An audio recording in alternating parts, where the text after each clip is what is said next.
Beli. Gratis ongkir. Beli. Gratis ongkir. Beli. Download sekarang. Bas kuas, Bas TV. Beli.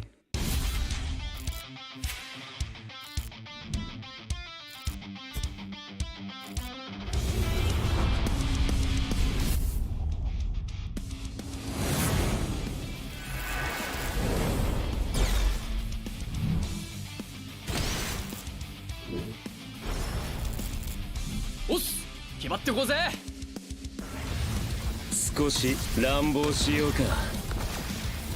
釘崎野原、喜べ男子、こう一点よ。邪魔だ。虎杖裕二です。好みのタイプはジェニファー・ローレンス。よろしくお願いします。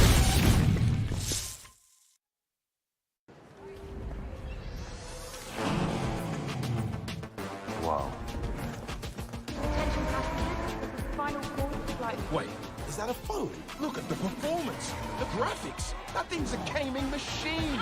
A new challenger. Is that Faker? That man's a gaming legend. Everyone, fasten your seatbelts. And here we go! Samsung Galaxy S23 Series 5G. Pre-order now.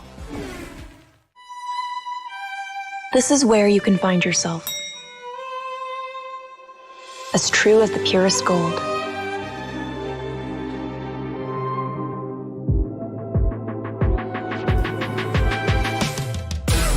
Be forever young.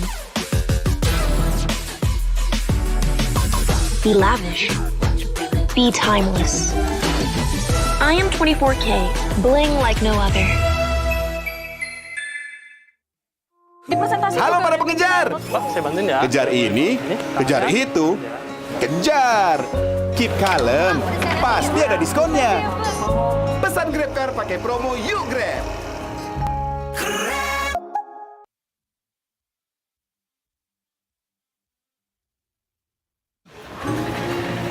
Halo para pengejar. Kejar ini, kejar itu, kejar. Keep kalem, nggak ada kata telat. Pesan Grab baik ada jaminan anti ngaret.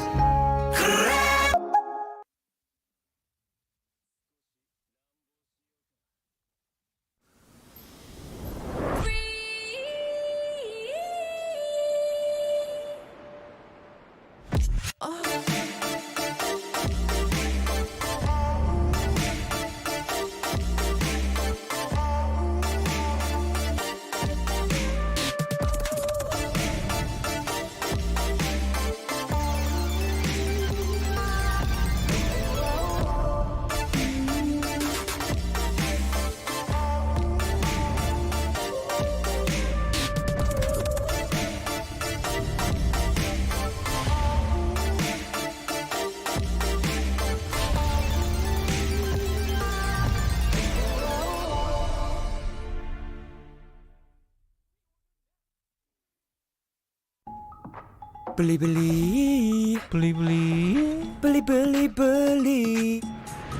Gratis ongkir. Beli. Gratis ongkir.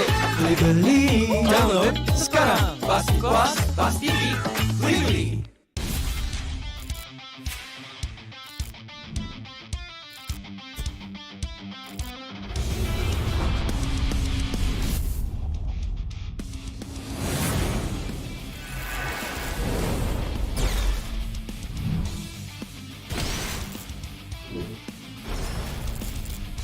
おっす、決まってこうぜ。少し乱暴しようか。釘崎野原、喜べ男子、こう一点よ。邪魔だ。虎杖裕二です。好みのタイプはジェニファー・ローレンス。よろしくお願いします。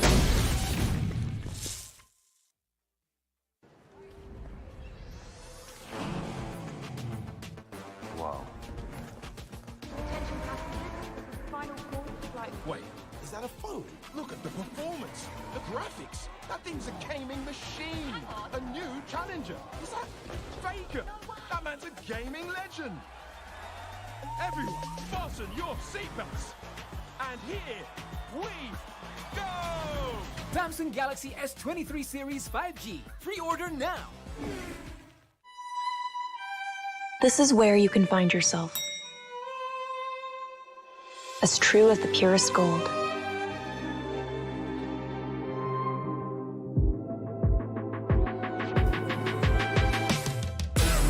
Be forever young.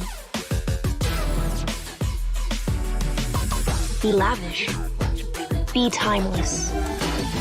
I am 24K, bling like no other. Halo para pengejar. Saya bantuin ya. Kejar ini, kejar itu, kejar. Keep kalem, pasti ada diskonnya. Pesan Grab Car pakai promo Yuk Grab.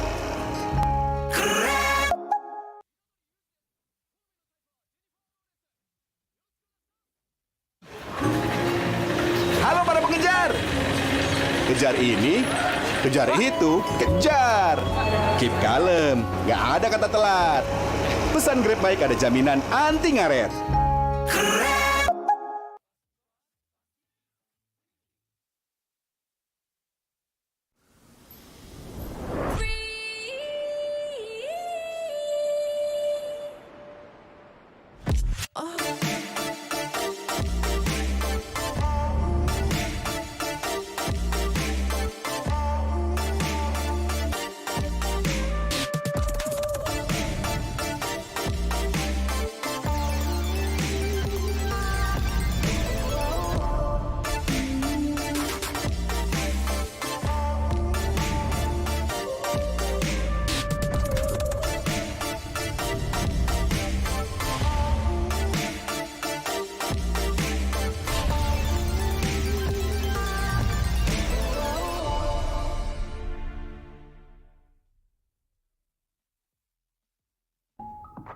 Beli.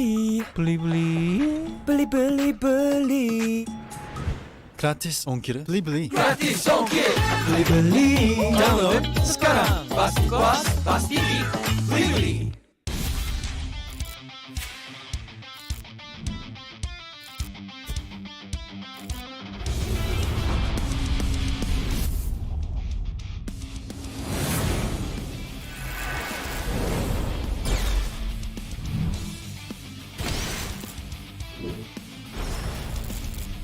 おっす、決まってこうぜ。少し乱暴しようか。釘崎野原、喜べ男子。こう一点よ。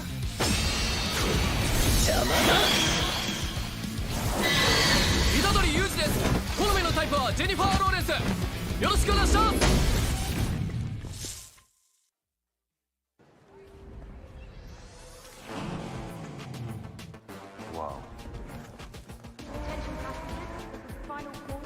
Wait, is that a phone? Look at the performance, the graphics. That thing's a gaming machine. A new challenger. Is that Faker? That man's a gaming legend. Everyone, fasten your seatbelts. And here we go! Samsung Galaxy S23 Series 5G. Pre-order now. This is where you can find yourself. As true as the purest gold.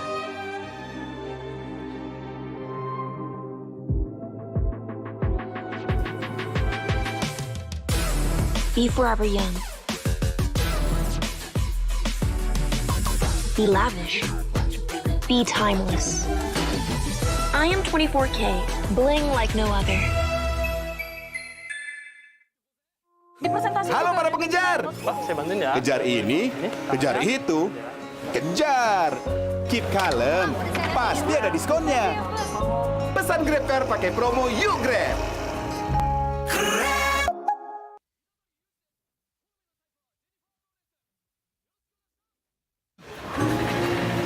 Halo para pengejar. Kejar ini, kejar itu, kejar. Keep kalem, nggak ada kata telat. Pesan Grab Bike ada jaminan anti ngaret.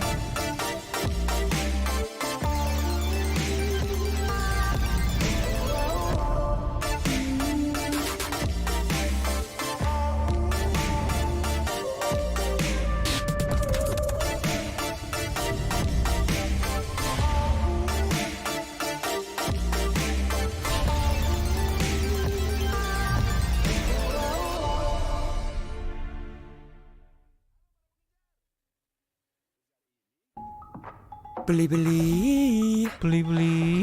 Beli beli beli. Gratis ongkir. Beli beli. Gratis ongkir. Beli. Download sekarang. Pasti puas, pasti geek. Beli.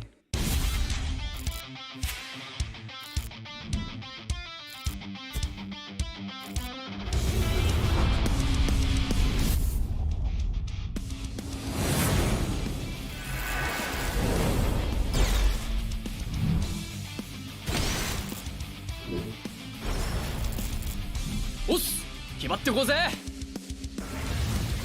少し乱暴しようか。釘崎野原喜べ男子こう一点よ。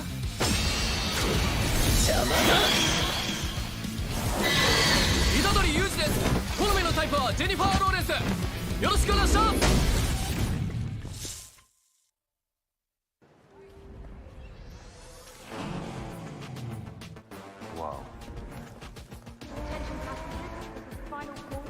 Wait, is that a phone? Look at the performance, the graphics. That thing's a gaming machine. A new challenger. Is that Faker? That man's a gaming legend. Everyone, fasten your seatbelts. And here we go! Samsung Galaxy S23 Series 5G. Pre-order now. This is where you can find yourself. As true as the purest gold.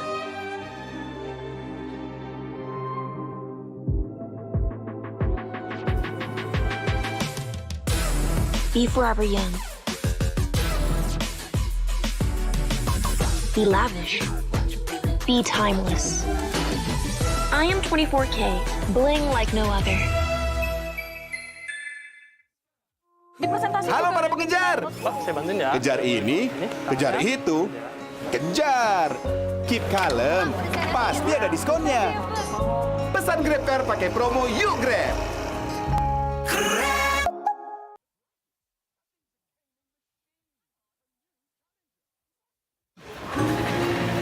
Halo para pengejar.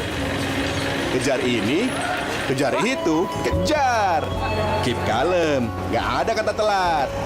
Pesan Grab Bike ada jaminan anti ngaret.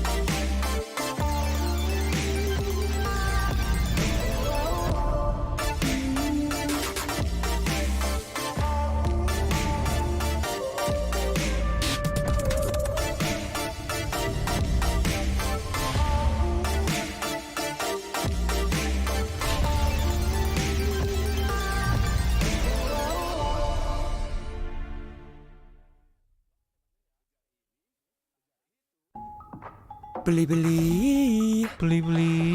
Beli beli beli. Gratis ongkir. Beli beli. Gratis ongkir. Beli. Download sekarang. Pasti puas, pasti geek. Beli.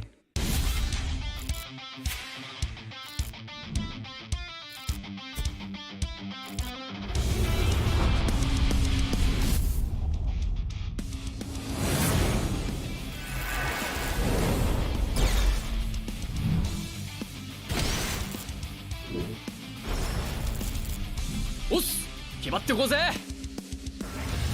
少し乱暴しようか。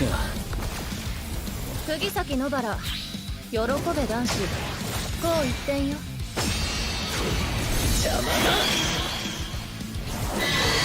虎杖裕二です。好みのタイプはジェニファー・ローレンス。よろしくお願いします。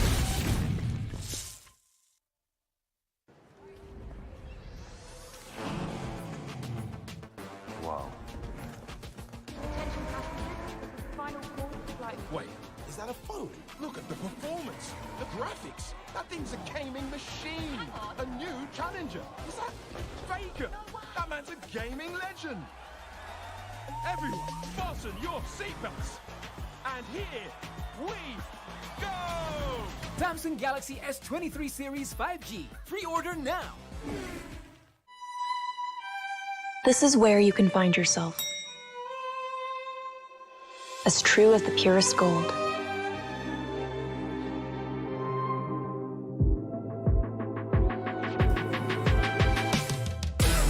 Be forever young. Be lavish. Be timeless. I am 24K, bling like no other. Halo para pengejar. Saya bantuin ya. Kejar ini, kejar itu, kejar. Keep kalem, pasti ada diskonnya. Pesan GrabCar pakai promo Yuk Grab.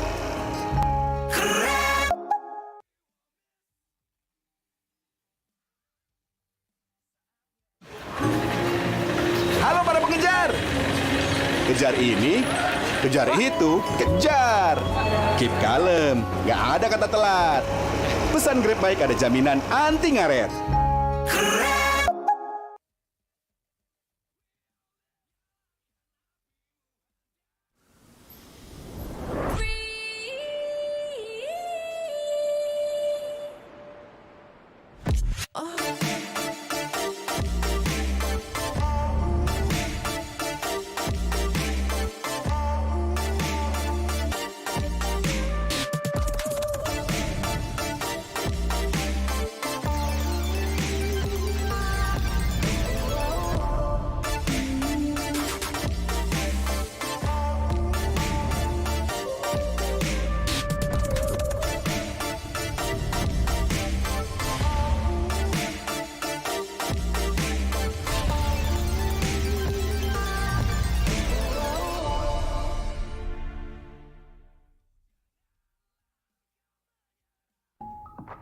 Beli.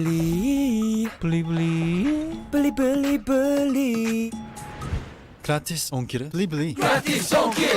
Beli. Download sekarang. Pasti puas, pasti geek. Beli.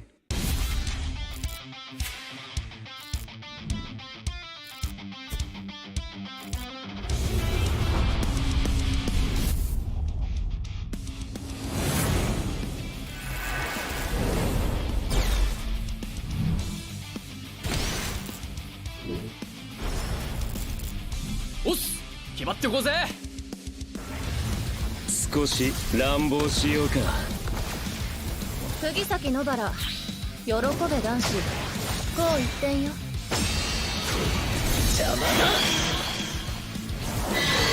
虎杖裕二です。好みのタイプはジェニファー・ローレンス。よろしくお願いします。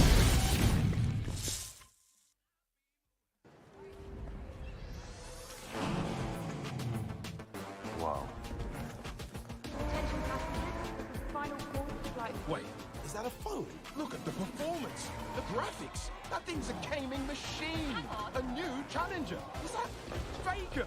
That man's a gaming legend. Everyone, fasten your seatbelts. And here we go! Samsung Galaxy S23 Series 5G. Pre-order now. This is where you can find yourself. As true as the purest gold.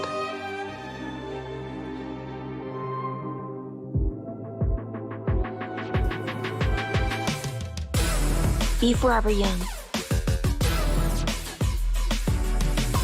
Be lavish. Be timeless.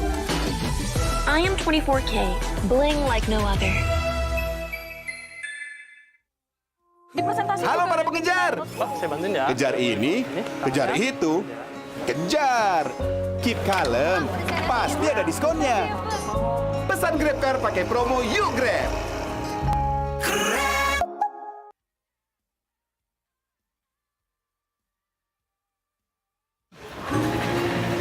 Halo para pengejar. Kejar ini, kejar itu, kejar. Keep kalem, nggak ada kata telat. Pesan Grab baik ada jaminan anti ngaret.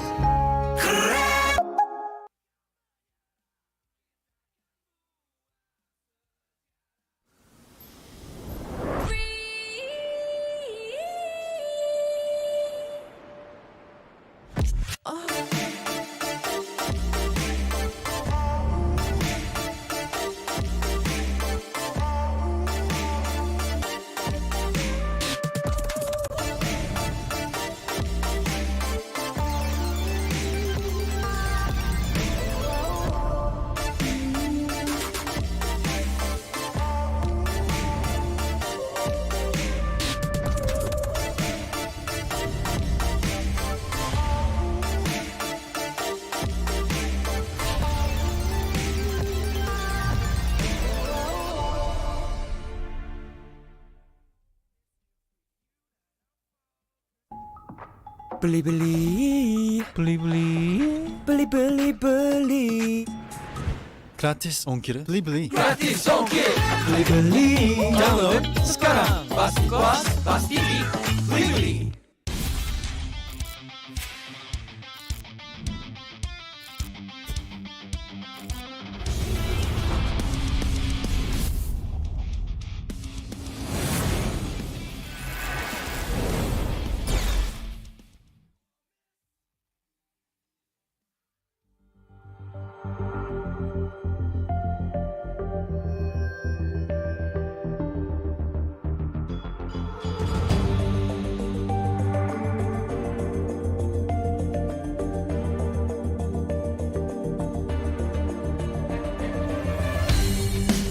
Kan berdiri dan terus berlari, terus ke arah puncak tertinggi. Ku takkan berhenti, hanya sampai di sini. Kemenangan abadi menanti. You know we won't miss if we unite our focus. And if you haven't noticed, we all live. Nyalakan apimu, hadapi semua tantangan, hadang semua serangan, jatuh bukan halangan. Bakar semangatmu, janganlah engkau menyerah. Kita akan buat sejarah. We all this, we won't miss. We all this, we won't miss. Saatnya beraksi, jalani ambisi. Aku kan menyawakan hari ini. You know we won't miss if we unite our focus. And if you haven't noticed, we all live. Nyalakan apimu, hadapi semua tantangan, hadang semua serangan, jatuh bukan halangan. Bakar semangatmu, janganlah engkau menyerah. Kita akan buat sejarah. We all this, we won't miss. We all this, we won't miss. We all this.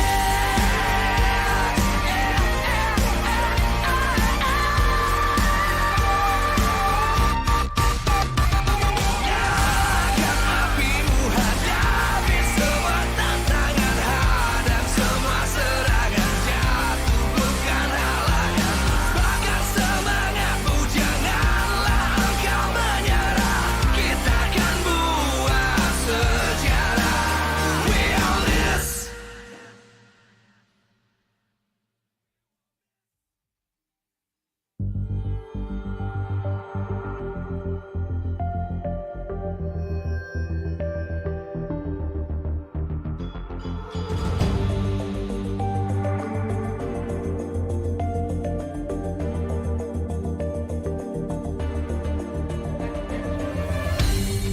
Aku kan berdiri dan terus berlari, terus ke arah puncak tertinggi.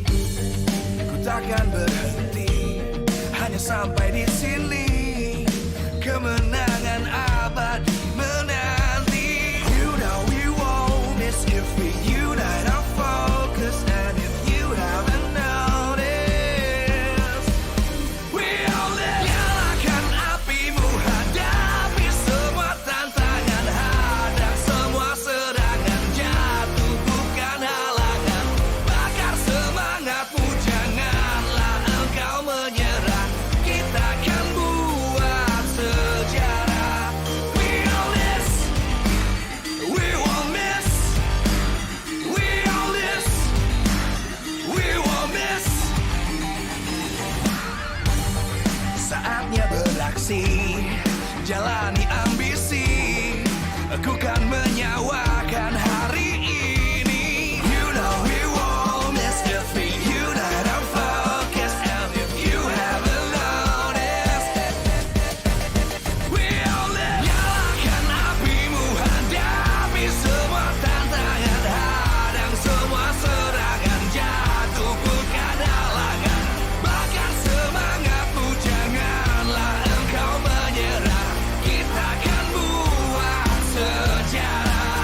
terus berlari, terus ke arah puncak tertinggi.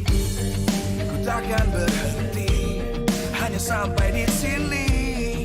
Kemenangan abadi menanti. You know we won't miss if we unite our focus. And if you haven't noticed, we all live. Nyalakan apimu, hadapi semua tantangan, hadang semua serangan, jatuh bukan halangan. Bakar semangatmu, janganlah engkau menyerah. Kita akan buat sejarah.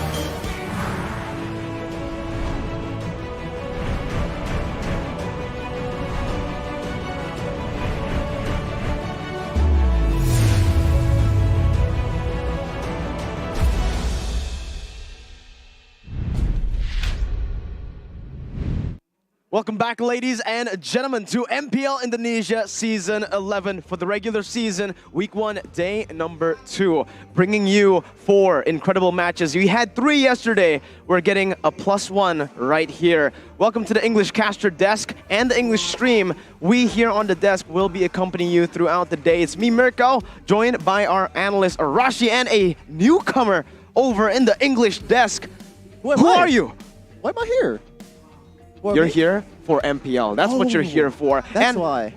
As a reminder as well, MPL Indonesia Season 11 is powered by Moonton. Presented to you by Samsung Galaxy S23 Series 5G, our official tournament phone. Also, our official gold partner is UBS Gold. Our partners in esports helping us through MPL Indonesia Season 11 is Grab, Secret Lab, Blee, and also our partners, Indomart and Point Coffee, helping us with delicious coffee and snacks throughout the day. We are also supported by PBSI. But here again, man, we're talking about you, Sheffin. Welcome to the English desk, but there are 2 Kages making their debut as well. Yeah, definitely 2 Kages, but what I want to point out is this Kage is really vital for the side of Alter Ego, because this is an ex-RRQ member, Mirko. He knows what to do against this kind of team. He knows what to do against his ex-teammates. He's been playing with them for a long time, so that kind of synergy, the knowledge of their tendencies might come in handy in the right situation. But of course, it all depends on how they plan out that early game and how they go in the drafting phase. If Psycho can actually give a bit of insight on RRQ and maybe, right, some maybe secret information, because again, he is friends with the rest of the roster. But from Season 4, Alter Ego can only win 4 times out of 18 matches against RRQ, so it's a pretty one-sided endeavor here.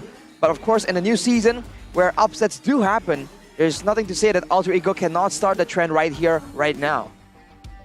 Yep, definitely. But again, these teams, they don't really have a lot of changes, Mirko. RRQ, they're still sticking to their guns, minus R7, and Alter Ego, they added a new one, but of course, it's just Psycho. Not much changes. Yeah, not many changes at all, honestly. Looking at both of these team lineups, just a few micro changes, but it says a lot, especially for RRQ losing a very impactful XP laner. And like you mentioned, the new member in Alter Ego is Psycho, ex-RRQ. So, like even Arashi has hinted at, maybe some leaking of strategies back in the day. Well, they're friends, right? They spent time together, living together as teammates, so there's no, maybe in conversation, right? During some chats that we're not aware of, some information might just leak onto Psycho, so we'll have to see. But fun fact, in the back room earlier, when we were talking about 2 Kages, I even forgot that Psycho was in the picture. So this man hasn't been in the spotlight for a long time, but we have seen that when he does get fielded, he can perform, man. He has that kind of dynamic, explosive playmaking ability that is so suited to the current aggressive meta. Yeah, another point though. Psycho is also like a flexible player, right? He can play the roam, he can play the mid. Has been playing a lot of those in Pro Scene, especially MSC. He performed really well. But we're gonna go into the team head-to-head, RRQ versus Alter Ego. There's not much. There's a lot of difference actually. As you can see here, RRQ just way better all over the place on Arashi. Well, if you look at the graph, the shape of it at least, you can see that for the most part, it's very similar. So it does hint at the fact that both these teams have a very similar kind of approach, similar playstyle, and you can agree with that because Alter Ego is known as an aggressive team, and so is RRQ. And they both like going wild for those skirmishes and just duking it out through pure mechanics. So I think we're going to see a lot of action and maybe throwing a bit of that strategic approach out the window. Well, again, right? It comes down to who gets to play here. If it's going to be Rassi, if it's going to be Psycho, maybe even going to the roam position. This is something that we've seen even in the assets. He has played multiple roles before, finding a whole lot of success in mid and roam. But with Coach Nafari at the helms now for Alter Ego, we're going to take a look at their past most picks, most bans for their hero selection in the drafts. One hero that does show out, that stand out here, is the most banned by opponent, the Julian, 28 times. And we saw the Julian make an appearance in the jungle yesterday in the hands of Kyrie, but Udil, Julian himself, is well known and his Julian is absolutely respected by his opponents. Meanwhile for RQ, there's not much target ban aside from 1-1 and Valentina, but you can see that they don't really like to go against this kind of heroes like Faramis. This kind of heroes that just has a really, really valuable ult. And the Cold Alter is just pretty much a game-changing every time it gets popped. Right.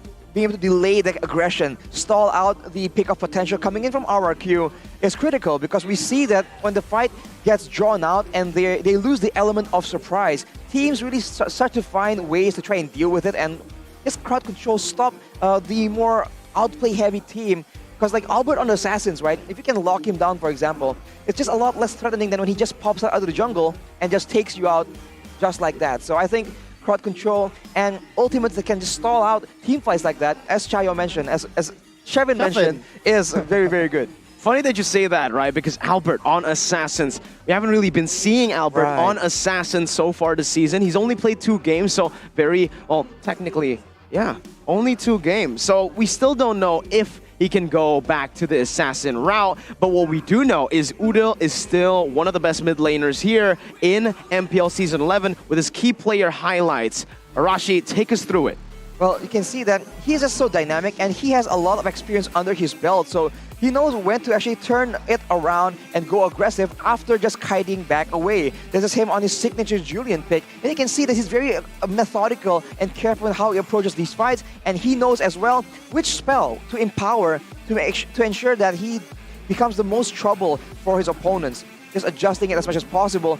And in that late game, 15 minutes, level 15 for all the players here, you can see that in the right situations, that Julian can definitely serve as burst damage as well as DPS if he has the right opportunities.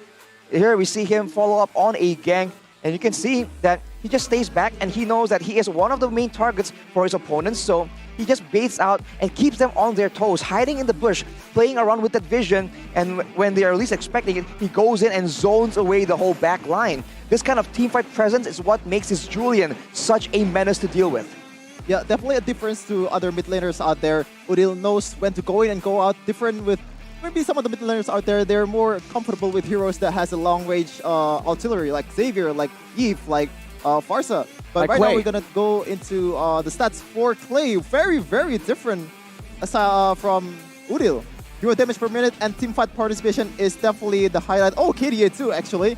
Probably one of the best in the league so far, Rashi. If you think about the kind of heroes he plays, the teamfight participation, the hero damage per minute, and KDA, it's all in line with what you just said, Shevin. He likes playing those high ground mages, having that AoE, that poke damage, and that results in a lot of damage overall at the end of the game. Here we see some highlights where he just knows when to just push the limits and draw out the members, the aggressive players coming in from their opponents. And when he knows he's in the clear, he goes in and turns it around with these huge team fight abilities. When you give him like a Farsa, like a Yeet, you can ensure that he knows the right opportunity to try and use his spells defensively or aggressively. We take a look at yet another example where on that signature Yeet pick, he just uses it and starts zoning out everyone. You can see that Sudero is in the picture, but he knows that it's not time yet and opts to just cancel out that ultimate and buy a bit more time, throw out more spells, and that in turn just baits out the rest of the Geek Fam's members to try and go for him. And despite all the dive attempts, he is still able to survive.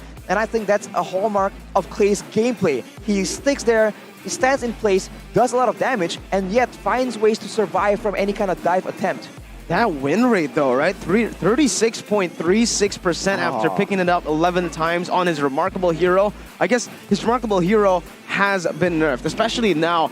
You can really see what the nerfs have done to Yves in lane. Not as oppressive as she used to be, but we're taking a look at the statistics that he had for Season 10, right? So even back when Season 10 was a thing, when Yves was still popping off, it just seems like RRQ and Clay were not able to utilize that Yves to the utmost potential. Here though, we're gonna take a look at the keys to victory by the Samsung Galaxy S23 Series 5G. Prioritize Udil. As we mentioned earlier already, he is one of the highlighted members and usually the linchpin of the entire operation. Look at this play, man. Getting that huge empowered chain onto 2 members in this late stage of the game. This is what Udil can bring to the table. And what is scary about Udil in particular is he can do it on the Julian, he can do it on the Farsa. So very linear win conditions, because on the other side of the equation, the keys to victory for RRQ by the Samsung Galaxy S series here is the contest Beatrix for Skylar. He is so good at using a huge variety of heroes, but on this Beatrix, he has a lot more flexibility. And we haven't seen this Beatrix being super prio in the recent times, but Skylar has shown that he just knows when to turn it on, and he knows what weapons to use at the right moments. And with his team backing him up, knowing his limits right here, it's just such a dangerous team to deal with when you have AoE, when you have poke and burst the same way a Beatrix does. Although, keep in mind that he played a very impressive Claude in yesterday's match. Yeah, definitely. I just want to point that out. Actually, he's not just one trick hero. It's not just Beatrix only. His Claude is just like, there's a lot of respect for his Claude. Even in international matches, it gets banned most of the time. When you see RRQ, a lot of people have been thinking, hey, ban the Franco, ban the Claude. Then that's probably why, that's how RRQ is being countered by a lot of PH teams.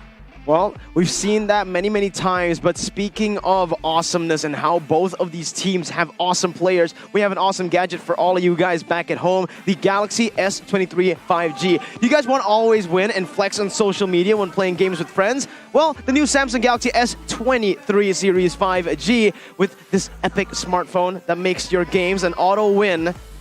You guys are going to be equipped with the fastest processor that Arashi will have most detail on, because obviously he's the analyst here. He knows the specs. 4nm Snapdragon 8 Gen 2 for the Galaxy. 2. And with RAM up to 12 gigabytes. We don't do 8s anymore. 12 is where it's at. And the memory up to 1 terabyte. That's Tera, my man.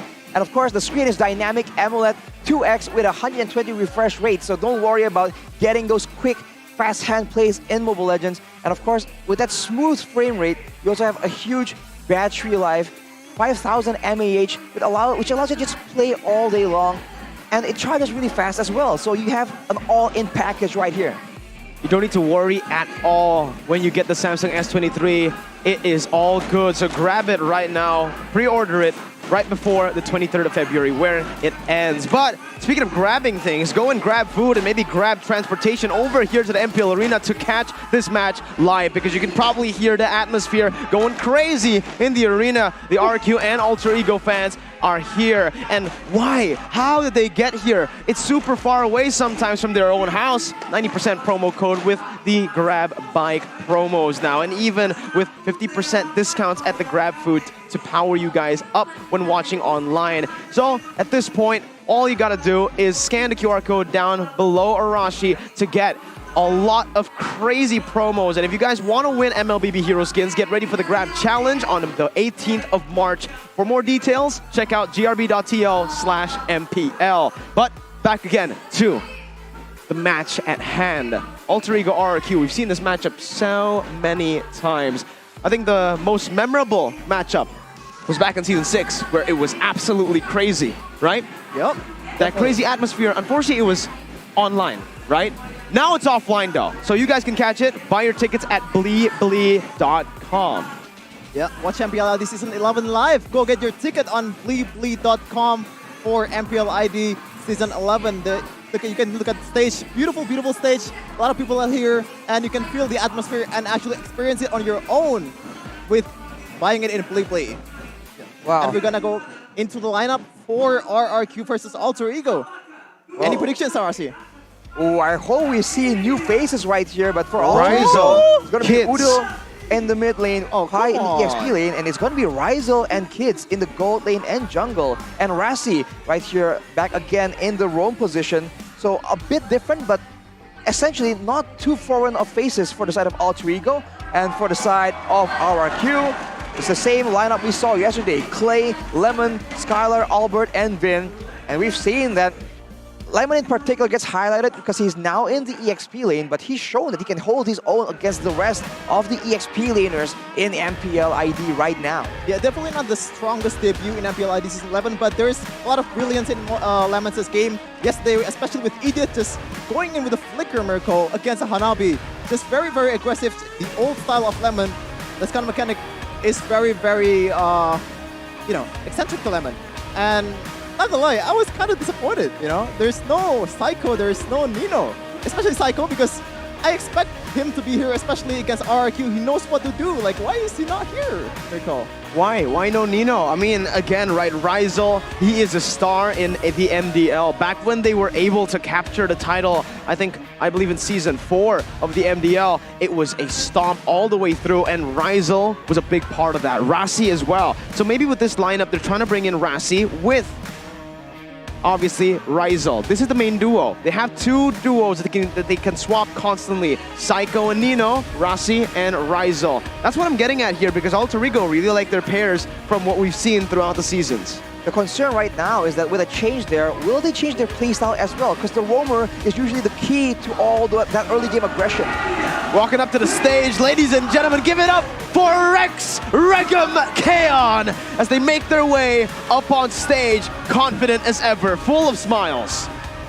Yeah, RRQ, new name, new faces. Well, not really, only Banana, but Lemon back in the lineup. We have, is that actually New Jersey for RRQ? There's not much yellow scheme there, only black and whites.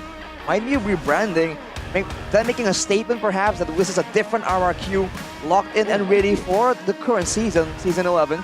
And now, I think that we're gonna expect a lot of aggression. They showed some yesterday, but now against this team right here, we'll see if it can work out. Walking in with swag. Alter Ego with their varsity jackets, beautiful, beautiful one too. You can get it on Alter Ego Esports' merch store, Mirko. Yeah. I wish I have one. Once again, hopefully we do get it here. Yep. But they're here to make a statement. Alter Ego Esports in the middle with Julian himself in the flesh. Essentially the leader per se. He's always the one making a statement, having the confidence to show out against the biggest of teams. And now against RRQ, it won't be any different. I think he will definitely be prioritized by both his team and his opponents, but that will all go down in the hands of the staff. In the background here, we see coaches from both these teams, and as always, the mental warfare begins in this fist bump, in this moment. Arcadia and EL, and I want to point out that it's always a spicy match when there's Udil, right? The spicy boy, of course, but he's one of the most decorated player out of all the players out here. MPL already done it. MSC already done it with Fashion too. And he's part of one of the most historic teams, not just in the history of Indonesian MLBB, it's just global MLBB, the dominance that ONIC Esports Season 3 showed up back then. It was just unmatched, even by today's standards. I don't think it can be repeated again. A lot of people were really supporting Alter Ego last season, and it was a very sad day when they were forced to actually admit defeat and lose out, right? Exit that championship scene. So now I think we are revamped, they're back at it again. The roster is different, and they have a different coach as well. So I am assuming that there's gonna be a change in how they play it out. We'll just have to see. Is it gonna be classic Alter Ego, or is it gonna be something more calculative, or something that's even more aggressive even? Because Rassi is well known for being a protective, more reactive kind of roamer. But in the right situations, I've seen him go for those aggressive plays, flickering forward, setting it up for his team. Of course, with the right follow-up, that's what they have to try and get here. Alter Ego has always been a team with amazing synergy among the five. The camaraderie is absolutely solid. Just look at the stands, man. Again, just full of the people here coming in, watching MPL Indonesia. We do have a full house for the first match of the day. Not too sure about the other matches, but Alter Ego and RRQ, a matchup that we've seen, again, so many times before. Historically, this is a match you want to catch alive because it always is able to deliver on those expectations. And now, especially with a different approach from Alter Ego compared to RRQ, we're still sticking to the main lineup. Still now, getting their veterans in to fill in for the XP lane void that was missing, that was gone because R7's departure. Alter Ego have taken a very different route. Again, coming in with Rizal. This is his first performance in the MPL. Any thoughts here as to how Rizal can perform? Words on the streets says that Rizal is really, really good on Moscow, but I think we forgot to mention one thing about Alter Ego, Mirko, Rashi. There has been new patch, and you know what that means. Ooh, yeah. Alter Ego and new patches is not a combination that usually works out, but keep in mind that the current patch itself is aggressive and it usually fits Alter Ego, but we're still thinking of the old Alter Ego, the Season 10 Alter Ego. So, as we mentioned, it might be a change. But with a new coach, perhaps they will have overcome that weakness with the new patch as well. We'll see if that happens, right? Because the patch debuff only happens to Alter Ego whenever it's like in the middle of the season. When it's in the start, they've always been able to, you know, adapt to the match, to the patch, the meta pretty fast. Here, I like the rhyming here. Divine Intervention. The Vin Intervention. But there's an E, so it's a Vine. #1. That means number 1. The most assists in MPL Indonesia Season 10. Despite them having, getting second place overall in Season 10, he's still able to accumulate the top assists here in the league. That's insane. Yeah, definitely one of the most veteran players in the game too. As we can see back in M4, he also holds the record initially for most assists in any M-Word series of all time, but unfortunately it was overtaken by Oma Venus right now, Rashi. Well, Vin, right, he was able to show that he does not mind losing his life for the right play, right? Not just any play, the right play that will let his team get that victory. He has no hesitation at all. So being able to do that and still accumulate the highest amount of assists just shows that number 1, RRQ is just that aggressive, and number 2, Vin is just relentless in search of those aggressive plays in the early game. But a fun fact here, before becoming an Alter Ego coach, Tafari was a GEEK fan coach in MPL ID Season 6 and 7. And fun fact as well, I actually met him when I was still with Aura back then, so it's funny to see him on screen right now. Okay, of course, GEEK Fam wasn't in the best of places in those kind of seasons. Let's see if they can turn it around in Alter Ego, Coach Navari. It's an interesting choice that both Alter Ego and Orifire made, right? Looking at the past coaches, going back to try to find a coach here. Alter Ego were very comfortable at one point with Coach Nasi Udok, who's now no longer at the helms. I think he left just last season with Cassius taking over, but Alter Ego are still going for a lot of pretty volatile changes, not just in the roster lineups that they have, but also in the coaching department, which is quite scary, right? Because now they've also brought in an MDL coach, Coach Ars, coming in from MDL, from Alter Ego X. We're also seeing that Silly Boy is in the back rooms. He's chilling there, you know. He's still in the lineup, just a substitute for now. Oh, we're also seeing another substitute here. It's Renbo, a new member, a fresh face for RRQ. I think the key word here is for now, right? At any moment, once you get comfortable seeing the rosters from both these teams, they can very easily put in a switch hitter and turn your expectations. But let's get straight into the drafting phase, presented to you by the official tournament phone, Samsung Galaxy S series. And already a lot of aggressive picks being banned away, but for RRQ, it's always this 1-1 and the joy. You can see the respect already though from the Edith ban, right? Alter Ego watched yesterday's matchup. RRQ were able to dominate Bigetron Alpha with that joy pick, and Alter Ego are not going to hesitate here. They're going to first pick Kadita, leaving the Kaja open. Remember, Divine Judgment is a thing, is one of his power picks as well that we saw him perform at his utmost potential back in M4. Yeah, one thing I want to mention too, Kadita has not been the best hero for Vin so far. He has a quite bad of a record, Rashi, in M4 and yesterday's matches. So I don't really really like this kind of pick.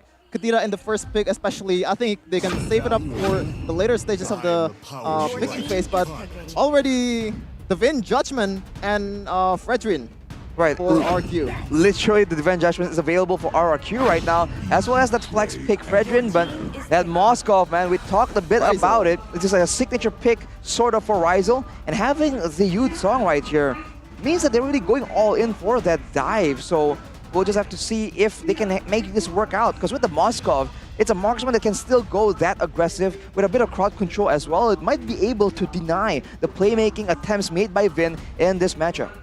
So right now RRQ is still on the picking phase number 2. They still don't have a gold laner, a mid laner, and possibly an EXP laner. But right now, looking at the lineup so far, I think they have to prioritize the gold lane for Skylar, because the better option for Skylar is definitely Claude and Beatrix, but no, it's gonna be the Farsa for Clay. Ooh, that's a Farsa, so long-range artillery yet again being picked up by Clay.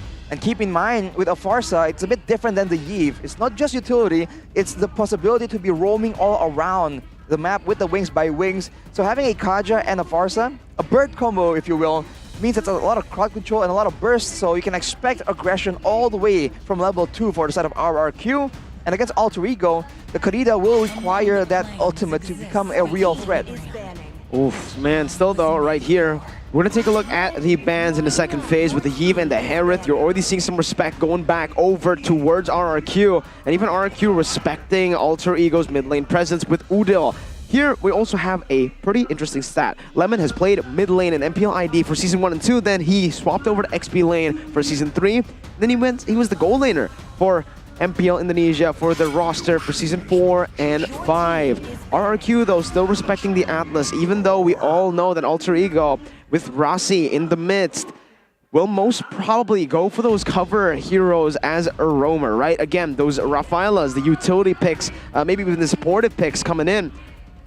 Right now as well, I think it's just a really good job that they're doing, understanding that they already have a Farsa that's super susceptible to the Yuzong. Getting more range or more oppressive mid laners out of the way is great for them. And on the other side as well, Alter Ego understand that the Melissa can be a big problem to the dive comp that they're already setting up for. Yeah, definitely. When you think about it, like Melissa and Moskov in the gold lane, not the best of matchups for Moskov, especially in the early game. But again, Alter Ego, they already pick a lot of dive heroes in Kadira, which is gonna be a lot of trouble if she's facing Melissa. But one thing that I don't like about this is Claude and Beatrix are open Arashi. Claude and Beatrix can still be picked up, but it depends, right? If they want to try and go for that, both the teams right now with their composition can still be a very real threat to the backline. So for RRQ, they picked up that Claw that Skylar was able to show out on. And for Alter Ego, though, who respawns, is going to be a Fanny that we've seen once coming in from Rebellion. And with one more pick, it might be an initiator. Depending on where the Kadita goes, it's going to be Hilda. So we talked about how Rasi is well known for being a more defensive, utility kind of roamer, but my core memory for Rasi is when I saw him back, I think, in Season 7, just diving in all the way to the backline so deep with an Atlas going for a pickoff. So this man, in the right situations, does not mind switching it up and turning the aggression on. So for RRQ, they need some response, burst damage, or more crowd control, because there's Hilda and the Fanny, right? So many heroes that need to be shut down, movement-wise. We've seen a transition in playstyles, right, from Rasi himself, but here RRQ will pick up a Masha in the XP lane, and it's going to be going up against that Yuzong. Two of the compositions both already placed in. It's a heavy dive comp again that we mentioned for Alter Ego. A lot of pick and early game pressure as well, but the audience prediction says that RRQ is still going to be able to win this one. 77% to 23%. One of the matchups that a lot of people are hyped for. I would have expected a closer score or stat line here for the predictions. Are you though, Mirko? Are you though, actually? But we're going to go into the game. Mirko, take over. Well, ladies and gentlemen, here it is. We're getting ready to jump into the Land of Dawn for our first match of the day, week number 1, day number 2. It's time for Alter Ego and RRQ with both of their lineups. Dive versus a mix with split front to back, and even some sort of dive for themselves. We'll see how this plays out as we enter the land of Dawn for game number 1. Yeah, Hilda is actually going for non-aggressive approach so far. He's actually checking for any kind of threats for Kids. A pretty standard early game so far. Albert's is sticking the glue off as well. Well, Kids has shown to be a very dangerous assassin player, but he requires a lot of setup. He requires the team to be doing well for him to really show his potential. And on cue right here, Rossi is really being a huge problem, but Vin spots him out. And on the other side, the level 2 roam being done by Clay right here. Pi is the main target. Oh, good sidesteps by Pi. Even Petrify here, maybe a little bit of a miscalculation as he tries to get level 2 to outplay it, but it's just first blood over to the side of RRQ. Albert here trying to claim the orange buff, gets it, but Rossi dishes out a bit more damage onto Vin. Still in the midst here, 2v1, winning it out for a bit, but Albert with the orange buff, the clock is ticking. Rossi still able to find that kill, gets the shield back up as well, and he pops the sprint in time. RRQ losing the roamer, but it's still a better trade over for RRQ in the end because of Pi falling early. Yeah, definitely. This is kind of quite an amateur mistake for a pro player, but when you have a Pharsa in level 2 in the mid lane, you expect them to come either to gold lane or XP lane. It doesn't matter if you're tanky or not, if you have any kind of survivability skill or not, that Pharsa's gonna burst you down real quick. But Skylar just trying to get all the minions, but denied by Rizal. Kids trying to do aggressive maneuvers here. But on that note, Shevin, that makes sense, right? The difficult part right here is because Alter Ego, both lanes can actually be ganked by that Pharsa, so RRQ is kept guessing on their toes where exactly is Clay going to be. And now he is once again just setting up for this very sneaky play. He has a Purify though, so he cannot be that dynamic. But look at Rizal biting on that bait. He's gonna get stunned up here. That's the experience. That's the experience talking about it. Kids comes back in top side, able to pick 1 kill back up onto the gold laner of RRQ. Even Skylar popping that Purify. Here, RRQ trying to help Albert go for the invade as Albert's going to be able to dash out there with the Abrasion's Wrath as well, but Kid's going to be able to come down with the Retribution by himself with the high and dry, picks up a kill onto Albert. As now it's Pi who comes back into the mid lane wanting revenge, but Vin will still be able to flicker out to safety. Meanwhile, Rossi is hunting for a bird, gets him down off the wall, off the wings, I would say, as the mid lane gets shoved back in. Yeah, Rossi very, very aggressive early on with this Hilda, taking a kill early solo against Vin, 2v1 too, and right now he's also, again, very, very aggressive. But we're gonna jump to, in a second, there's gonna be talent prediction. Yeah, we have to wait and see the talent prediction here because it's a very, very close matchup for sure. And for now, RRQ has potential. They have the crowd control and the early roam, but they have to try and play these fights a bit cleaner because the Hilda is such a big nuisance here, and they will secure the Lord, but Alter Ego goes for a fight right here. Rossi alone against 4 people. Okay, Divine Judgment bringing Rossi back. Lemon picks up the kill. And it is going to be RRQ who finds the better trade again. Udil in the mid lane comes back in with the oddity here onto 3 members, noticing it might just be a mistake. They back off. And now it's just a complete reset. Yeah, but this is the specialty of Udil. Very, very aggressive, just looking for every kind of thing that he can squeeze on. A good ult by Rizal, just taking that gold buff. A pretty good mechanical maneuver from him. Right, now I think the big issue here for Alter Ego in particular is they still want to go for the neutral objectives, but of course Albert on the Fredrin has that Demon Slayer, so he has a bit of an advantage there.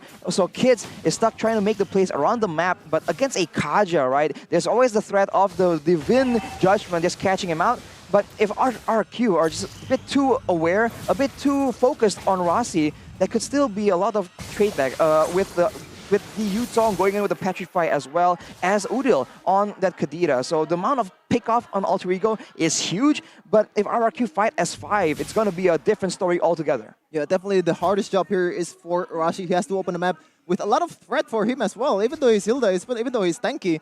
But the thing is, they has a Pharsa, they have a Albert, just one of the best utility jungler in the game with Fredrin, a lot of CC, a lot of things that can lock you on, so Hilda is still in trouble, and running Q.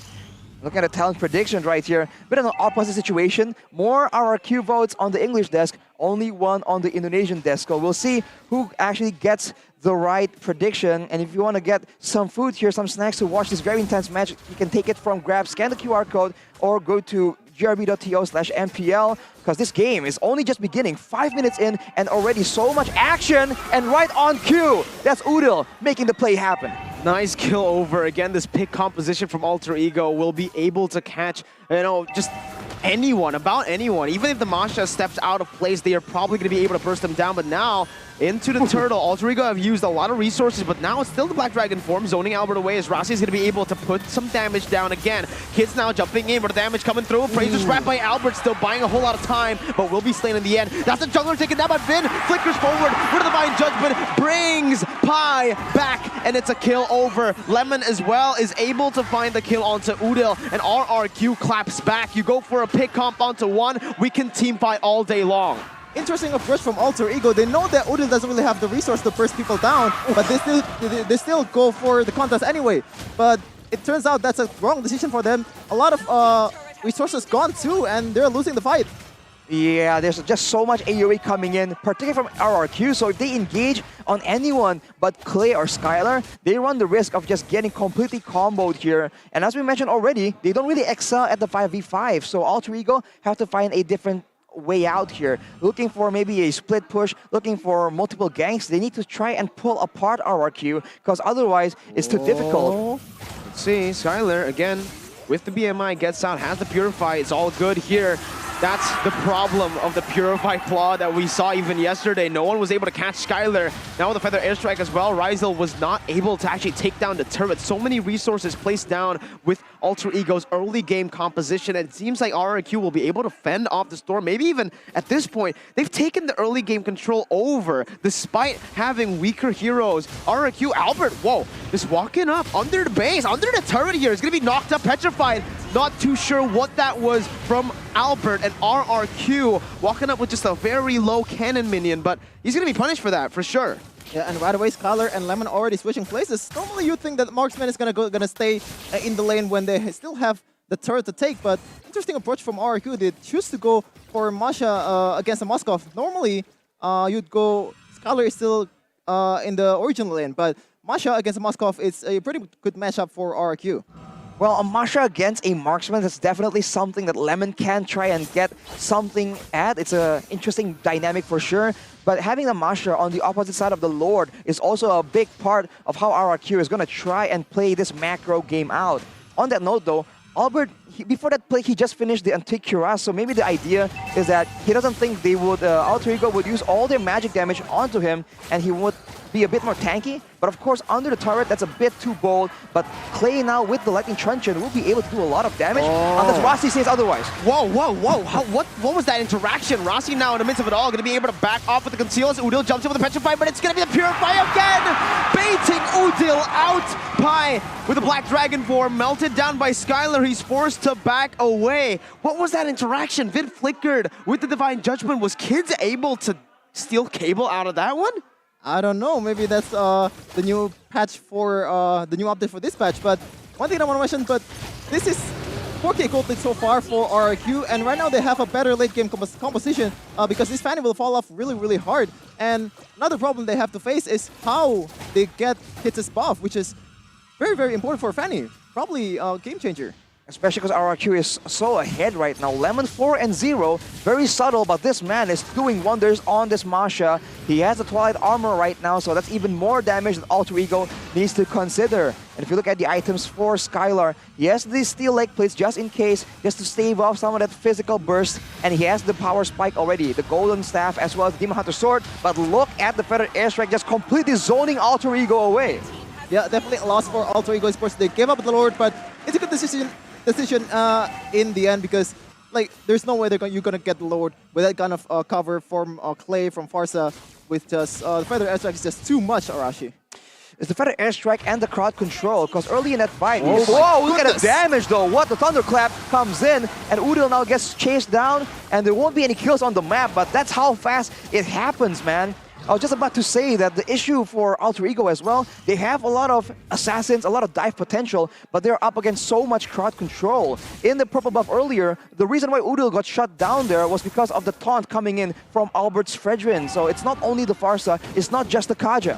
Okay, again, this is Lord Siege coming down. Clay is just hovering over a win. Oh, Feather Airstrike now as Ryzel does not have the Abyssal. Oh, he does! He gets out just in time, but it's still going to be the tier 2 target down as Skylar is going to be able to melt Rossi. so much damage from this Claude already in the 10th minute of the game. You can see why. Player gold by Ube as gold. Skylar is topping that chart for a reason. And even Lemon here, 1v1 against the jungler. Kids with no purple buff up against a very fed Masha. 4-0 and 2. Pi, this man was such an oppressive laner back in the day in Season 10, but now, up against Lemon, we just haven't really seen that laning go anywhere. This team is just isn't suited for those 5v5s because the big value of a Yuzong pick is the ability to try and zone everyone with the Black Dragon form and go towards that back line. Right now, if he tries to do so, he gets bursted down, and even if he goes to the back line, there's only Clay who can just wings by wings and fly away to safety. He has the Hunter Strike and the Oracle, but at this point, with a 7k gold lead, RRQ just does way too much damage, and if he doesn't pop the Black Dragon form early on, he might get Divine Judgment, and that'll be the end of the story. So he's in a very tough spot. Okay, once again, how do they take this? That was Alter Ego with all their dive already. Lemon in the back line. Ryzel trying his best to sustain Kite away, but it's only 1 HP bar gone for Lemon. He distracts the entire team. It's a killing spree for Clay, and Alter Ego just have 0 answers to RRQs. Well, Alter Ego actually raised the question. They were the one who dove on RRQ, so RRQ just have a better answer here. Udil again dives in just to die. RRQ with their damage, with their frontliners, too tanky. Pi now still trying his best to act as the frontliner, but can you even be called a frontliner when you're melted down as fast as someone like a Fanny? That is painful stuff, man. Udil tried to make that play, but it's just way too ambitious. Alter Ego right now might have to try and change up their approach, play it a bit more passive, because every time they're the aggressors, they use all their ultimates in the beginning to try and get something, a pick-off or a big combo. They get countered because RRQ at this point have the better late game, have more AoE. I think if they switch it up and use their spells defensively, particularly for Udil, there might be a chance that the Breath of the Ocean can catch multiple members, and that might just be what Alter Ego needs to try and get a comeback in this very tough situation. Yeah, and an easy lord for RQ, no retaliation at all. Ryzel just trying to make it up with a few wave push there, but as you said, Arashi, like, the later this game goes, like, all the problem that Alter Ego proposed, like, all of it can be solved with RQ's composition. You have this the Moskov, which is pretty much a real trouble in late game, but you have this Finn, Kaja with a flicker, Divine Judgment, easy pick off. As long as you can play it properly, I think RQ is gonna go all the way. Even if Alter Ego tries to split push it out, right, using Yuzong or using that Fanny, Lemon is just a menace 1v1 on this Masha. Being 4-0 right now, I think he can just duel anyone, and with the Lord coming in, RRQ will go for it. There you go. Then again, with the Flicker, not able to find anyone just yet, as Rossi is able to actually dive into the back line. Pi as well, but again, these frontliners are way too squishy. Pi gets a Petrified down, he's able to sustain a bit, but Skylar guns him down, takes him out of the play. Alter Ego have defended the Lord push, but RRQ are standing with still an 11,000 gold lead in the 13th minute of the game with one member down, which is the frontliner. Rossi's not really going to be able to take that much now. That's a Breath of the Ocean onto 2 members, but there's no more damage. Ryzel's going to be dove on. The Thunderclap as Lemon is just tanking the turret, walking him down, taking the kill back as Udil is able to find one onto Clay. That's the Breath of the Ocean connecting, but Kids gets gunned down by Skylar on the Claude once again. That's base turret number 2 falling in the top side. RRQ looking for the siege to end this game as the Breath of the Ocean is able to connect onto the cannon, and Pi jumps in but will be pulled back. Udil gets gunned again by the Blazing Duet in the back. Game number 1 over to RRQ. A clean game so far for RRQ Hoshi. Not much of a threat that Alter Ego can propose. Even in early game when you have Fanny that's supposed to be really good and having a lot of pressure onto the opponent's jungle area, but with this kind of composition, it's really hard to execute. It's so tough against the burst damage, the mobility, and the crowd control coming in from RRQ.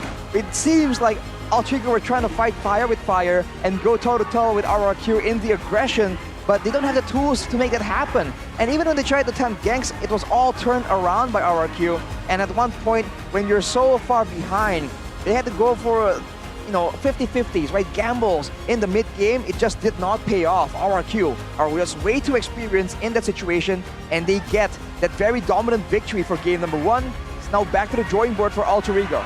Well played, GG to RRQ. A lot of adjustments necessary, man. A lot of adjustments. Alter Ego stepping up on stage with a very lackluster performance, if I do say so myself. In terms of execution, the way they tried to play that draft was not really the way I expected them to, right? I mean, again, the draft, the mid pressure was a very big question, but I just expected them to leave that. Leave the mid control and maybe go for your side lane presence. But even then, they tried over to the XP, over to the gold. Pi with a lot of weird movements, even not able to read the map properly where he was ganked level 2 and not anticipating that. And even then, making a bad decision, committing onto the cannon minion to try to outplay a Masha early on in a Farsa 2v1. Again, I just can't help but say 2v1, 2v1. You can, Level say, one. you can say several things about the Hilda pick as well, though. It's meant to shut down the jungle, but it really wasn't nearly as effective. And considering that it's picked up against a Fredrin, right? Hilda excels against assassins, against picks that are so weak in the early game that Hilda can just dominate. But in this particular situation, without mid control and against a fighter in the jungle, that Hilda pick also was not essentially game-changing for the side of Alter Ego. And in fact, when they're trying to go for these aggressive plays, these huge combos, the fact that their roamer is essentially a walking damage sponge without any real catch, any utility, any stuns, any slows, a small slow, but no huge pick of potential. It just means that RRQ are just that much more bold in how they approach the situation. You saw every single member just paying no mind and just going for weird flanks, going in aggressively because there's no real punish coming in from the side of Alter Ego. What's crazy is Alter Ego were the ones making the, the moves happen on the map. They were the ones proactive, but they're the ones who actually fell every single time. They rotate up top, they lose up top, they rotate to turtle, they lose in the turtle, they dive, and they get wiped, right? Yep. I think the main problem comes down to how they were able to play the early game. Just not there. And after losing in the early game, instead of adapting, they still went with the same game plan, which is dive, dive, dive. That only works when you get the early game lead, when you are able to snowball and continuously just dive into the front-to-back composition that RQ have built. But that composition was built to withstand dive in the first place. Yeah, the Kings definitely know how to retaliate. As you said earlier, the Hilda and the Yuzhong, they have a pretty good idea in the late game. Like, they know, they stick to the game plan. But yeah, again, initially it works, but later in the game, you don't really have any items going on. You don't really have any kind of survivability against this kind of damage. You have Skylar just already snowballing so much, just play just the best burst potential in the game in that match. Even better than Udil, actually. I do think that in the early objective controls, right, especially in the early turtles, you see that Alter Ego tries to go for those 5v5 team fights, those, almost full team fights, and it just doesn't favor them at all. You look at their picks, the moment where they were able to just split around the map and allow kids to just burst someone down, he was able to do so. He was doing a lot of proactive work around the map, and you're seeing RRQ respect that, playing it kind of safe. But once in the mid-game rolls around and they have few items to try and get that advantage, Alter Ego just had no real answer because they also had no reason, RRQ have no reason to stick around, right? They were all spacing away, and that means that the Yuzong, the Kadita cannot get a huge combo with the Petrify, and on top of that, having Purifies on both Clay and Skylar just means that Alter Ego are severely lacking in any kind of catch. And if you look at their items, it just isn't enough damage to try and burst anyone down either. So effectively, they are forced to go all in for a fight, or maybe just go front to back. And in those situations, with the Moskov just losing out to Skylar's Claude right there, it's just not possible. I think, again, we spoke about experience. Rizal making his debut up on the MPL stage. A lot of mistakes, glaring mistakes, seen, visible throughout the match, right? Throughout the game that we saw earlier on the Moskov. A lot of engages, not knowing where the mid lane was after the Farsa had cleared prior. So again, these are very... the moves that RRQ were making were already set up. You could see it on the map. When Farsa was clearing, she always disappears, but there was just no respect given by the Alter Ego side laners towards the missing player in the mid lane, which is kind of crazy. Yeah, as you can see in the teamfight participation for RRQ, look at that. 80-73, 60-80-80. Look at the comparison between Alter Ego and RRQ is just heaven and earth. And Skylar just being 60% for Coldler, that's alright. You always farm in the early game and you don't really get anything going on. in the early stage of the game. But as Right, if you look at the stats here, for the team-fight participation, that just shows again that RRQ, they excel when they're together. The kill participation means that assists are all over the place, and you cannot say the same for Alter Ego, because that shows again, when they fight S5, they don't succeed, and that's why the participations are so low. They need to just try and split RRQ out, but that is how RRQ likes to play anyway, so RRQ just knows what they're gonna do. That's their playbook. That is the dive comp that usually we see from RRQ, maybe back in Season 7, 8, right? The aggressive RRQ. But now it's a very calm RRQ with Albert still not playing any assassins, not going for any flashy picks, still on the Fredrin, chilling, just relaxing. The way Fredrin walks is very much like Albert right now. He's just chilling, walking slowly, and this game, who's not walking slowly, who's always sprinting and running and even just jumping to the back line is this man right here. Lemon has no chill. Your MVP by the Samsung Galaxy S23 Series 5G. You can see it, right? It's two different pictures here. The Masha yelling and then Lemon saying, shh. A bit of contrast from the player's personality, but 0 deaths right here. And I keep saying it, but he doesn't seem like he's doing any crazy plays. We didn't see a Masha 1v5 or any kind of highlight moments, but this man is so consistent though, and he knows what he needs to do. In that late game, if you're Ryzel, it's just a terrifying prospect having the Masha with the Twilight Armor, with the Heptasies as well, just for good measure, just denying him any participation in the team fight. Again, one more factor making the 5v5 team fight not possible. They just get zoned out. We're gonna see some highlights later on, and you can see that Alter Ego, once their front line, Pai and the Yuzong goes forward with the Black Dragon form, everyone else can't go forward because of the threat coming in from the Masha and the other members. It's an aggressive welcome to MPL from Lemon, the veteran from Season 1 to Ryzel. I still got it, man. I still got it. That's it. That's what Lemon want to say. Yeah, he's like, I don't think you're ready. Not just yet, man. You know, welcome to MPL. Thunderclap, you're gone. Boom, bang, bada, bing, Arashi. Like, calm down, young man. There's there's the levels to this game, he says. So making a huge statement right there. But let's take a look at the heat map here for Lemon. And I think initially, right, it won't look too different. But the 5 minutes to 10 minutes, he's not even in his original lane, because once the team has dominated that area, he just rotates and does that swap to try and get pressure on the opposite side of the Lord. And from then on, it's all about pulling away people from the big team fights. And it just, again, accentuates the strength of RRQ's composition here, that 5v5 or at least 4v4 team fight. So soon, let's take a look at the highlights, and I think we're going to begin in the early game, as we mentioned, having Pai just go aggressively, getting punished by the level 2 Farsa roam that we've already called out, and afterwards, Ryzel going in with, I'm not expecting Clay's crafty play, but you can see that Kids has some great moments, but overall, when someone gets jumped on by RRQ, Alter Ego don't have any options. They try and go in here to try and capitalize and collapse onto Albert, but they get punished by the Predator airstrike instead. And afterwards, all the crowd control is still available for the side of RRQ, and that is the same story again and again. And even in this fight, you can see that Udil tries to make a play, but it's not just a Divine Judgment. It's also the taunt coming from Albert. It's also Lemon just bursting you down. And from there, it's all a range game. And Udil even gets pressured here to try and make that play. But look at this. Pai goes in alone. Look at where everyone else is. Nowhere close for any kind of follow-up.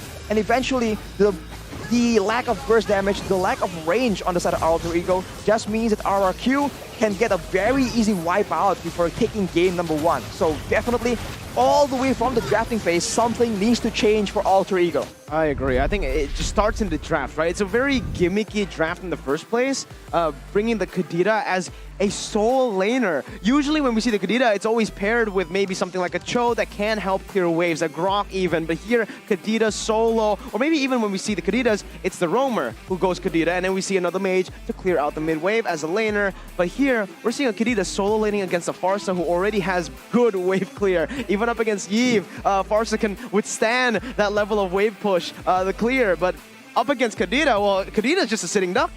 Yeah, definitely. And as the track record shows that we've seen Skylar Claude go against Kadira the other day, right? Purified. He's been reading all the flanks, all the camps from Kadira for like a long time, and it shows. It doesn't really work, especially when he has a Purify. I think the only way you could combo the Kadira is with the Kaja. That kind of surprise. Or maybe a Franco, but that's not really the best option for them. Yeah, I mean, the gold speaks for itself. We saw Lemon and Skylar topping the UBS Gold Player Gold. And now you guys can also top the Life Gold lead with Life UBS Gold. Life Gold. Get yourself some Life Gold, right? With actual gold from UBS Gold coming soon. Limited edition UBS Gold merchandise collection X Season 11. We saw what the collaboration, what the merchandise looked like for Season 10. We saw the 5 grams, I believe, of gold that we were actually given too. It was really cool. I bought one myself. And I can't wait for this one because I need to invest and get more value later in the late game, just like RRQ. UBS Gold and Value, right? Name a more iconic duo. Maybe it's Vin and Clay in that Skylar game. Lemon. Maybe Skylar Lemon. So we'll have to see in this next match here. Will there be more pairings, right? Because we talked about Alter Ego having that synergy and having usually a very standout duo. In this game, though, that synergy almost works against them because whenever they're together, they're all going for the same target. That's exactly where they get punished. So they have to identify when that kind of playstyle can actually work out. And of course, before that, get the tools you need for the job, right? If you want to try and get a big dive like that, you know, maybe get some more burst damage, get some more crowd control, get some more AoE to try and deter any kind of counter engage perhaps. Maybe a Lolita or something can be beneficial because we talked about Rasi, right? He does a more reactive plays. Lolita is a great mix of aggressive and reactive with a Numenon Blast. So I think Alter Ego have options to play around with for sure. So I want to have a question here. Do you think a substitution is an option? Or a solution maybe for Alter Ego, because we've seen Rasi with a Hilda. When you think about Hilda, when you think about Chow, these kind of heroes, you always think of Leo Murphy. But right now, it's Rasi. And maybe the Moskov. Nino might do a better job. I think it's an option, right? It's an option that they can take.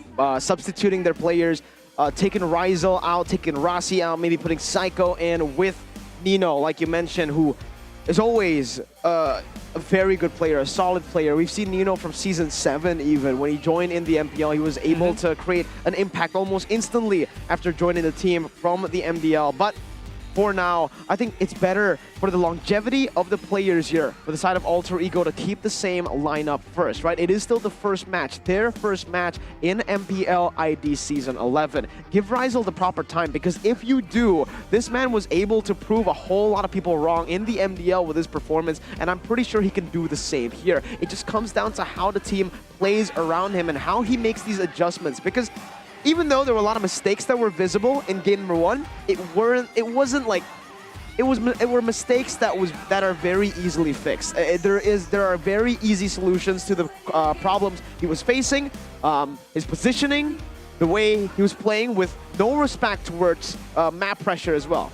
I think you have to cut the man some slack as well. He is quote-unquote new to the scene, especially in the MPL side, and he's up against a legend, right? We talked about this contrast, this disparity in experience coming in from RRQ and Alter Ego. So it's only game number 1. They have a great chance of adapting. That is something that Alter Ego has been able to do. And right now, spicy and special. First team mid laner in MPL Indonesia Season 9. That is Julian himself, Udil Surbakti. He has the chance to try and make something happen here. Because early on, he was on this Kadira. It's a pick that he can make work, but it's not his signature picks, right? We talked about Season the Julian 9 and 10. And 10. So we talked about the Julian, the Farsa as well. He definitely has a lot more to show in the scene right now. Yep. Definitely not the biggest achievement in Udil's career.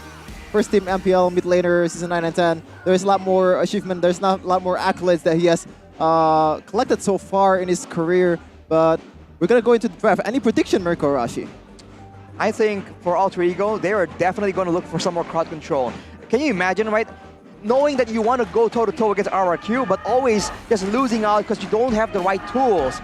It's like trying to go for a race, but not having any fuel in your engine. So I think Alter Ego definitely are bothered by that. They're going to get something more aggressive, and I think the next game is going to be a lot closer. RRQ might have to be a bit more careful because we saw glimpses of brilliance. Remember, looking at the impact player from the side of Alter Ego, Kids in the early game was dangerous. He was getting those pickoffs. He was 2-0 at one point. It's just afterwards, right? The mid-game, as always for Alter Ego, that's a bit lackluster where their opponents are able to find opportunities. So if Alter Ego can clean up and plan ahead all the way from the early game for that mid-game, I think they have a great chance at making this a very competitive series. I think they just really need to understand the concept of mid-control, right? Because it's something that's so fundamental, but it seems like some of these teams, again, are trying to experiment with that in a way where they try to neglect or ignore the mid waves. It just won't happen. It doesn't really work because there are just so many ways to play around the fact that your mid lane can't clear the wave, right? Either way, it's a forced error. Let's say Kadira, you pick it again in the mid lane as a solo laner up against a Farsa, or let's say just a Xavier, right? Make things a little bit easier. Xavier, not as fast as a Farsa. Still, you're going to get shoved constantly. You're not a hero that can even go in for this up against the Xavier. As long as the Xavier goes for Purify, or even the Sprint, he's all good. Just manage that range properly, and Kadira will not have killing pressure. Now, if you maybe choose something like a Kagura with more killing pressure in lane, that can still work. Meanwhile, Kadira is more of a gank-heavy hero when it comes to how she works and how she picks off targets. Or maybe that's the plan in the first place. You have a Fanny, you have a jungler, you have a damage dealer that's just very, very mobile. Once the opposing mid laners get overextending, like, it's easy punish for Kadira and Fanny, but of course it doesn't work out in the end. But talking about Fanny, man, like, when you have a hero that's really, really strong in the early game, there's gotta be some drawback, there's gotta be some minus on that hero, and it's when you're playing against Fanny, you only have like one turnaround. You only like one turnaround, so that the Fanny doesn't really have doesn't get the blue buff. And the next 2 minutes, it's a-okay. There's not much pressure that Fanny can have, and the kill potential is just also dropped below. Especially against a Kaja, right? Once the ultimate is ready, that's already a lot of threat, and there's a lot of ways to get cancelled in that steel cables due to the recent changes to it. It's no longer as annoying or as immune as it used to be. And with a Fanny, maybe the solution was to use the Fanny to help out with the mid lane clear. That is an option we've seen some teams try and use to their advantage. But an audience comment here from Eric Nugra on Udil and Psycho together against the world. Unfortunately, Psycho isn't in the game just yet, so maybe that will change. Alter ego for the champ as well. Now, you know, so far the comments are aging like spoiled milk. So far, just so far. That's right? kind of harsh. Yeah, but go alter ego, go Udil now. That is good. That's a good comment, right? Don't jinx it, guys. Okay, just give them support. Don't jinx it. Oh, you see, again, alter ego today will dominate again. Guys, don't go for like statements, don't predict, don't jinx. We all know how that works, okay? The jinx, this is why Alter Ego lost game 1. There's so many jinxes. I mean, take it from us, right? The cast of Curse has been absolutely Just support real. them, guys. Just support So them, okay? Don't be too sure. Just give them the support. Be there for your team, and don't jinx it, man. The jinxes are absolutely crazy. You'll be surprised at how effective it is. Sometimes, you know, spoiler alert, in the back rooms, we try and use this to our advantage as well. Full disclosure here from the caster. Sometimes, right. You can see the venue, very, very packed crowd here, of course. Every time RQ plays, it's always our RQ Kingdom just filling up the building. Of course, other teams also does that too, but RQ is just a different breed, a whole nother level, man. The fan base is it's just absolutely phenomenal, and the atmosphere that they bring.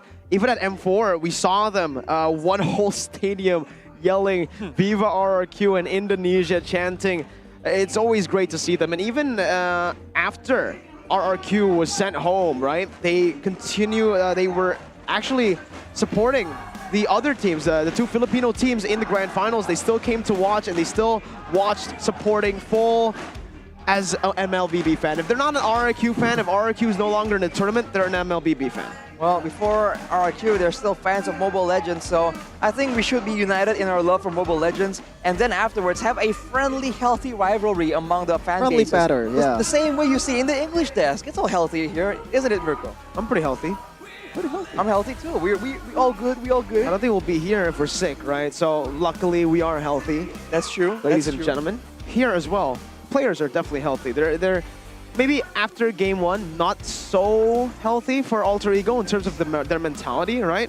Especially for Rizal, because again, rookie, you're new to the scene, suffering a loss almost instantly after getting up on the stage, has to play. I mean, it has to, like, there has to be an impact there, mentally, right? How do you deal with this? Because as a rookie, stepping on MPL is already very, very taxing. Losing, in front of this crowd, even more. Well, even more. It's fun to see that in the crowd, though, there's a healthy amount of like variety of ages, right? You would think that Mobile Legends, it's only for the young people, right? Only for the cool kids these days. But you can see a lot of older uncles and aunties. Uncles They're and like aunties. like wow, like old man wolf. Shots fired here, but it's great to see diversity in the age groups. And Oh, I think it shows look at again. all this comment. Oh, okay. So remember Okay. when Yo, we don't said jinx it. don't Sure. jinx it, Bro, This man's from the future, so he doesn't need to jinx it unless there is a ripple effect, right? multiverse. The multiverse theory here, where he just creates a different, universes now because he came back from the future and he destroyed. I don't know how this works, but hey, fun fact: Udil and Psycho together against the world. Same Not comment yet, so just yet. Not yet. Eric Anugrah, not yet. Okay, yeah, we saw this earlier. I guess he's just spamming this comment. That's why we're seeing it again, right? Eric Anugrah, not yet. We're seeing no roster changes. Pi, look at Pi. He's asking for the drums. Was he asking for the drums? I don't know. I think so. I think he's minding. Like play it. Play the drums. Come play on. the drums. Hey. Oh, getting aggressive here. Whoa. Oh, they're going. There you go. I don't Listen think to Commander Pi. It's no longer Sir Pi. It's Commander Pi. I don't know if you can hear it through the mic, but they oblige Pi right there. But now he has to put on the headset, so he won't be able to hear it. Now they need to focus here. A lot of conversations probably happen between these players and their coaches. And what they do between games here, I think, is what decides how well they can adapt here. Because a lot of planning must go into it, and a lot of problem solving on the fly as well. So for Alter Ego, at least I have predicted more crowd control. Maybe a tankier members in the front line, but I do wonder if they'll go for a fighter in the jungle now, considering that against RRQ, Assassins are just too risky to try and play out because they know how to deal with Assassins. They have the best one on their team. See, but utilizing your time in here to the max, if there's Psycho here, it would help so much, Let's just stick him in. Is that alright? Is that allowed? What? Stick him in. Yeah. Stick him in. Psycho Just in under the roster? desk. No one's gonna see it. I don't think that's possible, man. But yeah. I think the League Ops will notice from the Yeah, I background. think the League Ops are going to be able to notice a human under the table. Maybe, though, maybe. They might be blindfolded, right?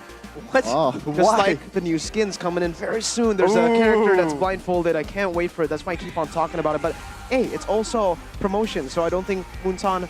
I think Moonton is, appreciates it because, hey, Jujutsu Kaisen skin coming very soon, guys. MLBB, Very it's soon. literally, I think in a few hours, it's going to be released. It should be, well, it is today. That's what they wrote on the promotional material. So we're just waiting on the timing. How excited are you, Mirko? Like, I know that you're the biggest Nobara sim at least out of all Indonesia. I don't want to get too... Unfortunately, too, not the biggest Nobara sim. I think there's another character I sim for, and it's Okay. called Wanwan. I mean, yeah, Wanwan. Oh, that's a big choice there. 1-1 anime skin when? I mean, she already has a few. I think all of her skins are anime skins technically. Should I ditch a waifu for another waifu? Yeah, I mean, it's a tough choice here, but it's also a tough choice for RRQ, right? What gold laner do they want to go for? Because we've seen that RRQ has just been pretty free in their gold lane picks. They've been getting clawed 3 games now. 2 games against BTR and now another against Alter Ego. At this point, this man needs to be stopped, right? Get him off the Claude. Tell him to play other heroes because if he continues to do this, he's just going to win again and again with his Purify. Yeah, I think the whole idea of not banning the Beatrix and the Claude is around the idea of how do I use my Katira to the max, Because when you have this kind of mobility hero, Harris, like, it's really hard to catch unless you have a Kaja, unless you have a Suppress on your team. But Melissa, again, same case. The Go-Away is just too big of a threat for this Katira to actually unlock her potential. But in the end, it's going to be another very mobile marksman, very mobile gold laner. And actually, his specialty, a Claude. RSUPH banned this, man. Like, come on now. Yeah. Fun fact by Grab right here too. RRQ is ranked first in the Lord Terminator ranking with 141 Lords slain. So I would think that knowing RRQ and how aggressive they go, and sometimes they abandon the neutral objective in pursuit of greater things in the team fight, I wouldn't think they will be the highest Lord slain team, but I guess they are. So shows again that despite their reputation, that Lord take is still solid. It is Albert in the jungle after all. He has made that transition from being an assassin player to a lot more utility. But for now, I think it's still gonna be him not going back to his natural element. And if you have your Samsung phone, there's a special program right here. You can get into that Samsung zone. Oh my God! Look at these Samsung women here on in the Samsung zone. You guys can join in the Samsung zone with your Samsung phone. Look at these people. I wish I have a Samsung, awesome Mirko. people. Well, we do have a Samsung. We do, man. It's right in front there. Oh my the God, that's mine. S23 Oh, thank you so 5G. much, That is MPL ID. ours. Oh, okay. We share it together here on the English Share? desk. Yes. Share? Yes. Community phone. Sure. Okay. We gotta learn Sharing how is to caring, share. You know bro. how when you take a turtle, the XP is shared amongst everyone? Yes, that's how it works. The S23 S5G, it's right in front of the English desk. It works very similarly to a turtle. Because, you know, the turtle cam is also presented by Samsung Galaxy S23 Oh, he got a 5G. Galaxy Fold. Oh my goodness. He does. That's sick. That's sick. Huh, S23 is newer. So Yeah, true. I think we got the dub here, boys. Yeah. For now. Maybe then they'll release a new fold, but The new phone. anyways, It right? folds twice. Any Samsung you want to bring, maybe even your TV over to the MPL Arena, Samsung Zone. But no, I'm joking. It's just for smartphones, all right? So you bring your smartphones. I don't think you can carry a 50-inch TV. Or maybe you can, but it's pretty difficult, Arashi. Can you imagine a Mobile Legends fan just bringing a TV with their I play with this. with a slideshow or with like a picture of their favorite players? Like, guys, look at this flat screen, bro. Yeah.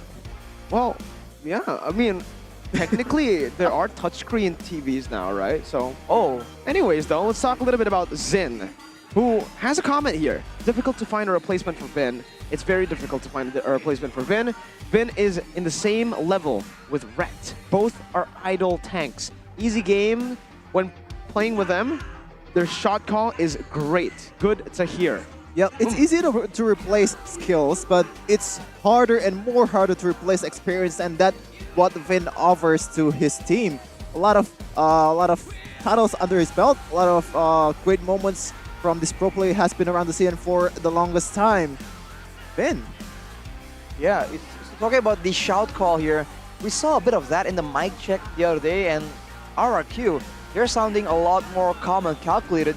And on the back of Vin, it's just so crisp and clear. Everyone is just chill and they don't speak so much. They don't get too hyped. So when Vin makes a very distinct call, like for example, right, one that stands out is the Grok Initiate that was able to catch the Hanabi from Bigetron. He just said, guys, I'm going for that headbutt, the wild charge. And everyone says, yep. Very clear and concise. And that's how they were able to get to find that opportunity out of nowhere. So I think that kind of clarity in communication is definitely a skill that is very underrated. Having clarity in the comms means that there's more time for the players to focus on what's going on the phone instead of listening for a long drawn-out callouts. And if something pops up unexpectedly, it won't get. There's no chance that someone's callout will cover up some essential information. So I think synergy is also built on the back of great communication for sure. Oh, look at it. Look at it. Look at who is on cam right now. It's the man, the myth, the legend, Psycho. He has an aura, man. He's an alter ego. Yes, but I'm saying that if you look at him, he has a presence, some kind of charisma. Every time I see him on stage, it's like, whoa, this man has dominance here. He is a dominant Maybe he has a dominance eyes. Yes, charisma. He also has the best farewell video out of all players in MPL history. Oh man, Psycho. That's jokes, man. That's jokes. Right. Alter ego. We're still waiting on, I believe, a technical issue to be resolved. So please do be patient with us, everybody watching. That's why you've been hearing the MPL Indonesia English podcast for the last 10 minutes. But it's all good here because we're having a blast, still waiting and delivering you guys the best talks, discussions on the desk. But back at it again here, Alter Ego. I think we've mentioned how they can adapt in the drafts against RRQ. But I just feel like right now, their hero pool is questionable. Well, mainly for me, for Rossi. Well, we haven't seen just yet, right? Maybe we'll see more heroes later on. It's the same fun fact right here by Grab. Udil and Psycho last play as a team in MPL ID Season 6. I think me and Mirko, we weren't even casting yet then. So it's been a long time, man. just put into perspective how experienced these players are. They are absolute veterans in the game right now. They've been here since I was born. Whoa. Is it that far back, Mirko? No, it isn't. It's how a old? yoke. How old are you? Are we doing 12. child labor here? Oh, Are we gonna man, get reported? no, I'm legal. Don't worry. Anyways, Oh. Sheffin, what was your point? What would you want to say? What I want to say? Yeah. What point? I don't think I have a point to say earlier. Miscommunication here on the desk. But yeah, I mean, the experience really does show though in how they're able to adjust. And I think something that Alter Ego struggles here has for sure been adjustment. Both in game and outside of game, we've seen that sometimes against some real troublesome compositions, they struggle to find a direct answer in the same match. And even afterwards, if the patches, right, just change out of nowhere, it's going to be very difficult for them to try and change out their playstyle. And look at this silhouette. Oh, on cue right here. Welcome back, ladies and gentlemen. It's still us three right here. I think it's fitting that you see the S23 before you see us because it's right in front of us. And again, Samsung Galaxy S23 5G. You want to sit in the Samsung zone. If you want to play ML with 0 lag, with 120 hertz refresh rate, and all day without having to care about battery life, everything is in this phone. Hey, don't and forget, everything is in... What? 1 terabyte. 1 terabyte. I don't know what it is, but it's 1 terabyte. That's my PC. I am not joking. I still have 1 terabyte storage, so this beat my PC. But ladies and gentlemen, we are going to be taking a very short break due to the issue still here. We're trying our best to resolve it. Please do be patient with us. It's been Mirko, Arashi, and Sheffin. We'll be right back.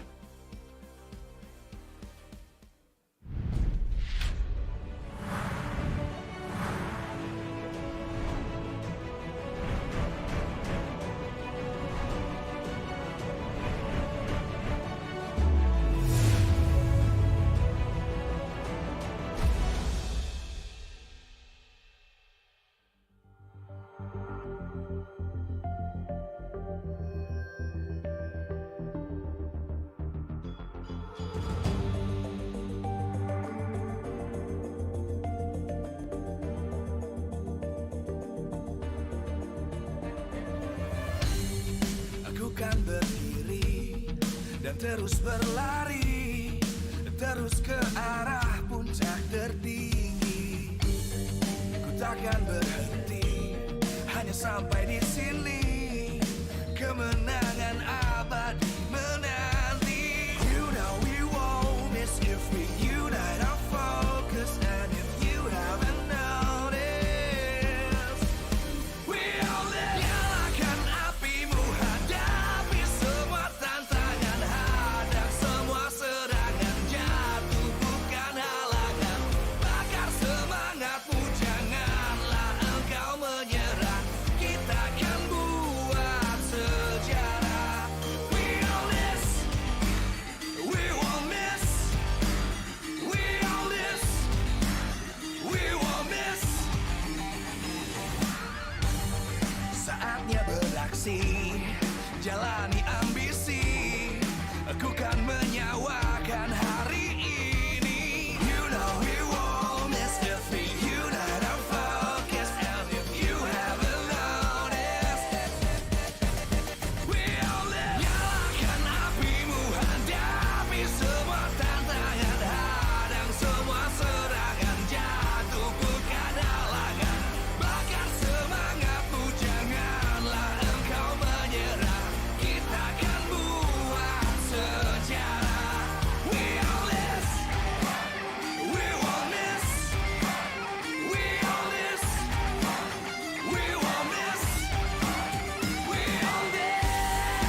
terus berlari, terus ke arah puncak tertinggi. Ku takkan berhenti, hanya sampai di sini. Kemenangan abadi menanti. You know we won't miss if we unite our focus. And if you haven't noticed, we all live. Nyalakan apimu, hadapi semua tantangan, hadang semua serangan, jatuh bukan halangan. Bakar semangatmu, janganlah engkau menyerah. Kita akan buat sejarah. We all this, we won't miss.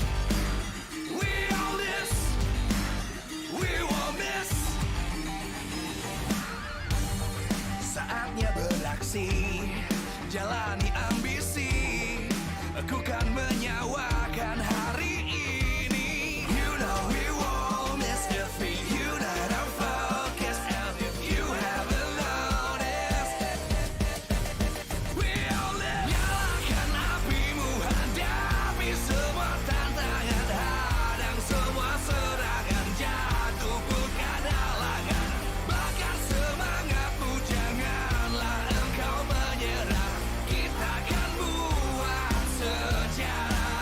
We all this, we won't miss. We all this, we won't miss. We all this.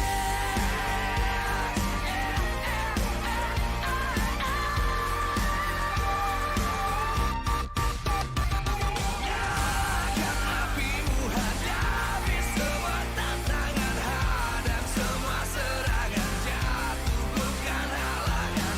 Bakar semangatmu,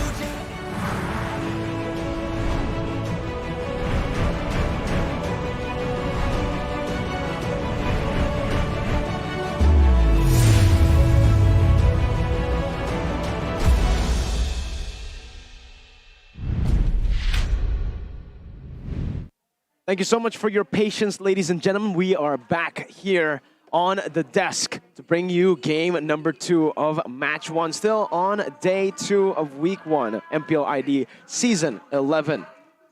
Here with Mirko, Sheffin, and Arashi. Yeah, definitely. I'm still waiting for... well, there's a lot of new picks in this meta, right? In this patch.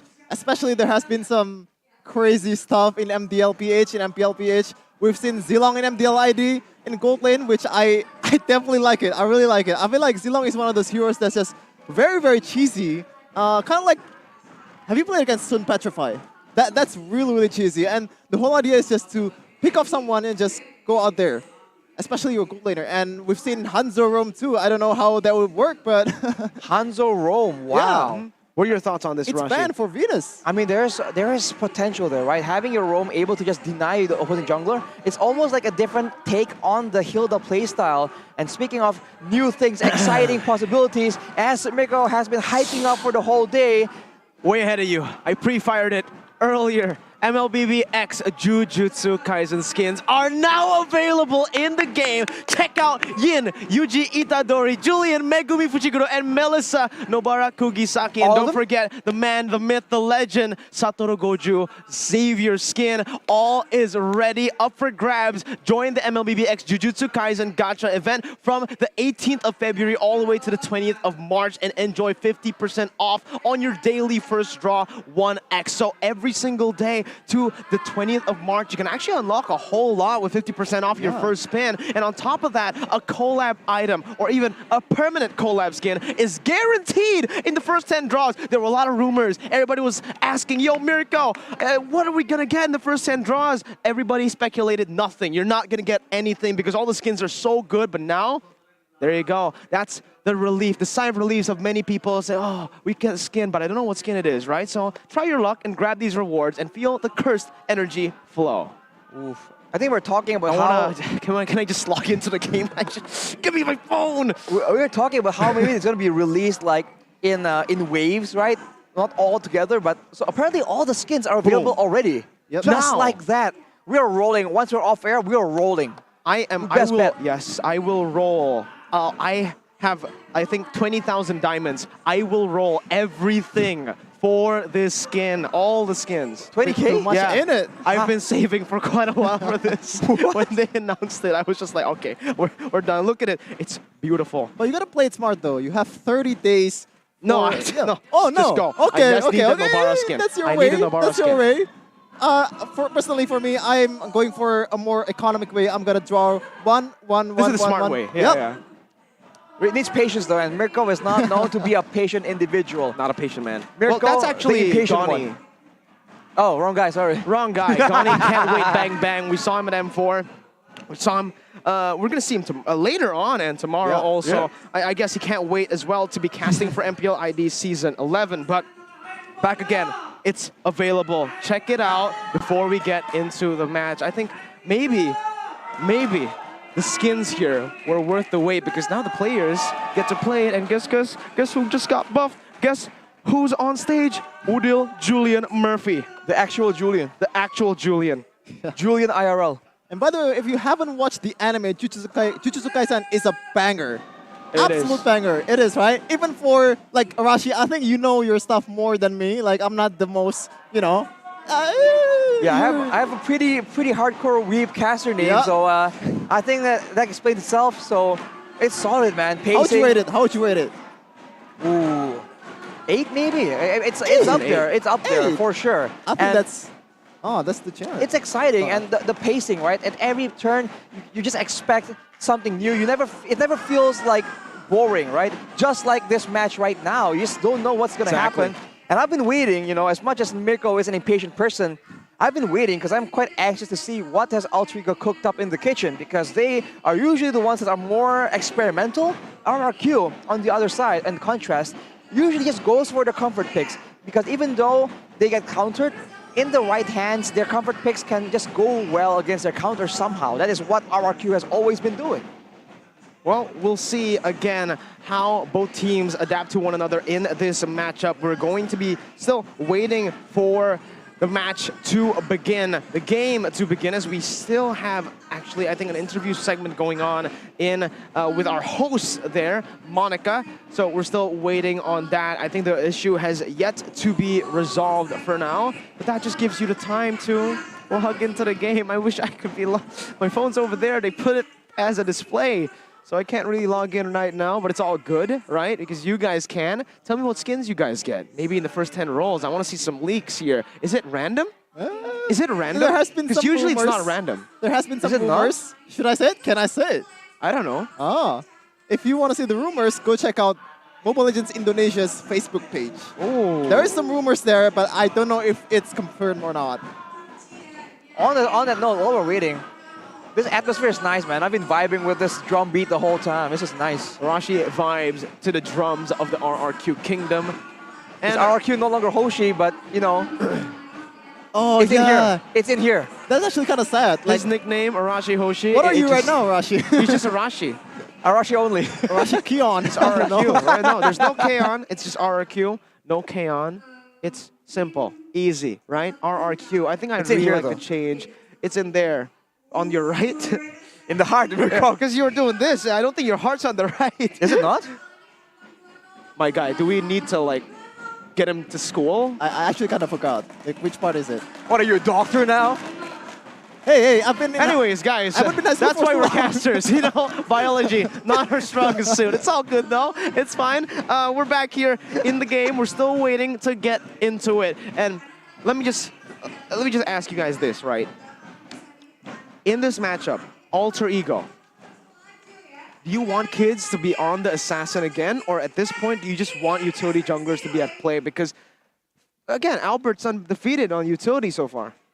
As far as utility goes, I feel like the pick between a utility jungler and an assassin jungler, it's very situational, right? Assassins can work, but if you pick an assassin against RRQ's composition in game number 1, that is an awful time to be in. We saw kids on the Fanny, right? Getting denied by the Divine Judgment, getting stunned up by the Farsa, stunned by the Fredrin. So there's just way too many risks involved right there for the assassin to make any meaningful plays. Even if you want to try and split push, in game number 1, they had a Masha. So kids can't even do that. So in that kind of situation, just go for the utility jungler. That is how teams have found ways to counter that assassin pick. Because against that composition, the odds, right? It's possible, you know, you can make this crazy, insane plays, but the odds, most likely, you're just gonna fail, get crowd control, get taken out. Arashi, great analysis, but I don't care. I just want to see a better game, a much more skirmisher game, much more chaos game. So I want Assassin on both of the teams. So I don't care. That'll be cool. That'll be cool. I'm a neutral, so anyone wins, I don't care. I want Assassins in every role. 5 Assassin meta. Yes. Okay, that's an option, definitely. Burst all across the map, dude. We've seen crazy stuff. Valentina gold by Katera yesterday, and you know, we might see like Hayabusa gold. That only happens in Malaysia. That's a Chiku thing. Well, that's Malaysia. Malaysia is crazy. I mean, like Malaysia in Todak, not Malaysians are crazy, okay? Yeah. I just want to point that out. It's actually like Todak and Hawk, they've, you know, the impression that they've given us is Malaysian teams are literally crazy, right? With their crazy picks, Eudora mid, everything. Even what you mentioned earlier, the Hayabusa gold. Unfortunately, it didn't work out in M4 with the Hayabusa gold, but still, it's a very creative decision. And there's no reason why Indonesia can't do the same thing. Serumpun, bro. Serumpun. Oh, okay. But there's one thing that we haven't done, though. So there's this strat, the switcheroo that have been doing. Gold lane to XP, XP to gold lane. Like, why are we not doing this? This is a very, very cheesy strat. It kind of works, kind of. Like, kind of. Yeah. Like, it works in a group stage. Like, it really works against ONIC. I think they did that, right? ONIC versus Todak. I think Todak especially, I think from the way we've been seeing, yes, the cheese strats do work, but it only works mostly, it finds most of its success in best of ones, right? I think M4 was just the literal proof of that. Groups undefeated, right after groups, it just felt like they weren't really able to create just solid. They were so used to playing crazy drafts that they can't go back to the normal draft. And I think this is what the teams here are trying to create. Still, we need to go for the most efficient meta, most efficient tactic, literally what meta means. Most efficient tactic, most effective tactic at the time, right? So that's a reason why things are meta right now. And I think right now, what's interesting is that the meta is also flexible. There's a lot of picks that won't make sense in any other scenario, but given the right teammates, the right picks on your teammates, and the right opponents, some picks can definitely just come through. But it's, again, very, very specific. You can't expect something like a Ceylon Gold, for example, to just work every single time. Like that's very wishful thinking. Well, Bigetron went for Hanabi, and they're basically thinking that way, right? They're thinking, hey, Hanabi will work in both games. It didn't, but maybe it would. You have to let go, Mirko. Maybe. You have to let go. Maybe some of the time, right? Some of the time, some of the place. Because different things can happen in different places. Yeah, I actually like the concept, you know, especially in Game 2. There's a lot of appeal for the Hanabi. There's 2 frontliners in, I believe it was Benedetta and Grop, and another disengage mechanic in Matilda. And actually, Marky is bringing out the Aegis at a time, which is, it kind of works, you know, but Aegis, I would say it's not the best spell right now. It's not really used too much. But yeah, maybe that could work in any other situation. I think he was just banking on the fact that if you get shielding, you get like essentially a free purify, but of course it can't really. It's a fraction of the power of the actual battle spell purify that allows you to be immune to crowd control for quite a bit. And I think the issue was that he was also going all in onto for the damage, right? He wants to be a very solid source of DPS, which works, but when you have no defensive stats and you rely on was it a Matilda to try and just save you from those tough situations, in a way it becomes one-dimensional. Your opponents can predict how what you're going to do if they pressure you and how you're going to try and get out. So that allows them to get a bit of info on how you want to maneuver, and that's never good against a team as calculated as the teams in the top echelon of the MPL right now. But finally, we're in the drafting phase right now. Another standard bans from RQ is still Joy in 1-1, just dominating the banning phase. Kaja is not open anymore, even though I think, would you say Finn does a good job at Kaja the previous game. I think there's a lot of mistakes. There's some mistakes, especially in the late game. There's one moment where he can end the game, RQ can end the game, but eventually the flicker doesn't work out. And yeah, it's interesting that they still ban the Kaja here. I think they want to pick maybe an assassin or someone that's maybe just give a little bit of safety to their damage dealers, especially maybe you want to go for Fanny right now. But no, it's gonna be Kadira again, over and over again. By the way, 3 picks, win rate 0%, ban 5 times. Interesting stats. Keep in mind that Godita himself has not found success on the Kadita, so it's a tough situation. It's a bleak outlook for Alter Ego right now, but perhaps they are onto something we don't know of just yet. With the right kind of companions, this Kadita can still be a very effective pick, but for RRQ right now, a lot of other heroes are still open right here. I do wonder what will be in the hands of Lemon though. We've seen him play a variety of things, and for RRQ, it's going to be back on that Farsa, that long range, that gank. It's just way too good to pass up, and they go with the flex pick Fredrin again. So not too different, because if it ain't broke, don't fix it. Hashtag Mirko. Yeah, there's no real need to change it, right? I mean, the fact that it worked in game number 1 now, Alter Ego might just be going for the exact same strat. Kadita mid solo lane, something that we were talking about early on, right before the draft. And now, looking at it, Alter Ego might just go for the same picks here, maybe, right? Moskov Yuzong. Moskov Yuzong. That just means it's going to be a full dive again. That's and a no-no for me. Yes, there is a Kaja that has been banned already, but there's just so many ways to try and counter that kind of one-dimensional aggression. They go for the Yuzong. It won't be the Moskov. It will be a carry.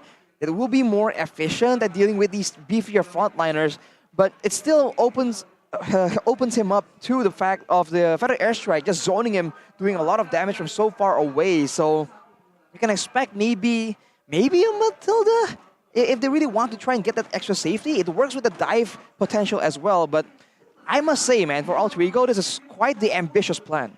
I think they could just go for the Claude pick as well, right? I mean, nothing really stopping him. The Claude is a good laner up against the carry. Maybe at M4 it really wasn't, but now with the nerfs to carry in the early stage of the game, making her a bit more scaling, Claude does an okay time. You know, carry isn't able to bully like she was before. I'm still lingering around, like, why Kadira, you know? Like, you don't really have anything going on. I think they're just confident that they can combo it with Yuzong and just dive in.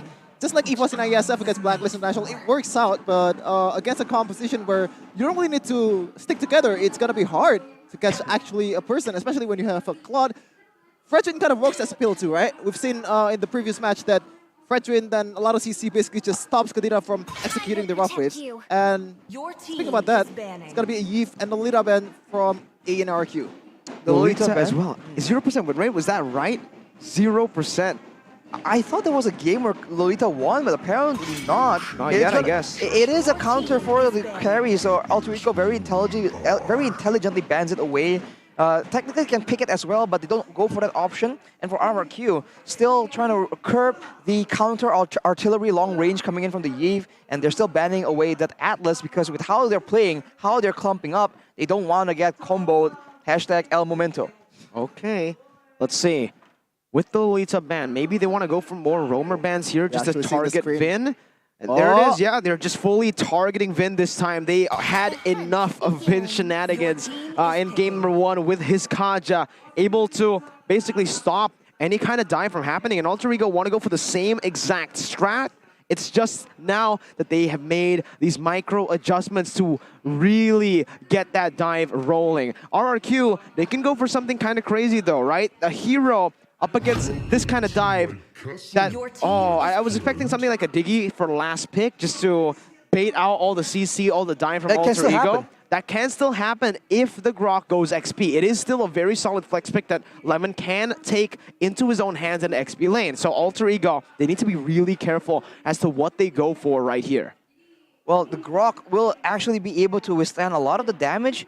And it's the same situation, right? If Alter Ego wants to try and pick someone off, they have to contend with trying to take the Grok out, lest they get wild charged. Or, you know, but if they do that, they also leave themselves open to a Blazing Duet, to a Feather Airstrike. We've seen a similar strat play out yesterday against Bigetron, I believe. So for Alter Ego, they go for the Martis and the Lilia. So amending that problem, Mirko, of that mid control. It's gonna be a Kadita roam this time with a Lilia, with a Martis. Now there's threat in that mid lane for Alter Ego that RRQ needs to find a solution for. Definitely the better option for Alter Ego, especially before level 4. You don't really have anything going on for Farsa unless you have that Feathered Strike, which can just burst down Udil really fast. But I think the approach towards Scholar is just there's no approach at all, you know? Like, they know that Kadira doesn't work, but they still do it anyway. There's not much they're trying to do against Overwatch. Wait. Yo! Wait a minute. It's Fredrin XP, it's Albert on the Assassin up against Alter Ego. Now that Alter Ego have made a few adjustments, RRQ, they're finally letting the baby alien with his crazy mechanics on the Hayabusa. Last time we saw this was at Season 10 when he was actually up against Alter Ego as well. Right? The triple kill. You're right. Yeah. Going up against Chao, getting kicked in the face and still getting 2 kills in the end, even though he died. You know, that's not a good play, the death in the end, but that doesn't matter. He made a great play, and that's a big turnaround. Mirko. Well, ladies and gentlemen, here it is with the Assassin pickup. Will it be RRQ who takes this match 2-0, or will Alter Ego force a third game in the series with their dive composition, a few micro adjustments, and the Lilia for a bit more mid lane presence? Welcome to the land of Dawn for game number 2. It's fight or flight for Alter Ego. In that mid lane for RRQ, it's gonna be Vin, Clay, and Albert. So now with an Assassin in the picture against the fighter, on paper, it's gonna be a tough situation for Albert, but this man does not operate based on logic. This alien duo right here, Lemon also bringing in that Fredrin to the EXP lane after we haven't been seeing it there for a long time. You know, leave it to the aliens to just come up with something completely out of the blue like this. Here as well, though, we're gonna take a look at how the early game is gonna play out, because Hayabusa, sure, very strong hero. He went for the high and dry, gonna be able to put some killing pressure and grab a few kills, just like you guys can grab the discount code 26,000 IDR with grb.co/MPL. But Alter Ego have a lot to say now with a mid control and a stronger presence in the jungle when it comes to clearing waves or camps up. Kids has a better time here, but Albert jumps in with the quad shadow still, not really respecting the early game presence of the Martis, as he hasn't hit that level 4 just yet.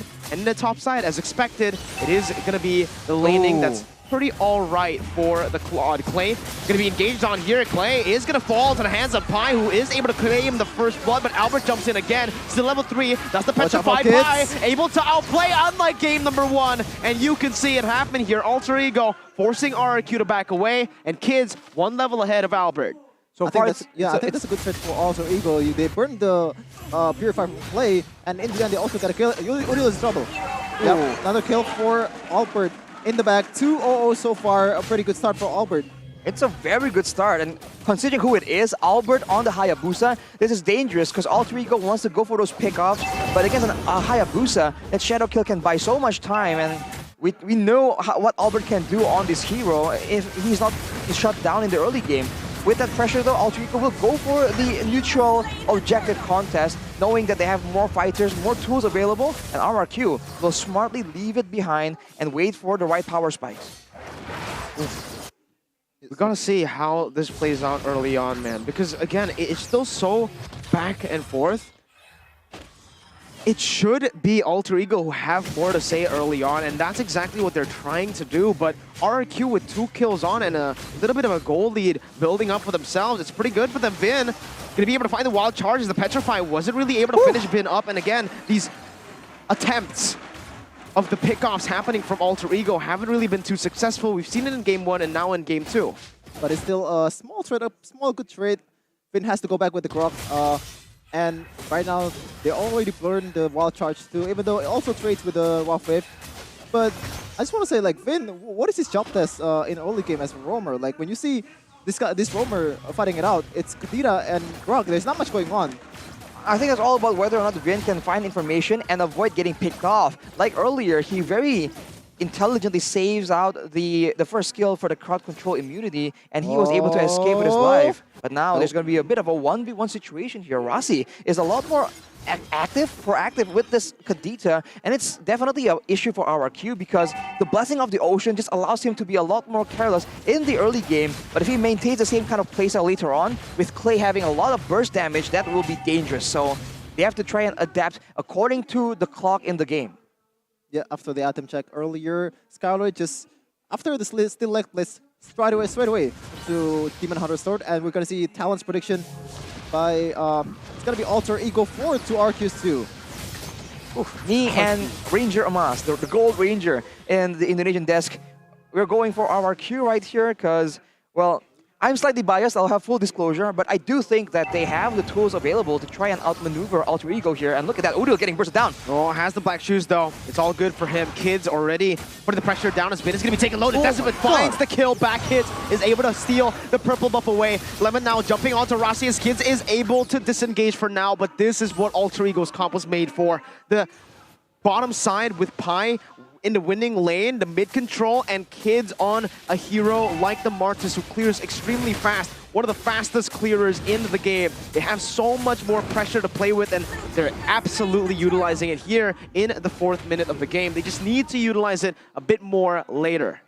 Keep in mind that the gold lane, though, for the side of for RRQ, Skylar has not been exactly touched, and we've seen this playstyle, right? The gold lanes farming up and out of nowhere, just carrying the game in the mid game. Look at the player gold by UBS gold. It's still Skylar on top right there. So that is something that Alter Ego might try and mitigate once they have a bit more of a snowball. Because right now they have even number of kills, and they have 1 kill onto Vin. It's not exactly the right target, but look at Rossi waiting for a play. Okay, on to the back. Skylar with Purify again, untargetable. Wall charge onto Kids, stopping the gank from happening. It's RRQ this time with a proactive move, but Alter Ego with a proper reaction. Yep, but it's a 4-3-3, definitely RRQ winning out that, not much of the trade basically, but they gain more creeps in the mid lane, but Rizal is still trying to flank here. Whoa, very aggressive here, forcing the Blazing Duet out, also flickering out himself. Again, a little bit of a miscalculation there. I don't think it was necessary. The Feather Airstrike was popped in while Charge was on cooldown from the fight prior, but it's just safety. It's just safety, and for the emblems right here, you look for RRQ, it's all about that movement speed, right? All of them will need to try and kite back away from the danger coming in from Alter Ego Esports, or go in aggressively as Albert dodges away with a quad shadow, and Rossi is now stuck in a weird spot. The Feather Airstrike is being used, but it might be a bit premature. And for both teams, there's still nothing going on, but you can see that Alter Ego, they do feel that urgency, and in that EXP lane, somehow Lemon is still having holding his own against Sorpai himself on that Yutong. I want to go back to the point you made earlier, Rashi. Like you said that definitely Skylar is untouched, but you gotta look at it both ways. It's a carry, even though it's nerfed, it's still gonna hit like a truck in the late game. We know that this hero can deal a lot, especially with Benny Cutie dominating the M4. A bit of nerf, I don't think it's gonna change much. Well, if it's a front to back, I think the carry will be able to do a lot more damage, but keep in mind, there's a lot of AoE, a lot of Blazing Duets, and the Feather Airstrike as well. Black Dragon form forced out of Pi, and Rough Waves as well in the back line. Skylar's gonna be caught in the Petrify, and that's gonna be Pi jumping into Dreer's Die, forcing the Blazing Duet out. Albert backing off, Turtle slain once again by Alter Ego with a bit more pressure to play with. It's 3 turtles over to AE, but RRQ, look at the gold lead. It's only 500 despite 3 more objectives. Yeah, RRQ has been known to kind of handle this kind of gold difference really, really well. Even though they already Alter Ego take the turret with ease, not much of a retaliation there, but RRQ is still in the game so far. They're definitely still waiting for the right opportunity there, and this patient I think is very admirable, because right now it's just dangerous for them to try and go for these gambles. They're just waiting for the power spikes, waiting for items that can counter the burst damage, the pick-off playstyle. But for now, it seems like they're still trying to go for some turret advantage as well. So I think given what they have, given the hand that they are dealt, they're doing just fine. And Rossi on this Kadita has been proactive, but you do see that he doesn't seem that comfortable. He hasn't been as deadly or as accurate with these big combos that really could be the deciding factor on who comes out on top here. Look at the goal differences here for both of the teams. You can see, even though Alter Ego have a 400 gold lead, the way it's placed, that Skylar is still having a little bit of a gold lead. It's just basically even as they're looking for a gank here. Wild Charge canceling the Black Dragon form. Wow! Good timing by Vin with his conceal and flicker. You hate to see it, man. You hate to see it as a usual, man. I kind of feel that sometimes you just don't really have enough reaction time to react to that, especially with a flicker. You don't really expect that too much. And they're going to go in the bot lane. Okay, Kids again trying his best to just, you know, get the wave out of here. But with Vin there, they're going to be able to find the turret anyways. Alter Ego, their best answer is to trade, and that's exactly what Rizal was able to do up top. Well, you would think that for Alter Ego, they want to be the ones more aggressive, but now it's at 9 minutes. It's getting closer and closer, and without a significant goal lead, now you see RRQ pulling the trigger on a lot more risky plays. So that trade, I still think, benefits RRQ to a degree, because if this goes to the late game, Claude and Carry both do a lot of damage, but Claude does it to everyone at the same time, and they have the Farsa that can really counter Ryzel later on. So I think if Alter Ego doesn't really get pressure onto Clay or Skylar, it's going to be very difficult right now. So far in terms of map control and brush control, RQ has been, pretty... Oh my god, Rossi with rough waves. Oh, Clay is down. Ryzel picks up the kill. The Purify wasn't enough in that position just to get out. Here, it's still a kill over, but RQ have managed the waves in a way where they can actually withstand the Lord take, even though they're one man down. And they're trying to bait it out so the Lord can reset. That's another time burn. Oh my god. Come on now, that's just rude. They're wasting so much time right here. And for RRQ, like we said, they have the advantage in range, so Alter Ego did a very great job picking off Clay. And like I mentioned, you can have the Purify, but if there's too much burst damage, you cannot Purify Death. So with a one man down for a while, RRQ managed to stall for long enough. So Alter Ego failed to capitalize, and I think if they really want to pressure, they have to start in that far side of the map, away from the Lord, because I think Lemon has been doing a great job just pressuring, making sure that Alter Ego is constantly guessing what to do right here. Guessing where are the members from RQ. Flicker Wild Charge, you pop out on the map and you instantly get slain as Albert comes back to the Quad Shadow, now in the Black Dragon form by Pi against everyone. He goes for the Petrify, but a Wind of Nature from Skylar will say no. The physical damage will not go through. Udo with the Black Shoes just right into the Appraiser's Wrath. He's still able to get out a shutdown even as the Kage shows why he is indeed a Kage. Ryzel steps back in and it's a double kill for Alter Ego. What just happened? Everything was going so well for RRQ. They get the kill, they get the pick off onto Kids, and that's a really perfect window for them to take the Lord. But in the end, Odil making the changes here. They are just way too overzealous right there, going in, chasing for more kills. They forgot that on side lanes, in the back line, Rasi and Ryzel were in position, and they went for it. Udil was able to survive with his life as well, and now Clay tries to deny the Lord, but it won't be enough. Ooh, close one there, but Kids is able to secure it with the Retribution. Lord's Lane presented to you by the Samsung Galaxy S23 5G, and this is where Alter Ego can utilize the snowball finally in the 11th minute, trying to look for more. Even Rossi is positioning very aggressively over there. And this might be the solution for Alter Ego, just counter-engage, counter-engage, counter-engage. You don't only have a lot of bush control, especially when you have a Grok and you have a Fredrin on the opposing side of a lineup. You have a Kadira as a roamer, which is very, very squishy. It's hard to actually open the map.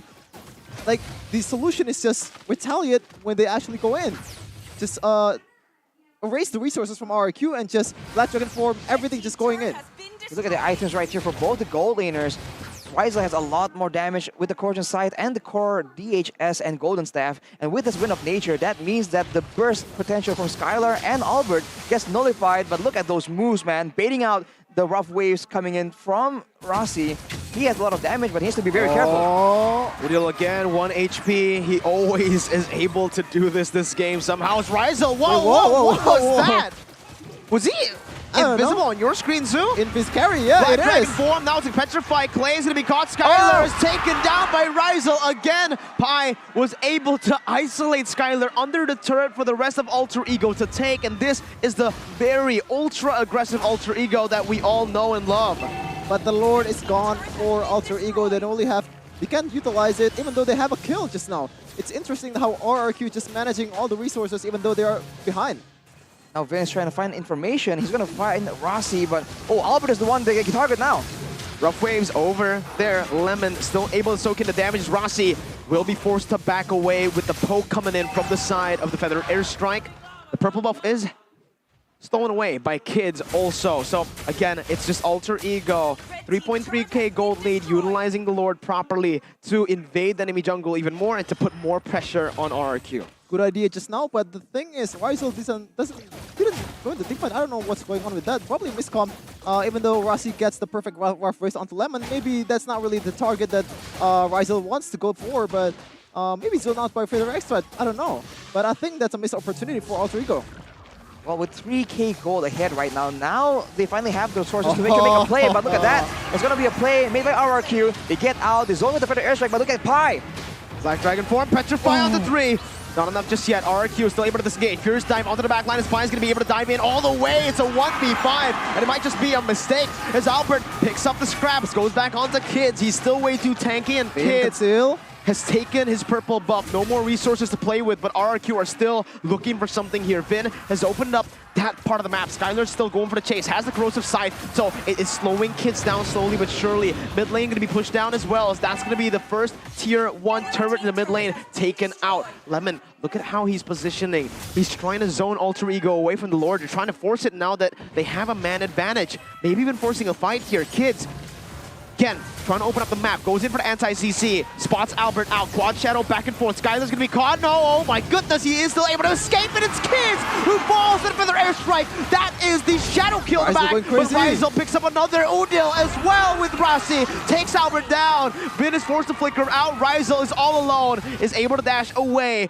Alter Ego still holding on to the gold lead as Pi comes back in with a Black Dragon form now. Hunting Clay down. There is no escape for Clay, but Skylar will be able to trade it back for Udil on the back line. A good trade over. Vin with a wall, Pi with a kill, Skylar with a reset on the Lord.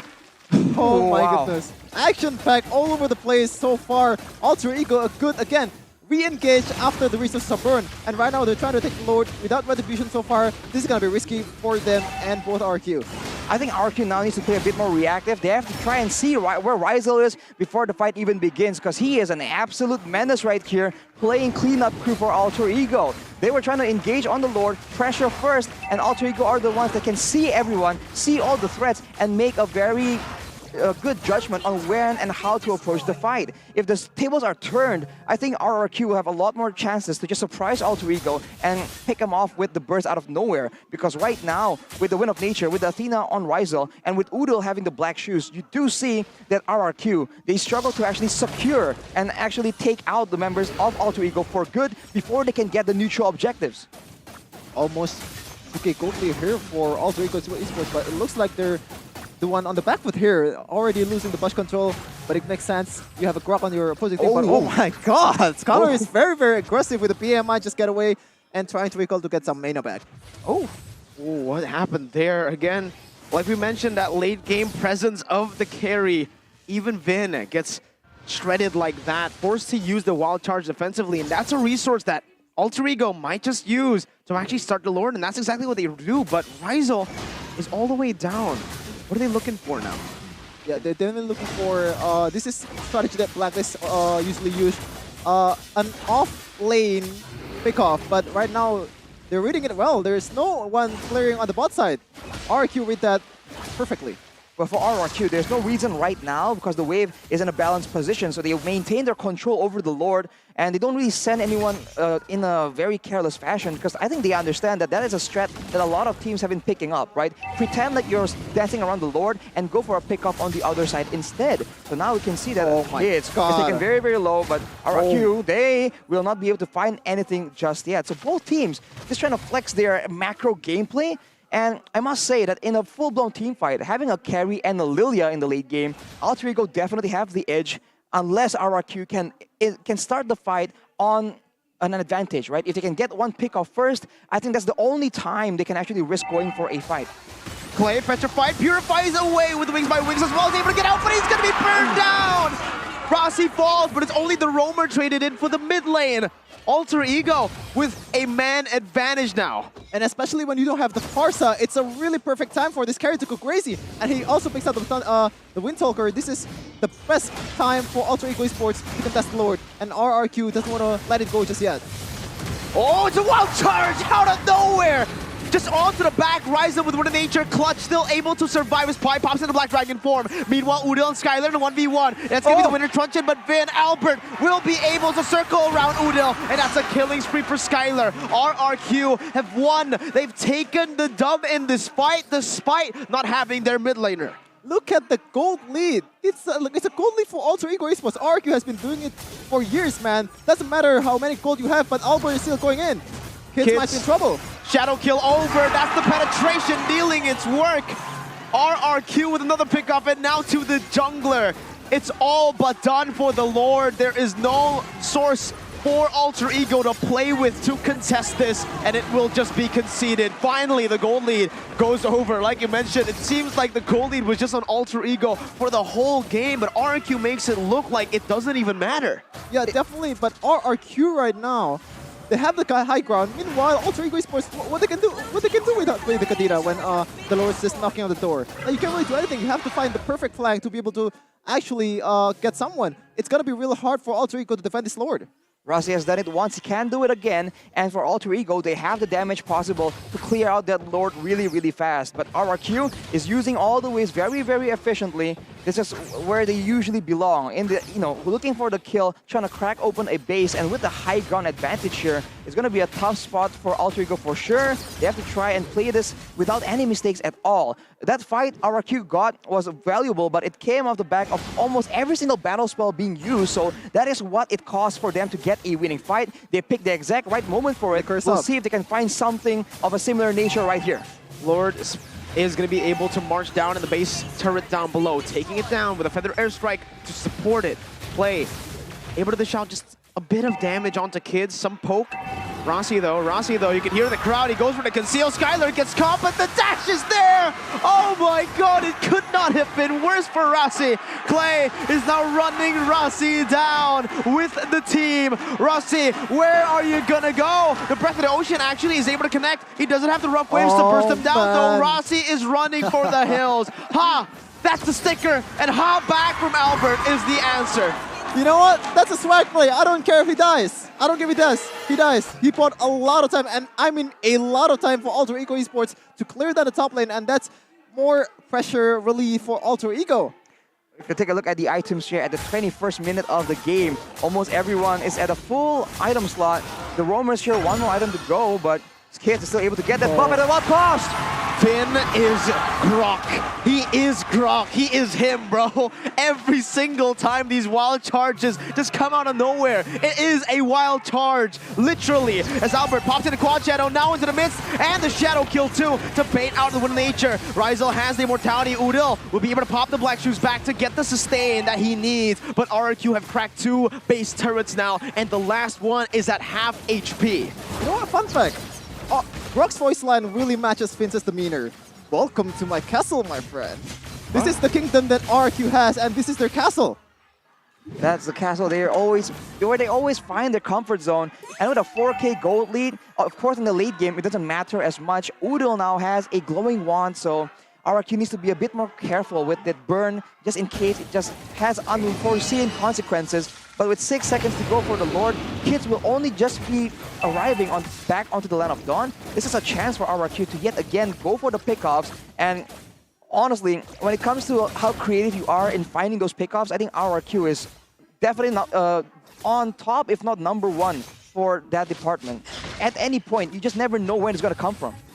Yeah, but the other side has Katira, which has been doing pretty good job so far. One thing I want to point out, there has been a lot of kind of pseudo pressure that Rossi has. When he's not around the map, RRQ doesn't want to go in. As you can see earlier in the Lord fight, they're very, very scared to commit, and Rossi just gets spotted right now. He got spotted by the purple buff, unfortunately, losing out on the chance for a pickup.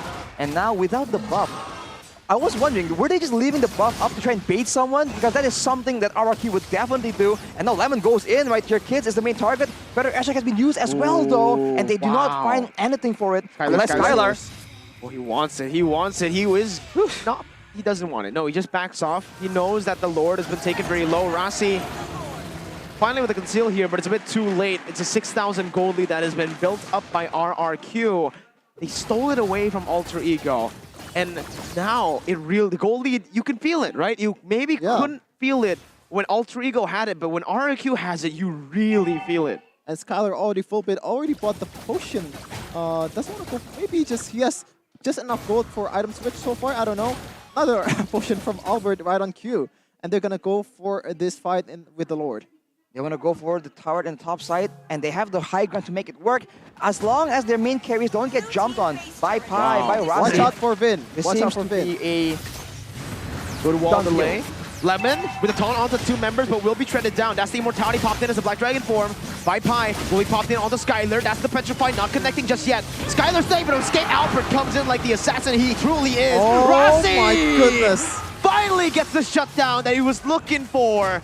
And that was a crassy move. Wow, they definitely proved me wrong. Like I thought like it's a Katina, you know, like there's not much high ground you can offer, like, but they have the carry, they have a lot of things that can feel for this guy. But RQ, I feel like Vin is just too stuck on the idea that I have to use the surprise mechanic that I have, but he doesn't feel for his teammates. He has the flicker, he has the wild charge, but he's stuck on that idea.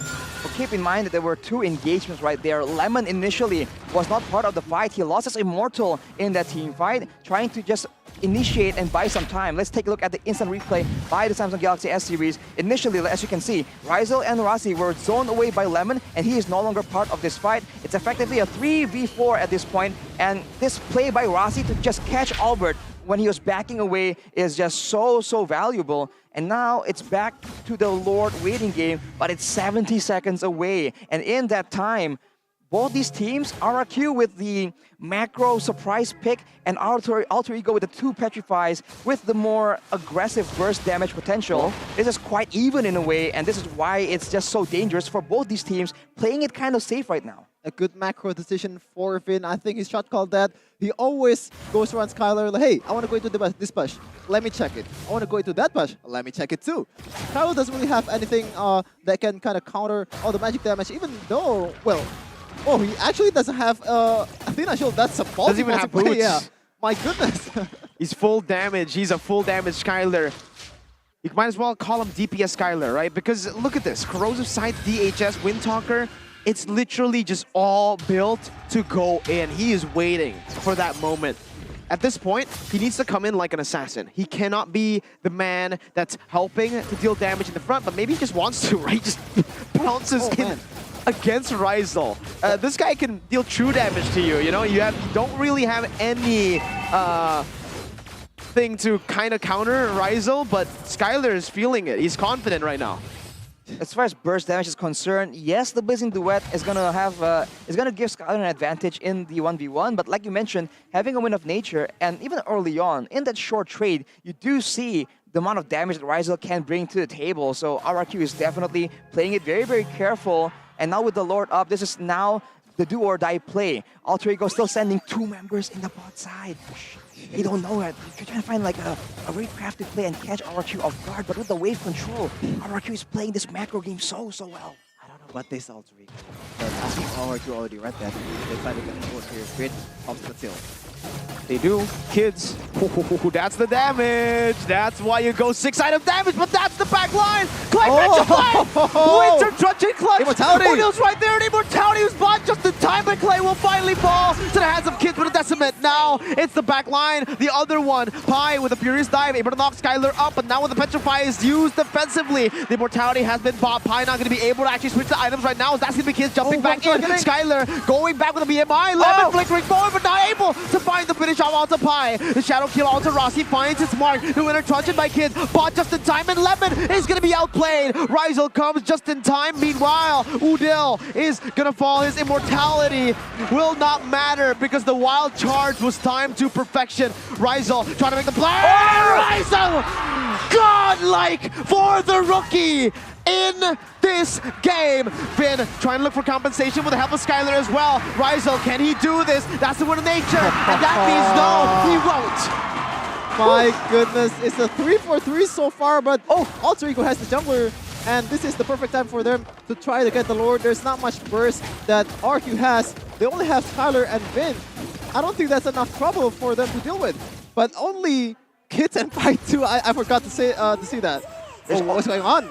Gold Dinger is not available for Alter Ego. They might just go for it. Watch out for the flank though. All Kids and Pi trying their best to try and make this work. Yeah, no defensive items. You gotta be really careful here. Skylar jumps back out of BMI. The Black Dragon form has been baited out. Now Clay is marching, walking all the way back to the enemy base. Knowing that Rossi is 7 seconds from respawning, they need to utilize this timing right now. Skid's gonna be taken low and taken down. Pi is the only member left now with Rossi to defend. Pi versus the world, but their airstrike popping his HP for Skylar! Dodging away, getting the immortality, petrified, but it will not matter. It will still be a 2-0 for RRQ.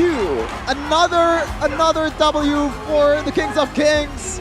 Presented to you by all the players from RRQ, but oh my goodness, I really didn't expect it. 0-2 for RRQ. I mean, like the track record shows it that RRQ has been dominating Alter Ego since season 4, but I expect much more from Alter Ego, especially like when you leave Psycho out of the lineup. I think you have a good plan to go against RRQ. Wow, man, what a performance. Even in the last sequence of events, losing their high ground advantage, the only real threat was Rizal. Having Rizal just take over the whole team fight, and somehow, some way, Albert and Vin making it work for the team, and then pushing all their advantage. RRQ, man, once they see a lead, an advantage, a cooldown being used, death timers on the map, they just go for it. They have so much experience and so much knowledge in how to read the flow of the game. You see it yet again right here, and they deserve the victory, but Alter Ego made it close. That's a brilliant shot call, by the way. Like, I really didn't expect for them to try to go to end. It's a 2v2. Yes, the spawn time is there, but sometimes you just gotta forget with it. This is the difference between pro player and an analyst, I guess, or caster. But yeah, 2v2, knowing that Clay is also gonna be there when they needed him the most, and Rossi can't really do anything about that. RRQ, brilliant, genius, magical shot call, I'm sorry. Wow, yeah, I agree, right? The shot calling there. I was kind of confused too. I was like, wait, are they actually trying to end? Then you look at the death timers, the cycles that were pretty jumbled up, right? It was 17, not at 40. the same time, so they were actually able to utilize that with Clay respawning at that exact time as well, knowing that the Forza has the wings by wings. He is going to be there in time, and even if Skylar gets taken down, even if that happens, it is all good because Skylar is merely just a bait when the base is wide open like that. The Farsa and the Grok, with just the base damage alone, will be able to end it, and the calculation was sublime. Amazing. I think they just recognize that the main threat, the gold lane, isn't there, and Skylar alone can just do a lot of damage, provided that he does have adequate protection. So knowing that the death timers are jumbled up, they just cycle it as much as possible, and even if they don't really get the end right there, they have that opportunity to try and force a pick-off onto 1 or 2 more members and keep that death timers jumbled up. Wow.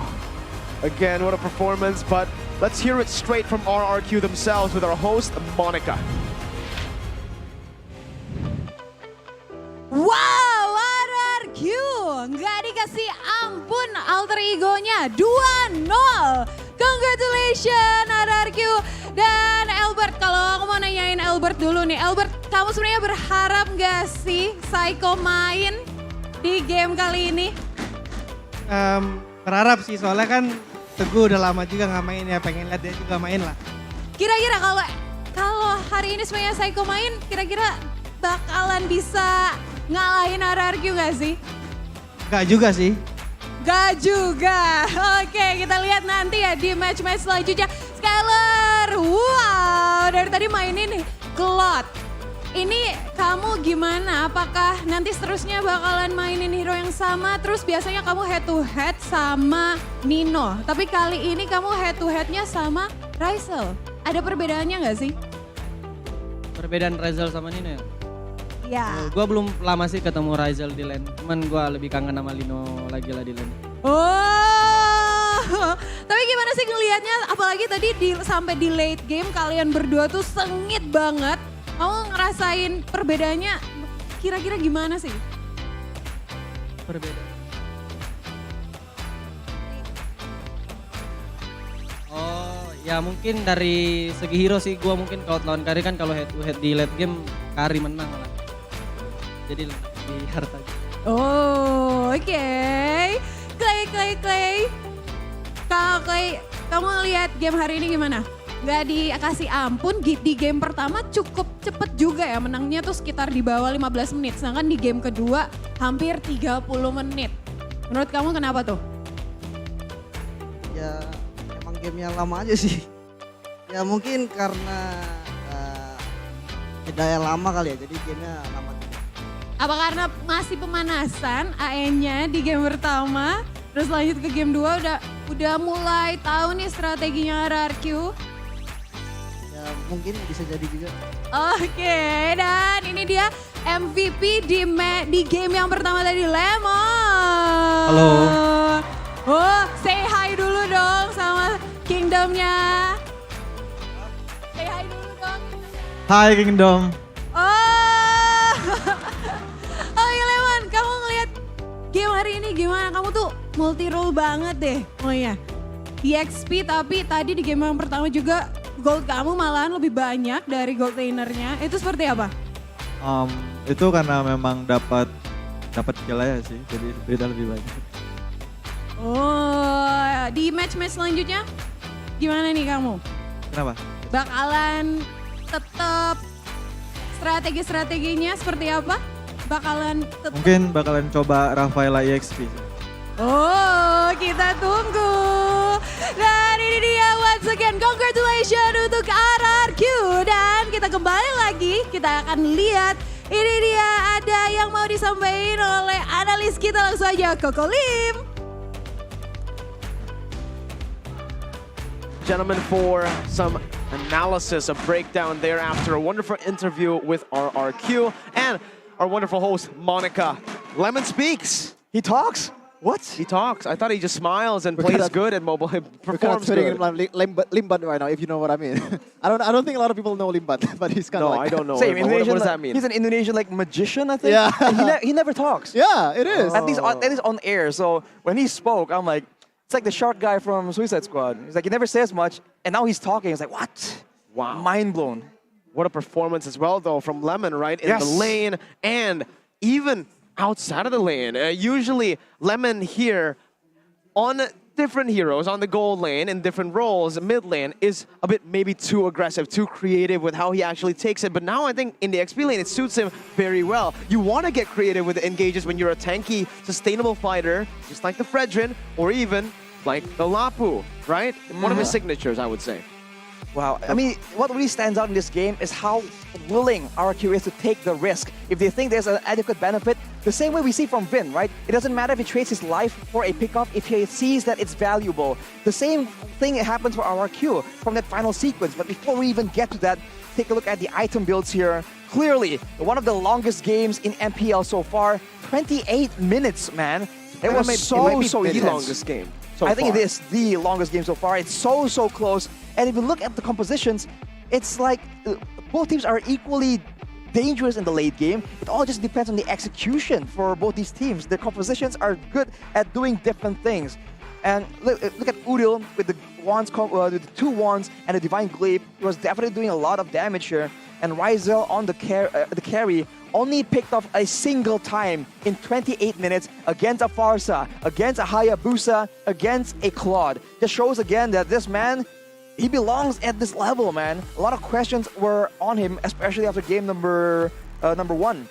But he shows again that he was able to hold his own and survive and itemize pretty intelligently too, going for the Rose Gold Meteor. A less explored option, but he goes for it, understanding that in this particular game, it works out. Another thing that I want to point out though, total take, Alter Ego 3, RRQ 0. I've always mentioned that any team can win early game, but that experience gonna show in the late game. And RRQ is just the, the embodiment of that. They've always been not ahead in the gold, and they catch up. They always catch up. That's just how they do. They were known as the comeback kings. Yeah, they were known before. I think it was Season 9 as the comeback kings, always able to climb back. But this time around, I think you can really just give the spotlight over to Skylar, right? Skylar on the Claude, 4 games in MPL Season 11 so far, and all 4 games he's been on the Claude. This game was the highlight moment for Claude. Skylar, up against so much dive, so much damage, he was still able to escape. Usually it's just the Kadira with the Petrify, sure. When you're able to escape a Yuzong, a Mortis as well, and even a Lilia at some points, and you're able to dish out this much damage up against that much CC, usually you use your Blazing Duet wrong, you use your BMI wrong, you're done as a Claude. Skylar knows the limits of Claude so well, and you know he's been tryharding this hero in ranked. He's been pushing the MMR as well, for sure. If you saw like how he was playing, he wasn't just hiding in the background. No. He was in front. He was just baiting out resources. That's the difference. Harassing with basic attacks on a Claude. This is not a Leslie that has the kind of range to work with. On the Claude, he is just that bold in the front. He just risks everything. Again, the willingness to take risks, knowing that, you know, if he can hit like kids early on, chunk into half HP before the fight even begins, is just so valuable for his team. And you would think that most people, they're going to be afraid of messing up that one time, right? You can get it correct 90% of the time, but the 10% where you mess up, Alter Ego can definitely punish him. But yet, even with that being the case, Skylar just goes for it. It's amazing. Yeah, definitely a way different marksman that you would expect from any other marksman in the world. Just going in with the Claude, and we're gonna see the MVP for this game. It's Vin with the Grok. My goodness, this guy has been setting up a lot of stuff, is Grok. like, yeah, wild shot with a flicker, and yeah, again, brilliant shot call in the end. I really didn't expect that. I think nobody expected that.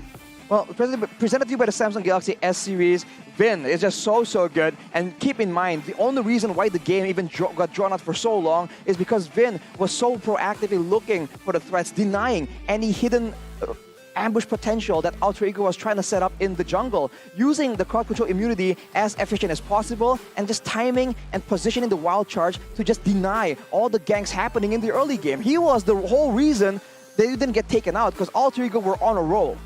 It was crazy, and you can see it again here in the heat map with the Grok early on. What he was able to achieve is Arashi getting the turtle presence, even though the 3 turtles went over to Alter Ego. The fact that he was able to be there pressuring constantly gave Claude and Skylar so much more to play with, so much more room to play with up against already a kind of a lane counter in the carry. And keep in mind, if you look at the heat map here, he doesn't spend a lot of time in the lanes because the lanes are visible. He is in the jungle looking for Rossi, looking for Pi or Rizal, waiting for a play. And in the early game, with that Farsa, in the mid game, there is that pick-off potential, but we do see that Alter Ego made it very competitive. And with the right items, a lot of the heroes on the side of RRQ can get countered, but these small moments like this are what they use to its full maximum potential. And despite the best efforts from Alter Ego, man, it was very close. Pi was also playing very well, being a huge threat. But it just takes a few particular moments for RRQ to look and find an advantage. And look at that. Whenever they have a member down, whenever they have a numbers advantage, they go for it. And this is that moment, man. They lost 2 members. I thought that they would let it go, but they kept going at it, even though Vin has barely any HP. And I guess Rizal is partially to blame for trying to go for this risky play, and in the end, it did not pay off. Right here, Skylar, knowing he's a late-game gold laner with a lot of damage, with the Immortal, they risked that play, knowing that Clay is gonna be back, and Rossi tries his best, but at that point, it doesn't even matter. Look at the death timer, 60, 72, 19, 20 seconds apart. Mati gue ya. Aman. Low banget semua. Low semua nih guys. Tingkat man. Nice man. Moskownya low banget. Yuzongnya. Moskov bisa mati guys. Dapat. Goton dia lem. Moskownya low. Cut bawah. Depan mana kadita di base. Goton ini. Gua tarik sipai. Nice. Bawa yuk. Nice. Kadita lihat tuh. Kena slow dia. Moskov mati. Gua mati. Gak apa-apa. Goton. Ayo. Yuzong hidup, bawa silakan. Gue TB. Ada awas selanjutnya. Gue tarik. Desain. Nice. Reset guys, game 2. Tabrak tangan mau nggak? Ayo boleh sih. Mati guys. Sabar ya. Sabar. Lempar. Cabut dulu guys. Nice. Kait.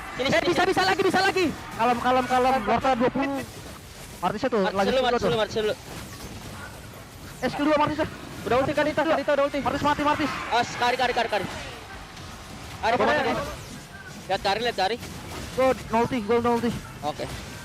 Cari. Nice, udah tuh clear. Kalem. Gue udah pegangin Lilia. Aus Kari. Nice, Bob. WWN. Bisa main gak tuh Karya? Gue bisa kabur tuh, nice. Mati. Winter nih. Ada Winter. Udah Petri juga. Bisa. Itu hidupnya Kadita ya. Percaya gua. Gocek sayang, santai. Turret. Turret. Tower. Nice boy.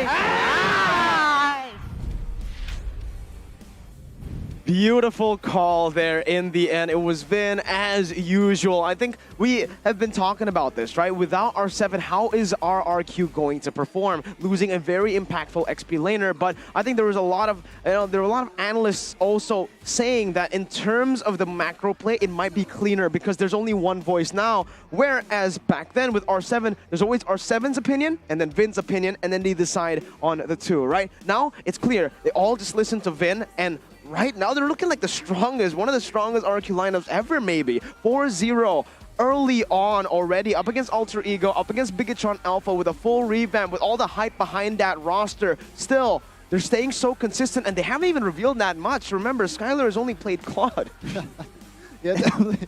I think that's some big words there, like calling it the strongest ever. Oh, man.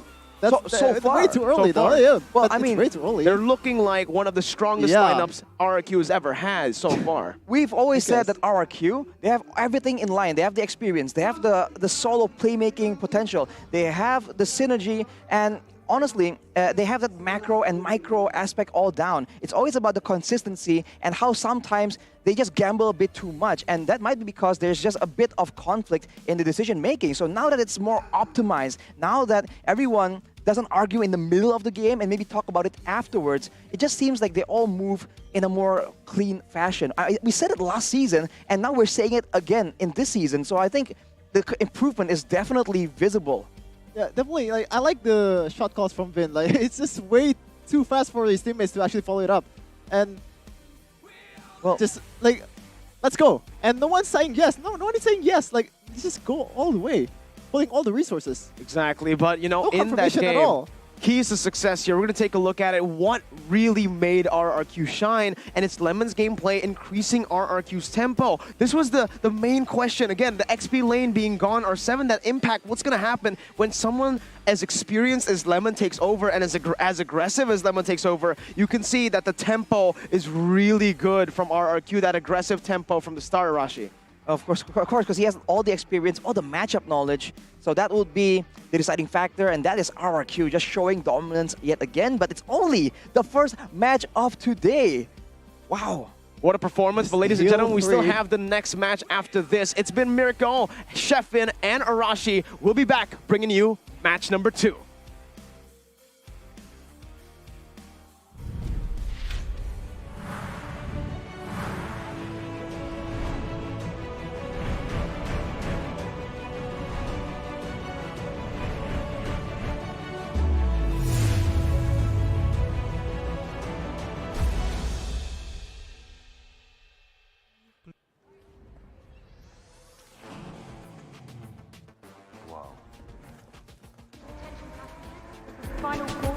Wait, is that a phone?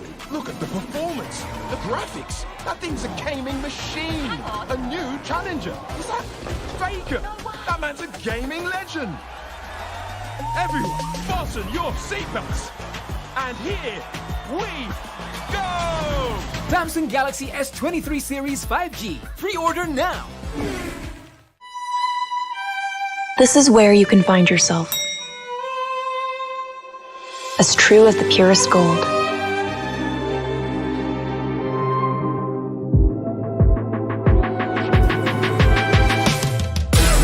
Be forever young.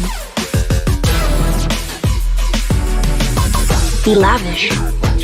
Be timeless. I am 24K, bling like no other. Halo para pengejar. Saya bantuin ya. Kejar ini, kejar itu, kejar.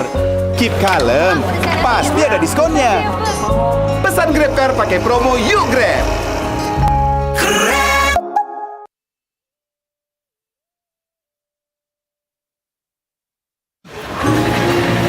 Halo para pengejar.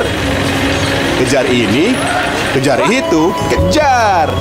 Keep kalem, nggak ada kata telat. Pesan Grab Bike ada jaminan anti ngaret.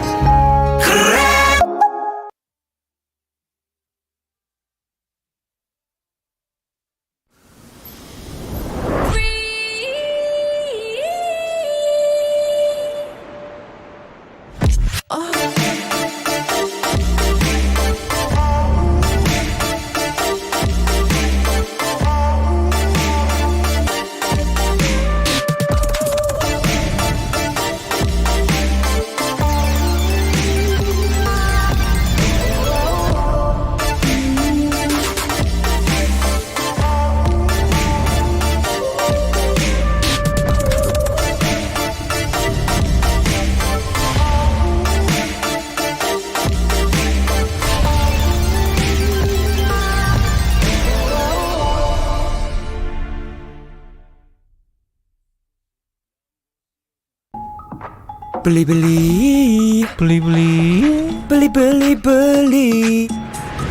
Gratis ongkir. Beli. Gratis ongkir. Beli. Download sekarang. Pasti puas, pasti geek. Beli.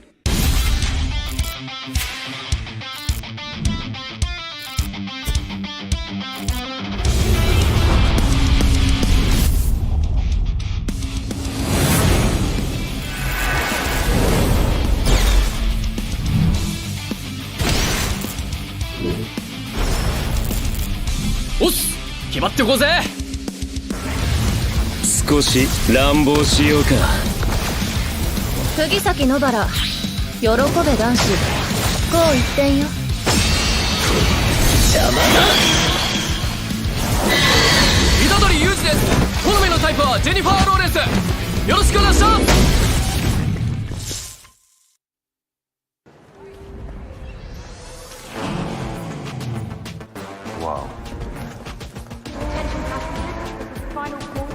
Wait, is that a phone? Look at the performance, the graphics. That thing's a gaming machine. A new challenger. Is that Faker? That man's a gaming legend. Everyone, fasten your seatbelts. And here we go! Samsung Galaxy S23 Series 5G. Pre-order now. This is where you can find yourself. As true as the purest gold.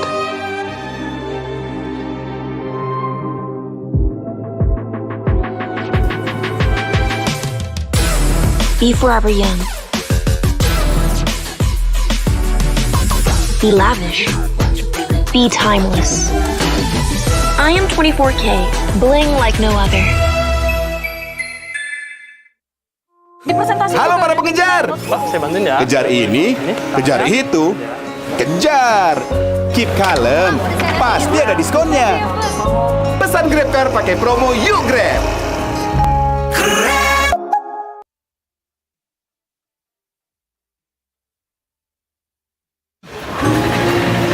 Halo para pengejar. Kejar ini, kejar itu, kejar. Keep kalem, nggak ada kata telat. Pesan Grab baik ada jaminan anti ngaret.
Beli.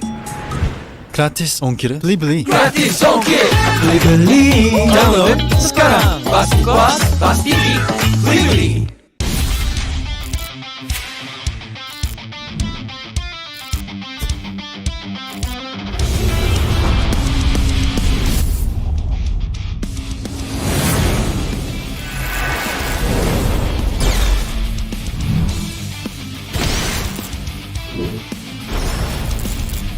おっす決まってこうぜ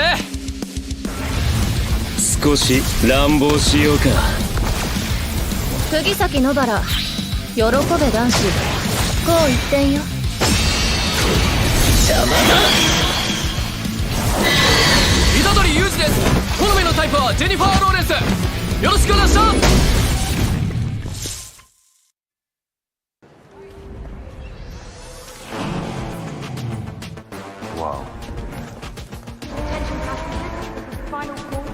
Wait, is that a phone? Look at the performance, the graphics. That thing's a gaming machine. A new challenger. Is that Faker? That man's a gaming legend.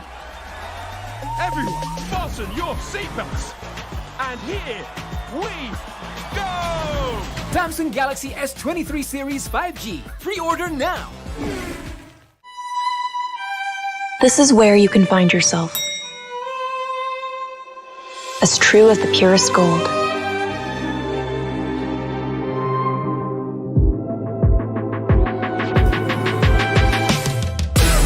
Be forever young. Be lavish. Be timeless. I am 24K, bling like no other. Halo para pengejar. Saya bantuin ya. Kejar ini, kejar itu, kejar. Keep kalem, pasti ada diskonnya. Pesan GrabCar pakai promo Yuk Grab.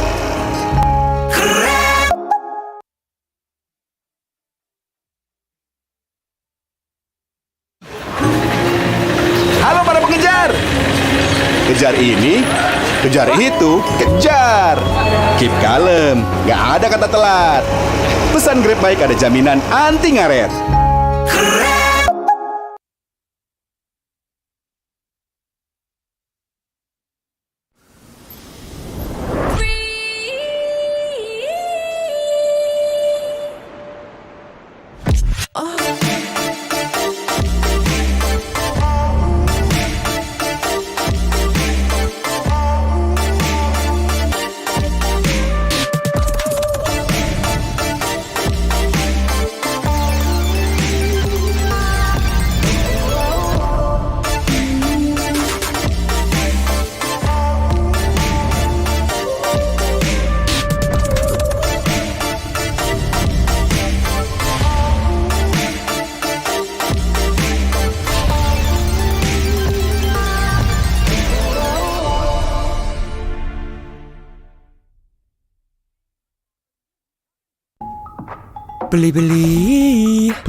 Beli.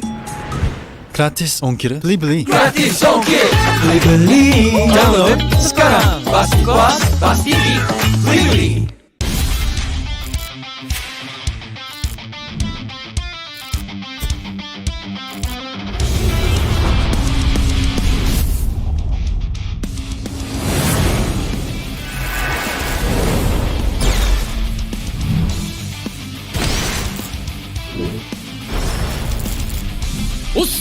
決まってこうぜ。少し乱暴しようか。釘崎野原、喜べ男子。こう一点よ。邪魔だ。虎杖裕二です。好みのタイプはジェニファー・ローレンス。よろしくお願いします。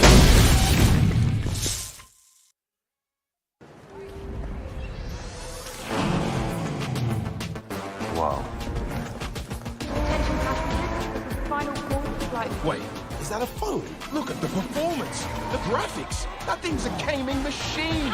A new challenger. Is that Faker? That man's a gaming legend. Everyone, fasten your seatbelts. And here we go! Samsung Galaxy S23 series 5G. Pre-order now. This is where you can find yourself. As true as the purest gold.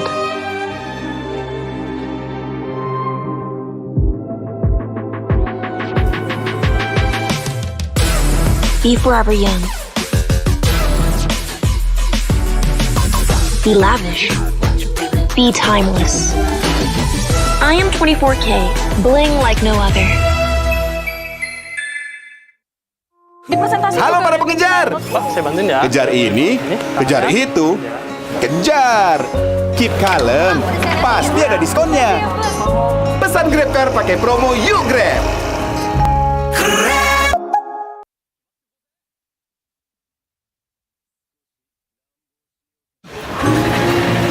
Halo para pengejar. Kejar ini, kejar itu, kejar. Keep kalem, nggak ada kata telat. Pesan Grab Bike ada jaminan anti ngaret.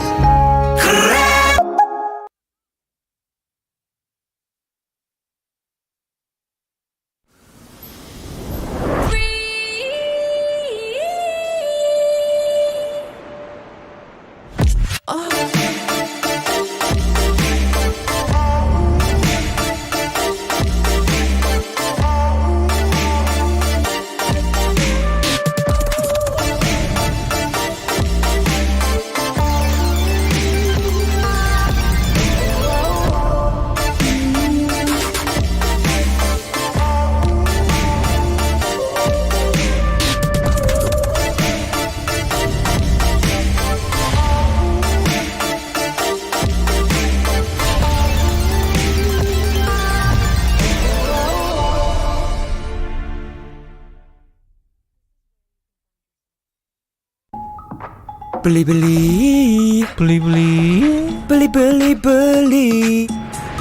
Gratis ongkir. Beli. Gratis ongkir.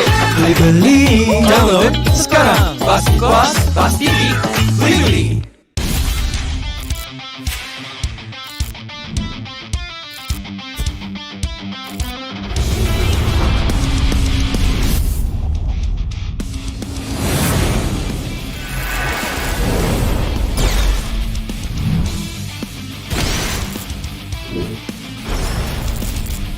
Os!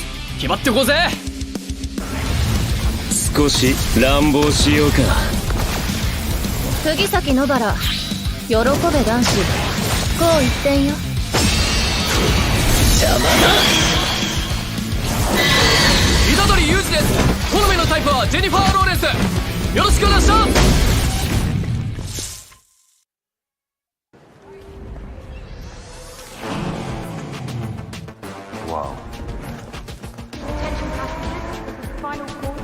Wait, is that a phone? Look at the performance, the graphics. That thing's a gaming machine.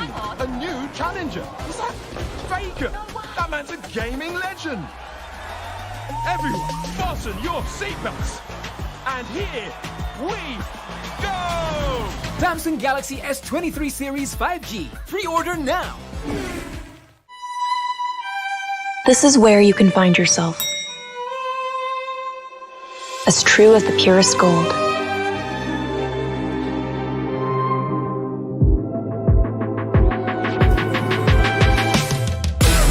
Be forever young. Be lavish. Be timeless. I am 24K, bling like no other. Halo para pengejar. Wah, saya bantuin ya. Kejar ini, kejar itu. Kejar! Keep kalem, pasti ada diskonnya. Pesan GrabCar pakai promo Yuk Grab.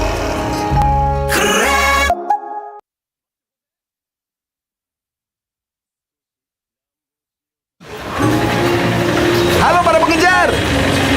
Kejar ini, kejar itu, kejar. Keep kalem, nggak ada kata telat. Pesan Grab baik ada jaminan anti ngaret.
Beli. Gratis ongkir. Beli. Gratis ongkir.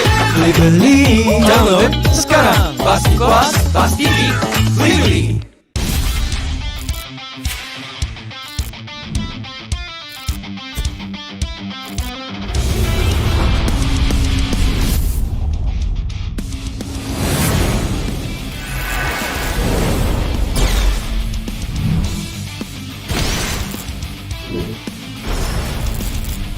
おっす、決まってこうぜ。少し乱暴しようか。釘崎野原喜べ男子こう一点よ。邪魔だ。虎杖裕二です。好みのタイプはジェニファー・ローレンス。よろしくお願いします。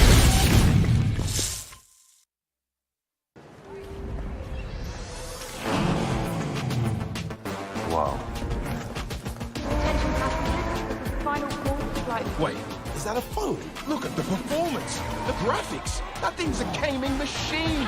A new challenger. Is that Faker? That man's a gaming legend. Everyone, fasten your seatbelts. And here we go! Samsung Galaxy S23 series 5G. Pre-order now. This is where you can find yourself. As true as the purest gold.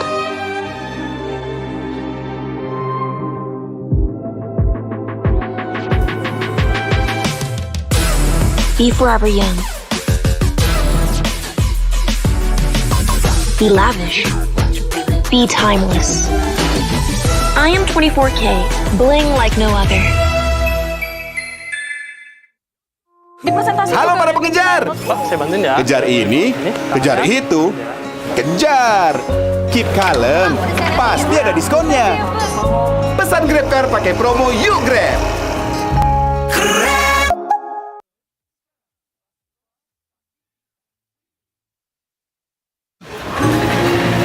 Halo para pengejar.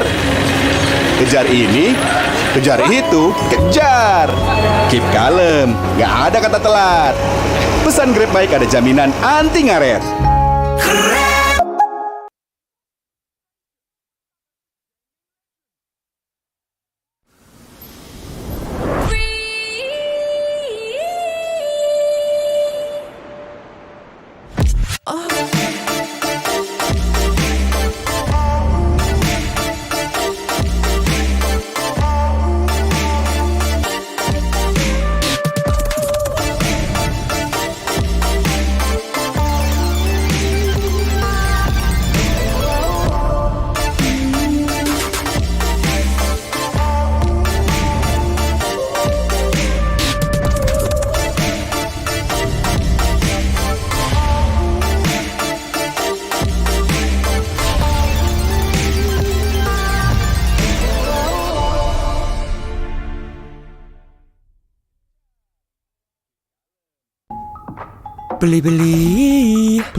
Beli.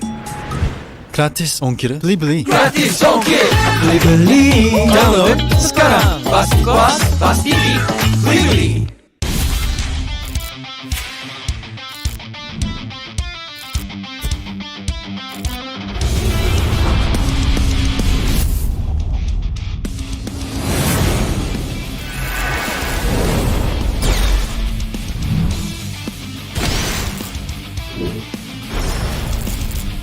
Os! 決まってこうぜ。少し乱暴しようか。釘崎野原、喜べ男子。こう一点よ。邪魔だ。虎杖裕二です。好みのタイプはジェニファー・ローレンス。よろしくお願いします。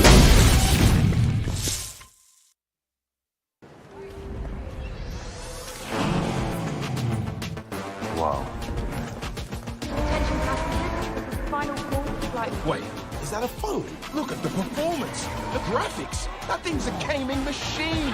A new challenger. Is that Faker? That man's a gaming legend. Everyone, fasten your seatbelts.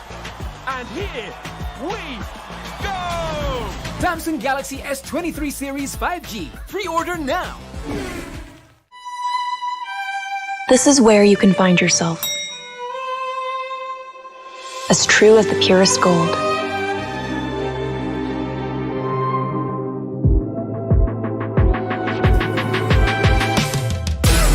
Be forever young. Be lavish. Be timeless. I am 24K, bling like no other.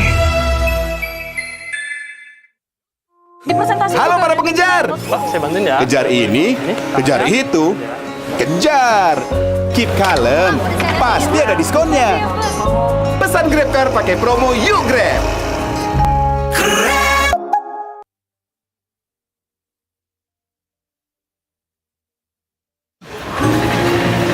Halo para pengejar. Kejar ini, kejar itu, kejar. Keep kalem, nggak ada kata telat. Pesan Grab baik ada jaminan anti ngaret.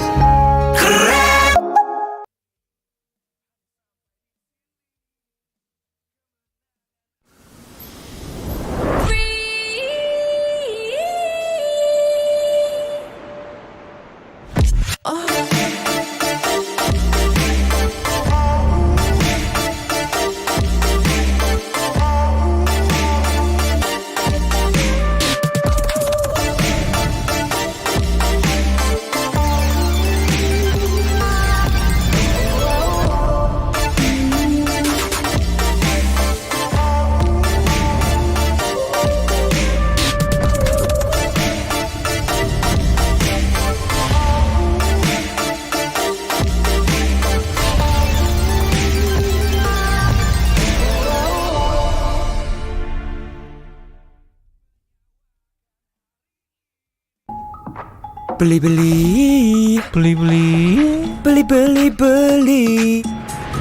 Gratis ongkir. Beli. Gratis ongkir. Beli. Download sekarang. Pasti puas, pasti geek. Beli.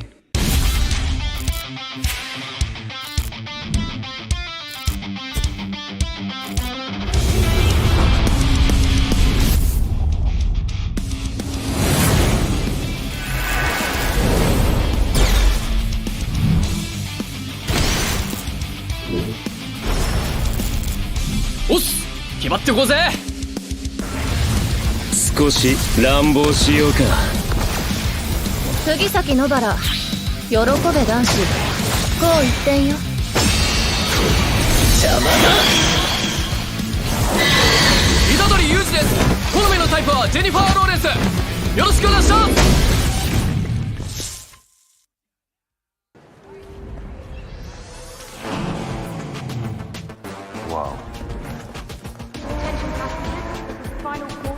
Wait, is that a phone? Look at the performance, the graphics. That thing's a gaming machine. A new challenger. Is that Faker? That man's a gaming legend. Everyone, fasten your seatbelts. And here we go! Samsung Galaxy S23 Series 5G. Pre-order now. This is where you can find yourself. As true as the purest gold.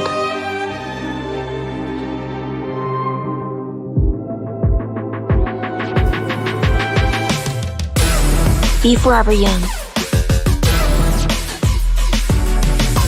Be lavish. Be timeless. I am 24K, bling like no other. Halo para pengejar. Saya bantuin ya. Kejar ini, kejar itu. Kejar, keep kalem, pasti ada diskonnya. Pesan GrabCar pakai promo Yuk Grab.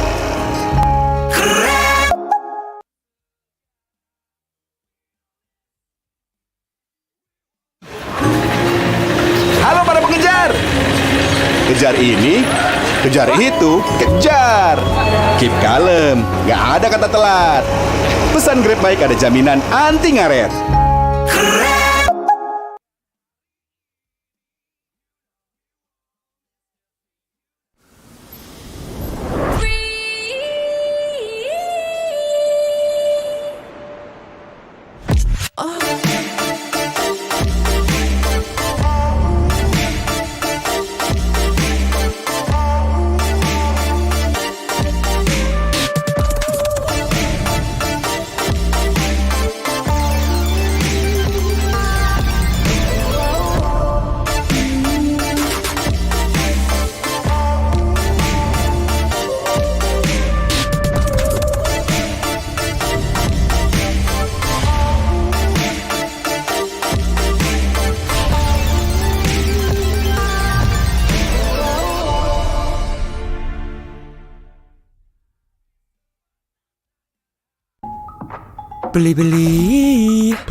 Beli.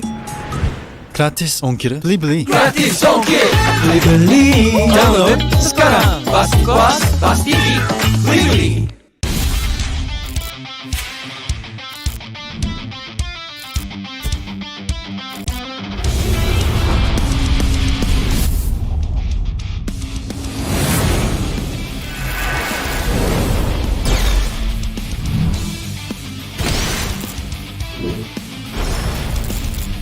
おっす、決まってこうぜ。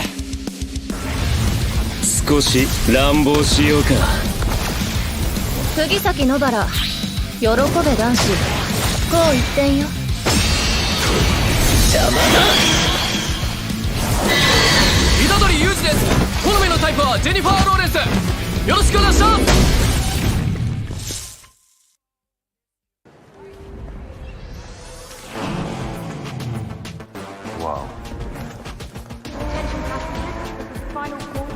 Wait, is that a phone? Look at the performance, the graphics. That thing's a gaming machine. A new challenger. Is that Faker? That man's a gaming legend. Everyone, fasten your seatbelts.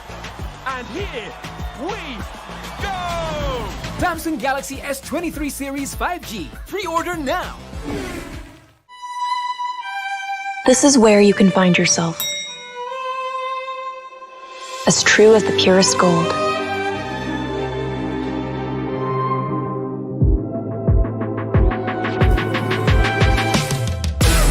Be forever young. Be lavish. Be timeless. I am 24K, bling like no other. Halo para pengejar. Saya bantuin ya. Kejar ini, kejar itu, kejar. Keep kalem, pasti ada diskonnya. Pesan GrabCar pakai promo Yuk Grab.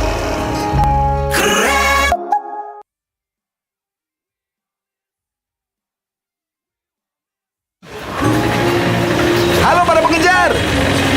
Kejar ini, kejar itu, kejar. Keep kalem, nggak ada kata telat. Pesan Grab Bike ada jaminan anti ngaret.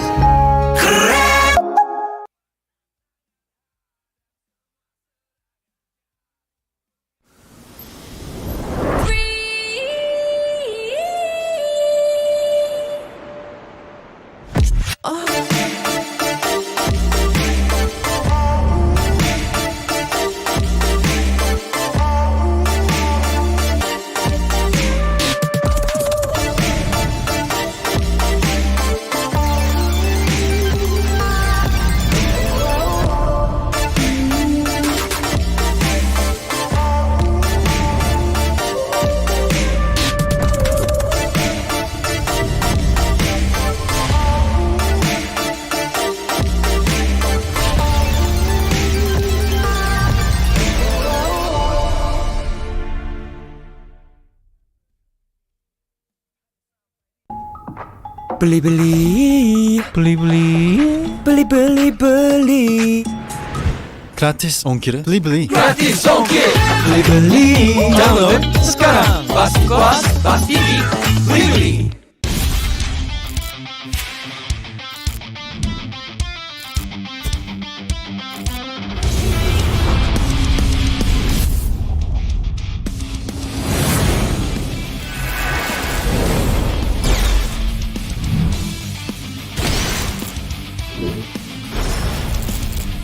Os! 決まってこうぜ。少し乱暴しようか。釘崎野原、喜べ男子。こう一点よ。邪魔だ。虎杖裕二です。好みのタイプはジェニファー・ローレンス。よろしくお願いします。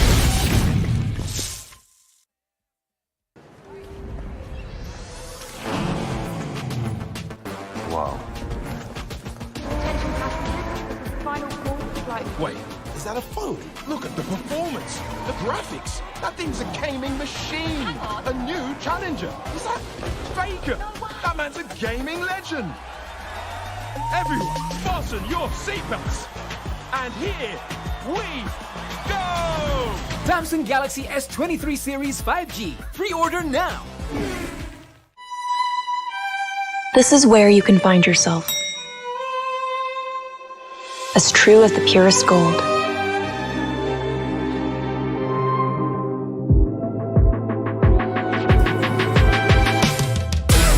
Be forever young. Be lavish. Be timeless. I am 24K, bling like no other. Halo para pengejar. Saya bantuin ya. Kejar ini, kejar itu, kejar. Keep kalem, pasti ada diskonnya. Pesan GrabCar pakai promo Yuk Grab.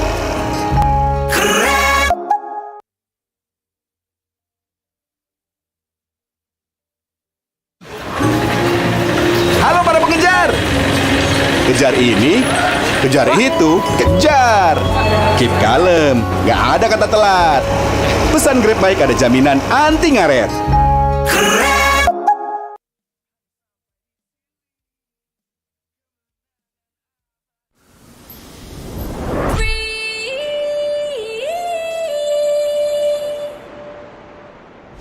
Oh.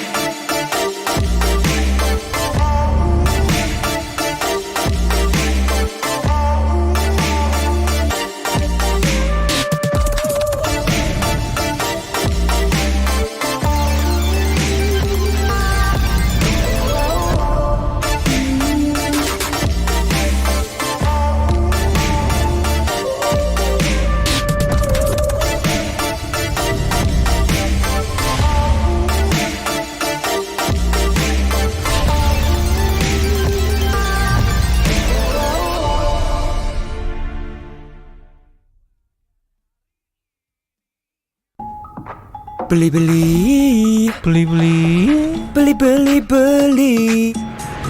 Gratis ongkir. Beli-beli. Gratis ongkir. Beli-beli. Download sekarang. Pasti puas, pasti geek. Beli-beli.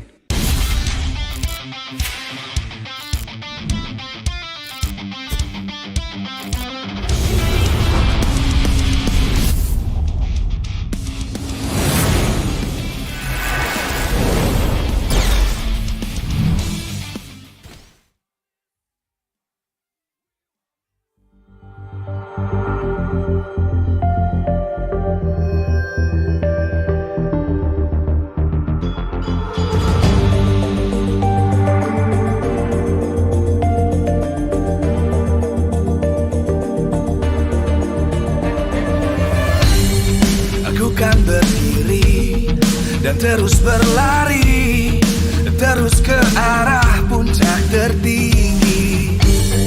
Ku takkan berhenti, hanya sampai di sini. Kemenangan abadi menanti. You know we won't miss if we unite our focus. And if you haven't noticed, we all live. Nyalakan apimu, hadapi semua tantangan, hadang semua serangan, jatuh bukan halangan. Bakar semangatmu, janganlah engkau menyerah.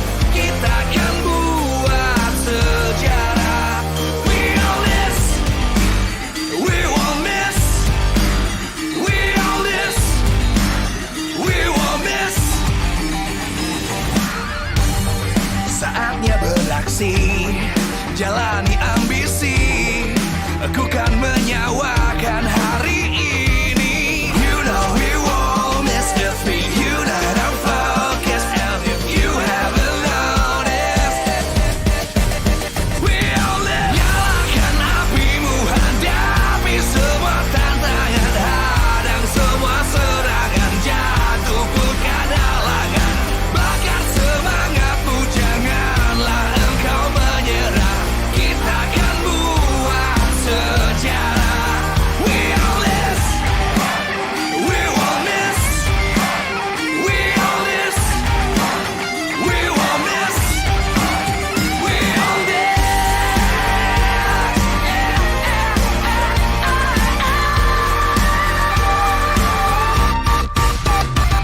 Nyalakan apimu, hadapi semua tantangan, hadang semua serangan, jatuh bukan halangan.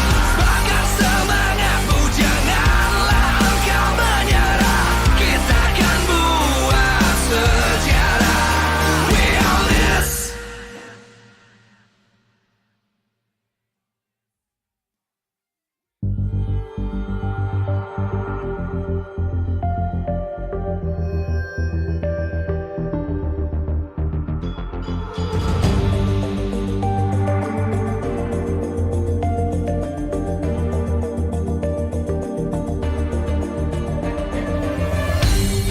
Aku kan berdiri dan terus berlari, terus ke arah puncak tertinggi. Ku takkan berhenti, hanya sampai di sini. Kemenangan abadi menanti. You know we won't miss if we unite our focus. And if you haven't noticed, we all live. Nyalakan apimu, hadapi semua tantangan, hadang semua serangan, jatuh bukan halangan. Bakar semangatmu, janganlah engkau menyerah. Kita akan buat sejarah. We all this, we won't miss. We all this, we won't miss. Saatnya beraksi, jalani ambisi. Aku kan menyawakan hari ini. You know we won't miss if we unite our focus. And if you haven't noticed, we all live. Nyalakan apimu, hadapi semua tantangan, hadang semua serangan, jatuh bukan halangan. Bakar semangatmu,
dan terus berlari, terus ke arah puncak tertinggi. Ku takkan berhenti, hanya sampai di sini. Kemenangan abadi menanti. You know we won't miss if we unite our focus. And if you haven't noticed, we all live. Nyalakan apimu, hadapi semua tantangan, hadang semua serangan, jatuh bukan halangan. Bakar semangatmu, janganlah engkau menyerah. Kita akan buat sejarah. We all this, we won't miss. We all this, we won't miss. Saatnya beraksi, jalani ambisi. Aku kan menyawakan hari ini. You know we won't miss if we unite our focus. And if you haven't noticed, we all live. Nyalakan apimu, hadapi semua tantangan, hadang semua serangan, jatuh bukan halangan. Bakar semangatmu, janganlah engkau menyerah. Kita akan buat sejarah. We all this, we won't miss. We all this, we won't miss. We all this.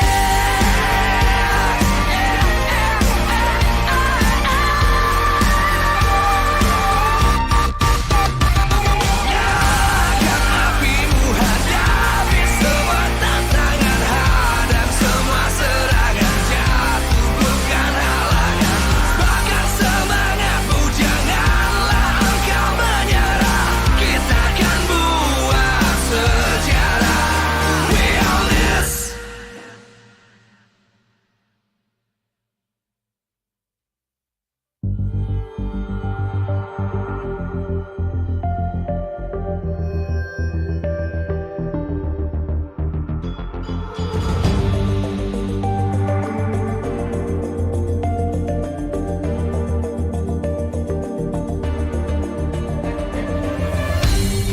Aku kan berdiri dan terus berlari, terus ke arah puncak tertinggi.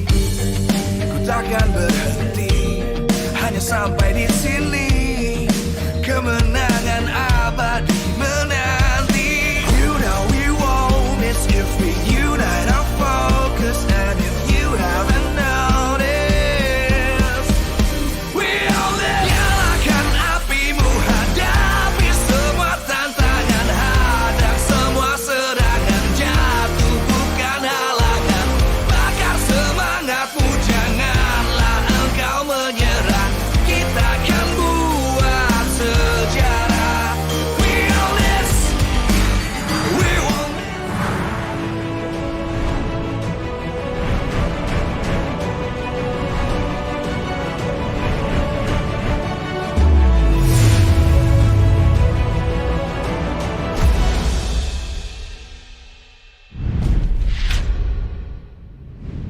The Dragons take on GEEK SLATE here in match 2 of day 2 of week 1 MPL ID Season 11 regular season. Back at it again here on the English desk with Mirko, Sheffin, and Arashi. GEEK SLATE with a loss, Aura Fire also with a loss. Both teams here trying to climb back up to the rankings. So here it is, both also losing 2-1. Quite interesting coincidence there, like definitely. Both teams are still climbing up the ranks. And Aura Fire has been doing pretty well so far in this previous seasons, of course. Third place 2 times, right? Almost, just almost making it to the international tournaments that they've hoping to get over and over again. But GEEK Fam, another story. They've been, yeah, let's just not sugarcoat it. They've been really bad so far. And, yep, last season's 8th place, but still, there's a lot of improvement. Beloyski, Cutie, and a lot. There's a huge improvement, and in the 3 seasons they were together, it was quite similar, but so far, for 3 whole seasons, Aura has been making so much larger strides, and GEEK has been left all the way on the bottom. But it seems like especially in this season, we're seeing a bit of a decline for Aura so far. We've yet to see if they can actually recover, but for GEEK fam, they are looking more solid than ever. Despite all the questions about the new members, the new coaches, they are still able to just make it work out. And on that note, right, GEEK SLATE has improved. Unfortunately, from the results of the regular season, we just haven't seen that. Still, last season ending their season with 8th place. But looking at this, the average GPM, the game win rate, just the team head-to-head in general, you can see the improvement. It is very visible. It's very close for both these teams, and only the average GPM is slightly in favor of GEEK fam, but that can also mean that the games are just longer. But keep in mind, this is from previous games. The current state from both these teams have yet to be seen on a data basis. But you can see that on a data perspective, they're pretty similar. They like going aggressive, they go for the weird fights, and when they have an opportunity, they will go for those neutral objectives. And the same token, both these teams do struggle when the game gets slow. When now it's just waiting for the right moment, sometimes they get over anxious, they try very bold maneuvers, and of course, when it works out, it's great. That's why the people love both these teams. Both these teams have been dubbed the people's champions, but when it does not work out though, we saw what happened in yesterday's match for GEEK fam in particular. Yeah, another point though, this kind of stats is, don't take it face value. Of course, there's a lot of things that really varies there. Like a lot of variables taken into account, but we're not gonna dwell into that. We're gonna go into most picked and banned heroes for both of the teams. First of all, Aura Fire. Look at that, most banned by opponent. Very visible what they're trying to do. Kadira and Fanny have been a really, really big threat for the opposing team. Kadira, of course, Kadira the legend, Fanny, Kabuki. I've been seeing Hai pulling off Fanny in these streams. Do you think there is just like a slight of chance that Hai is gonna play the Fanny instead? I think we saw Hai play the Fanny last season. Last Wasn't season, too impressed with it. It was a utility Fanny that was trying to bring as well. Just, you know, it's Hai's thing, always bringing utility junglers to the fray. But on the other side here, we're also going to take a look at GEEK SLATE with Reno Rinaldi, their new coach at the helms. It's so far looking pretty good, especially when it comes to drafts for GEEK SLATE this season. When we look at the most banned by opponent, only the Fanny really sticks out. And as we mentioned, Jana Cutie on the side of GEEK SLATE is just such a menace in the right situations. But for the most bans, Valentina Faramis, so a lot of these utility mages seems to be what both these teams like going for, right?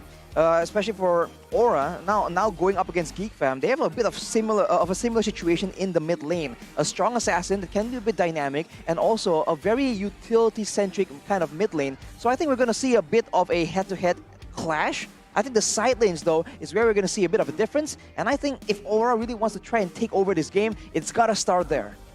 Yo, definitely Valentina and Farum is also one of the most flex hero in the game, in mid lane at least. Valentina. Interesting fact though, Valentina is the only hero in MPL ID, probably, that has been played in all 5 positions. Rome already played mid, EXP, gold just now. My goodness, this hero is just offering too much, man. And we're going to look at chat of the team player. Kabuki is definitely the spotlight for Aura. Fire has been carrying this team for a while. And watch out for the split push. Look at that, turret damage per minute. Even though it doesn't really seem like Kabuki is, you know, the most dominant split pusher in the league, but there have been moments where he shines. Well, it's not just in the split push department, though. That's what makes him so dangerous. With the right kind of heroes, he can make all the crazy plays happen. And now we take a look at one of those examples. This is Kabuki here. On the Pakiro. On the Pakiro. So his flexibility is definitely standing out. He's been playing so many different heroes, which brings a layer of dynamic unpredictability that Aura has used to their advantage. We have yet to see the same kind of confusion in this season, but that can very easily change.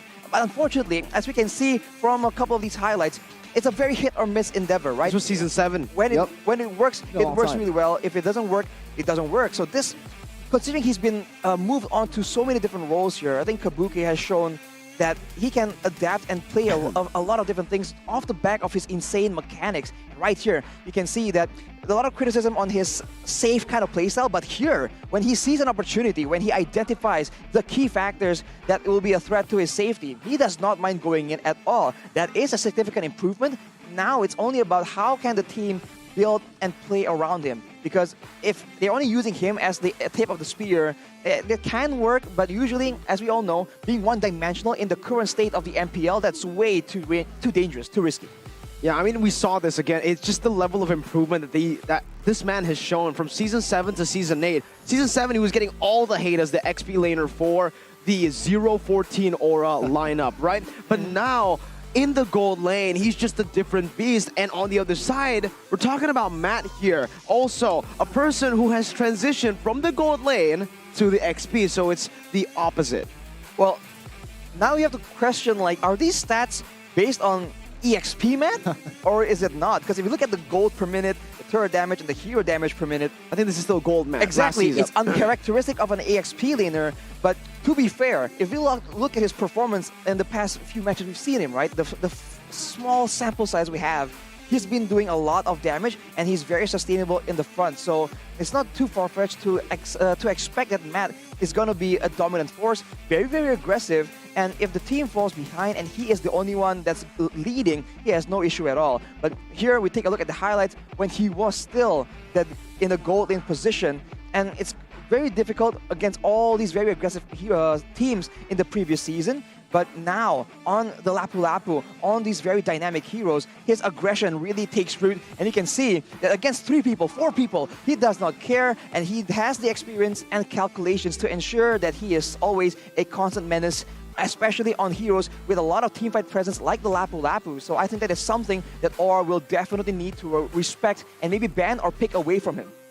Just want to say though, is it worth it though? Like switching gold laner who's originally like it's not the best, but he does play a lot of fighter heroes in the gold lane. But you have already an established EXP laner in Luke, and he's been performing pretty well for GEEK ID, GEEK SLATE last season, who is GEEK ID.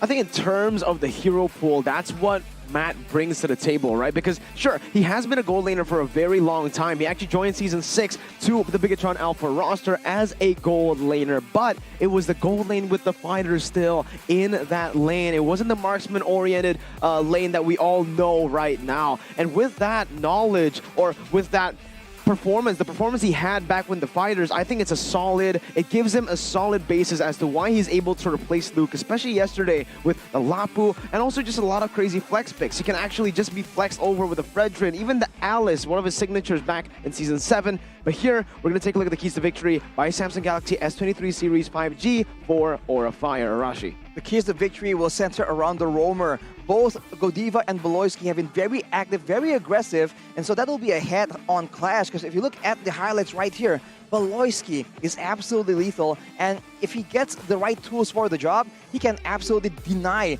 any kind of participation from one of your members if he's on the Selena, the Natalia, which is why the Franco as well, by the way, it just gets banned away, gets respected. But for Godiva, he is also no pushover. If he gets the right situation, if his team is ahead enough to follow up on his engages, he has shown that he can shut down a team's playmaking or game plan completely here.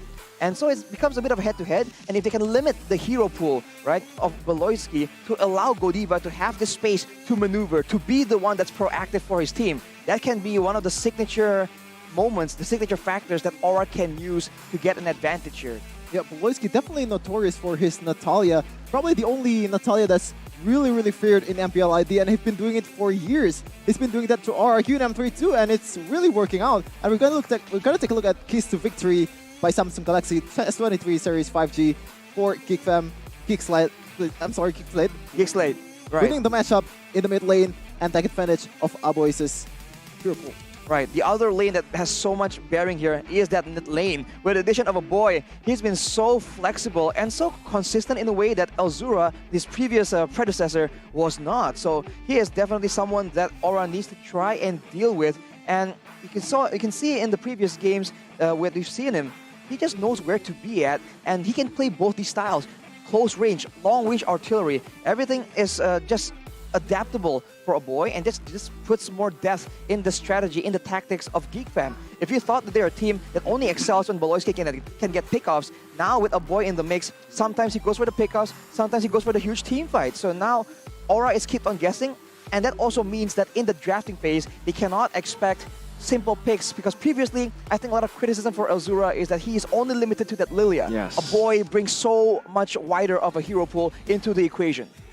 A boy in GEEK SLATE with this new lineup. We have seen a lot of success here from GEEK SLATE, but also from MPL ID Season 11, obviously with the help of all our sponsors. Powered to you by Moonton, presented to you by our official tournament phone, Samsung Galaxy S23 Series 5G, the phone you see right on your screens. Also, we have our official gold partner, EVOS Gold, and our partners in esports, Grab, Secret Lab, and Blee. We also have our partners, Indomart and Point Coffee, and we are also supported by PBSI. Thank you very much for all the support. You could not have done it without you. Again, it's such a huge wide-scale tournament, and there's been so many challenges, and yet here we are still in Season 11, going strong, so much appreciated, man. And now, Sheffin, yep. I gotta ask you the question right now, right? We're entering the draft in just 4 minutes. Everybody, every single one of the players up there, they're so damn good.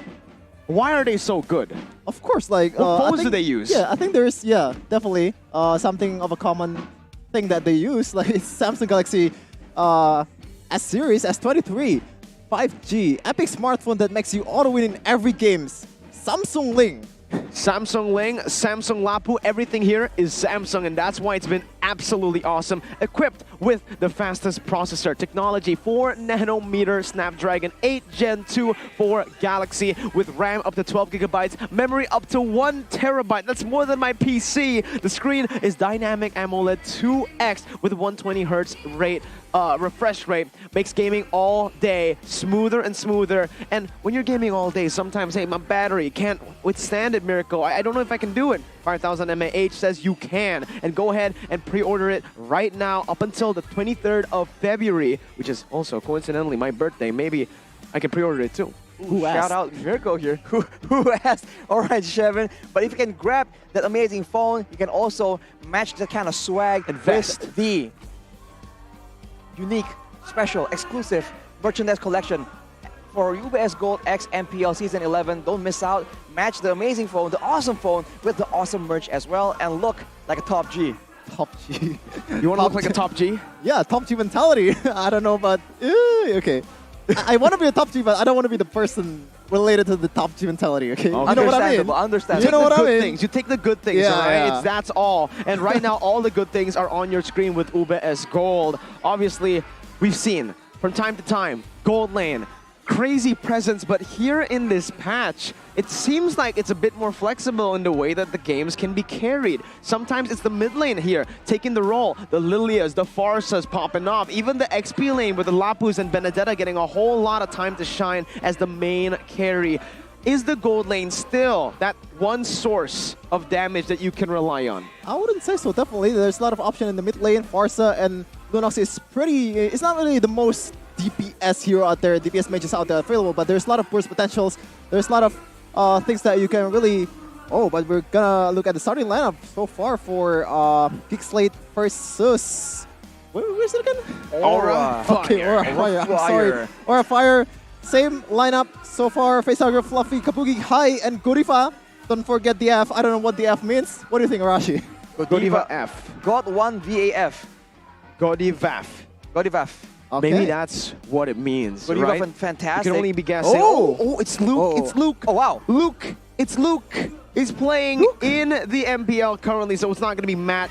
We spent all that time talking about Matt, and Luke comes in saying, hey, I am here too, guys. You guys forgot about me. You remember my Cho? Remember my Benedetta? And most importantly, remember my Frederick. There's the boy. Yep. I mean, Luke, as Shevin was mentioning... No, that's not a boy. That's Matt. Okay. Yeah, wrong guy, bro. Shevin, though, has been mentioning Luke and his dominance in the lane. He was one of the first EXP lanes that was really surprising us, especially because Geek Fam back then didn't have a lot of expectations on them, but he will be up against this man right here. Fluffy walking in, leading the pack, leading his team on towards that stage. And I think that EXP lane matchup now with Luke in the picture is going to be a very aggressive 1v1. And whoever wins will mean that will just give access to his team to have control on that side of the map for sure. Not only on that side of the map, there's been a lot of trends so far that I'm noticing in M4 too. There's been a lot of cross-map ganks. This have been happening for a long time. And Sanford is the one doing it the most with Lapu Lapu, and maybe heroes like Benedetta and Yu Zhong, those kind of heroes that just shines in every team fights. As long as you cut lane or even kind of sacrificing a little bit of gold plate, it doesn't really matter as long as you win team fight in the gold lane. And that really helps your team snowball, especially your gold lane in the late game. And speaking of the gold lane presence, right, Kabuki needs to still pop off because guess who's leading the pack for GEEK SLATE? It's the gold laner from the Gold Digger, actually, as he walks up onto the stage. Welcome, ladies and gentlemen, GEEK SLATE with Chadera. What a strong lineup. This is their Season 10 lineup. And honestly, this is the lineup I've been waiting for. This is the lineup that has the support of the people behind them. So they will try and match Aura, and looking at how they're playing, how aggressively they have become in the current meta, it's going to be an all-out battle because the other party won't let them have their way. Welcome the Dragons, ladies and gentlemen, back up on the stage to redeem themselves after their lackluster performance yesterday. Aura, fire! Played with Dragons, you get the fire. Kabuki, of course, the standout from the few players here. Godiva have been improving so much and high with his pretty unorthodox style of play and style of picking. But I want to mention this. When there is a certain pick in the draft that a player made, okay, like, don't just credit only the player because the coach is very, very vital to the decision of that drafting phase. Well, the coach is the main mind, the main person who has a say in how the draft is gonna go. So now, from both parties, they make their presence onto the stage known. It's gonna be Palevi here leading for Aura, and of course, Coach Reno for the side of Geek Fam. And as always, you can see a bit of respect, a bit of laughing, but it's all serious, man. There's some mind games going on here. Oh man, it's just fun seeing the players have a little bit of fun as well on the stage as they fist bump each other and go to their respective sides, getting their seats on the secret lab chairs here. But let's talk about strategy. Let's talk about the drafts because honestly for me, Aura Fire, in all 3 games, I was questioning their drafts. Maybe in game 2, sure, there was an improvement, but game 1, game 3, or especially game 1, there was just a massive question mark as to what the vision was. It was everywhere. It was a bit too creative. It was like we were expecting Aura to be creative, and then they went overboard. Well, the other side is also creative. That might be why they're losing. But no one expected a gold Valentina, and there's literally no like dependent DPS in the late game for the opposing team or a Fire at the time, Rebellion, which is pretty unexpected. So yeah, maybe that's a good excuse for them to have. Well, fighting fire with fire, that is something that Geek Fam can attempt to do, especially because for Aura, they have been looking kind of shaky. As you mentioned, Mirko, Jack of all trades, Master of none is a thing, but for some of the drafts from Aura yesterday, Jack of all trades, literally no masters at all. It's so difficult for them to get any advantage on the map, try and start making plays from. And knowing that they are a team that likes playing aggressively, there's no way they can win a game without having solid foundations either in the mid lane, the XP lane, or the gold lane they can use as a kind of pivotal point in how they want to rotate around the map. We can see the audience comments here as well. Aura Godiva will be the difference maker here. Facehugger mid going to dominate here. Okay, you see, this is where we get to scary territory because every single time we see these kind of comments, it's usually a jinx. Maybe Semvax _ might be different. Oh, there you go. There you go. Happy your sadness. Happy or sadness. Happy or sadness. Very topical. That's Don't not how you anything. spell happy. You don't spell happy with 2 Y's. Happy your sadness? Interesting. Well, as we mentioned, man, give your team all the support they need because they are up against a lot of pressure, playing in front of the audience right here, trying to set the tone for the performance in the latest season of MPL. But of course, make sure that you keep your confidence curve down because we kept talking about jinxing it. As weird as it is, it's a trend that has been prevailing in the Indonesian scene. Now, just soon, we're gonna go into the drafting phase, and you can tell the coaches and the players are in discussions right now. How do we want to do this? Who are we gonna rely on? Who's gonna put the game on their backs and take the whole team forward? Very serious expression from Kabuki here. Of course, this is all business in the end for these pro players. But off topic, I just saw just now the the supporters are wearing sarung. What's the English for sarung, Mirko? Well, I don't know what I think it's called a it sarong is. actually. I think it is just called a sarong. S-A-R-O-N-G, sarong? Sarong? Yeah, all right. I guess pretty it's a sarong. You interesting. just say it in an English accent. Sarong. Sarong. There you go. So they're wearing sarong because it's what? It's Indonesia. Is it a I guess. national day for? It's You pretty would cool know. out here. Yep. I wear sarong on a daily basis. Really? Yep. It's pretty comfortable. It is. Sarong. Yeah. I personally wear So shorts. So at wrong. home. Okay. But I it prefer is the shorts. traditional thing here in Indonesia. But again, back at it, Aura Fire up against GEEK SLATE in the draft. We mentioned it, a bit too creative. Meanwhile, GEEK were actually able to utilize their creativity to get the dub against ONIC Esports with a Valentina in the gold lane. Who would have thunk, right? Up against the Natan, though, it was just such a good lane matchup. Natan really struggles up against mages or lane bullies, and you know, what's the best bully? Maybe you might say Brody, but best bully is actually a mage in that gold lane, putting in pressure all the time and poke, and even clearing way faster than you can every single time. The Aura Fire fans are going crazy with the brand ambassadors as well. Arashi, are you going crazy? Well, I feel like there's no real good answer here, Mirko. I feel like it could be interpreted in weird ways. So I'm going to reserve my answer for later on when we have a bit more privacy. But as you can see, the other players, though, why are you giving me that look, Mirko? We're gonna talk about it, Arashi, in backstage. Okay? Are you okay? You wanna talk about it? Nah, we good. Okay. It's okay. Look at Beloy, though. Calm, Fresh cut, man. collected, Fresh cut. cut. I like the look, though. I like the look. Look, yeah. No I mean, silver, though. He used to have the same. We used to be twins, me and Beloy. We used to be twins. Yeah, me and him. We look very much alike. Maybe just forehead, you know, above the forehead. Just above the forehead? Yeah, just above the forehead. Anything we were very below much the alike. forehead, nothing alike. Very different. Oh, look at that yawn, though. That's power coming in from face That's hugger. not a yawn. That's not a yawn, Arashi. You see, What is it not a everyone yawn? thinks it's a yawn. It's a yell. It's morale for the team. Is it though? The Dragons do not yawn. They breathe fire. That's what roar. they're doing. They're roaring? Dragons roar? No. I believe so. Wait, what? Wait, I don't know. Well, what sounds does the dragon make? Dragon's bark. Is that a new song? Dragon's bark. The Dragons. Maybe, right? We'll see. We'll see right here. Oh, but you know what's crazy? Or you know what's interesting? We have a mom gap today. Fluffy brought his mom over, watching on or in the audience stands. I could take That's that going to in be a an different advantage. way, Mirko. That's an advantage right there. You got the morale support of your mom. Yeah, definitely. You want to perform the best in front of your relatives, especially your mom. Everyone loves their mom, okay? Right? Yes. Well, there's some people out there that doesn't. All right, taking a serious turn here, Kevin, but for Turn the off the most part, lights. for the most Yeah, part, generally. yeah, it got pretty dim here earlier, but so Fluffy will have that as a factor. We'll have to see.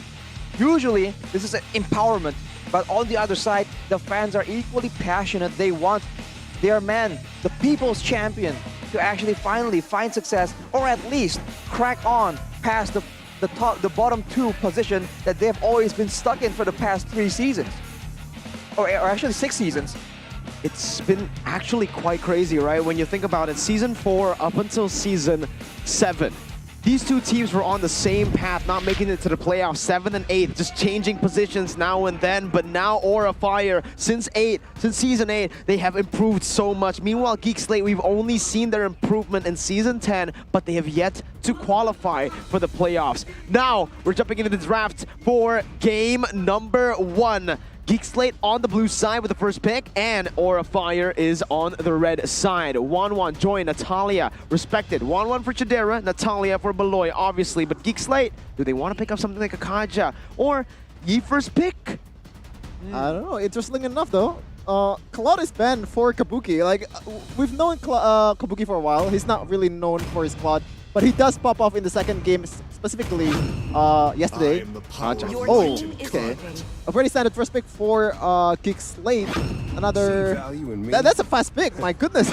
It's pretty fast, and GEEK knows they want that Kaja. It has a 100% win rate, which in the current meta, the unpredictable meta, is very, very impressive. But of course for Aura, they have now the same kind of elusiveness that we've come to expect. Valentina and Fredrin, we've seen both these heroes go to multiple roles, and GEEK Fam can respond with an equally flexible hero, but with a Kaja in the picture, this is most likely gonna be a AXP lane glue, very solid to ensure that against Fluffy, they have enough firepower to come out on top. Love the Valentina pick here. There's a lot of option to be made here, especially with Farsight and Kaja. Kaja, of course, have the better ult, have the more valuable ult, and this is one of the ways for you to counter a Kaja. Also works with Faramis too. But the thing is there a slight chance this Valentina is gonna go to gold lane too, just like GEEK SLATE? I think they're utilizing it as a flex pick right now with that being first picked, and I think with them not going for any gold laners, the question is still up there for GEEK SLATE to, well, no, never mind. GEEK SLATE's on the left, right? Again, the Valentina was picked up by Aurafire, and honestly, I don't really see Kabuki playing this Valentina in the gold. What I can see is the Yuzong going gold, right? So that's the flex potential that can still be utilized by Aurafire. Meanwhile, for GEEK SLATE, it's pretty much what you see right here is it should be what you get. I was thinking earlier, Janarko yesterday was able to pull off the glue in the roam position, but with the Kaja picked up already, I think the roam has been filled, unless Janna goes with the Kaja, but he's an assassin player. Don't really think the Kaja suits him in the jungle. Well, that killer instinct, identifying chances to just go in and pick someone off, it can work to try and be in the right mindset to try and go for a divine judgment onto the prior members, but that is not how Janna Cutie likes to play it out. He likes to be aggressive, and we've seen that with the right tools for the job. On an assassin, this man is absolutely dangerous, and I believe we saw him play that Ling, right? Unless I got it wrong. I'm pretty sure he did, and it was very, very dangerous, and usually it's respected as well. Yeah, definitely a really clean lane, but I just want to mention that I really love that Harith is one of the most prio gold laner in the game right now. There's a lot of bans from Harith itself in the second phase of the ban especially, but we're going to take a look at the Peluski. At Peluski, a lot of accolades here for him. I haven't seen it earlier. I'm sorry. Didn't manage to read it. I'm sorry. It's unfortunate. No worries here. But Aurafire, again, right? You got to take a look at the banning phase. What are they going to go for first?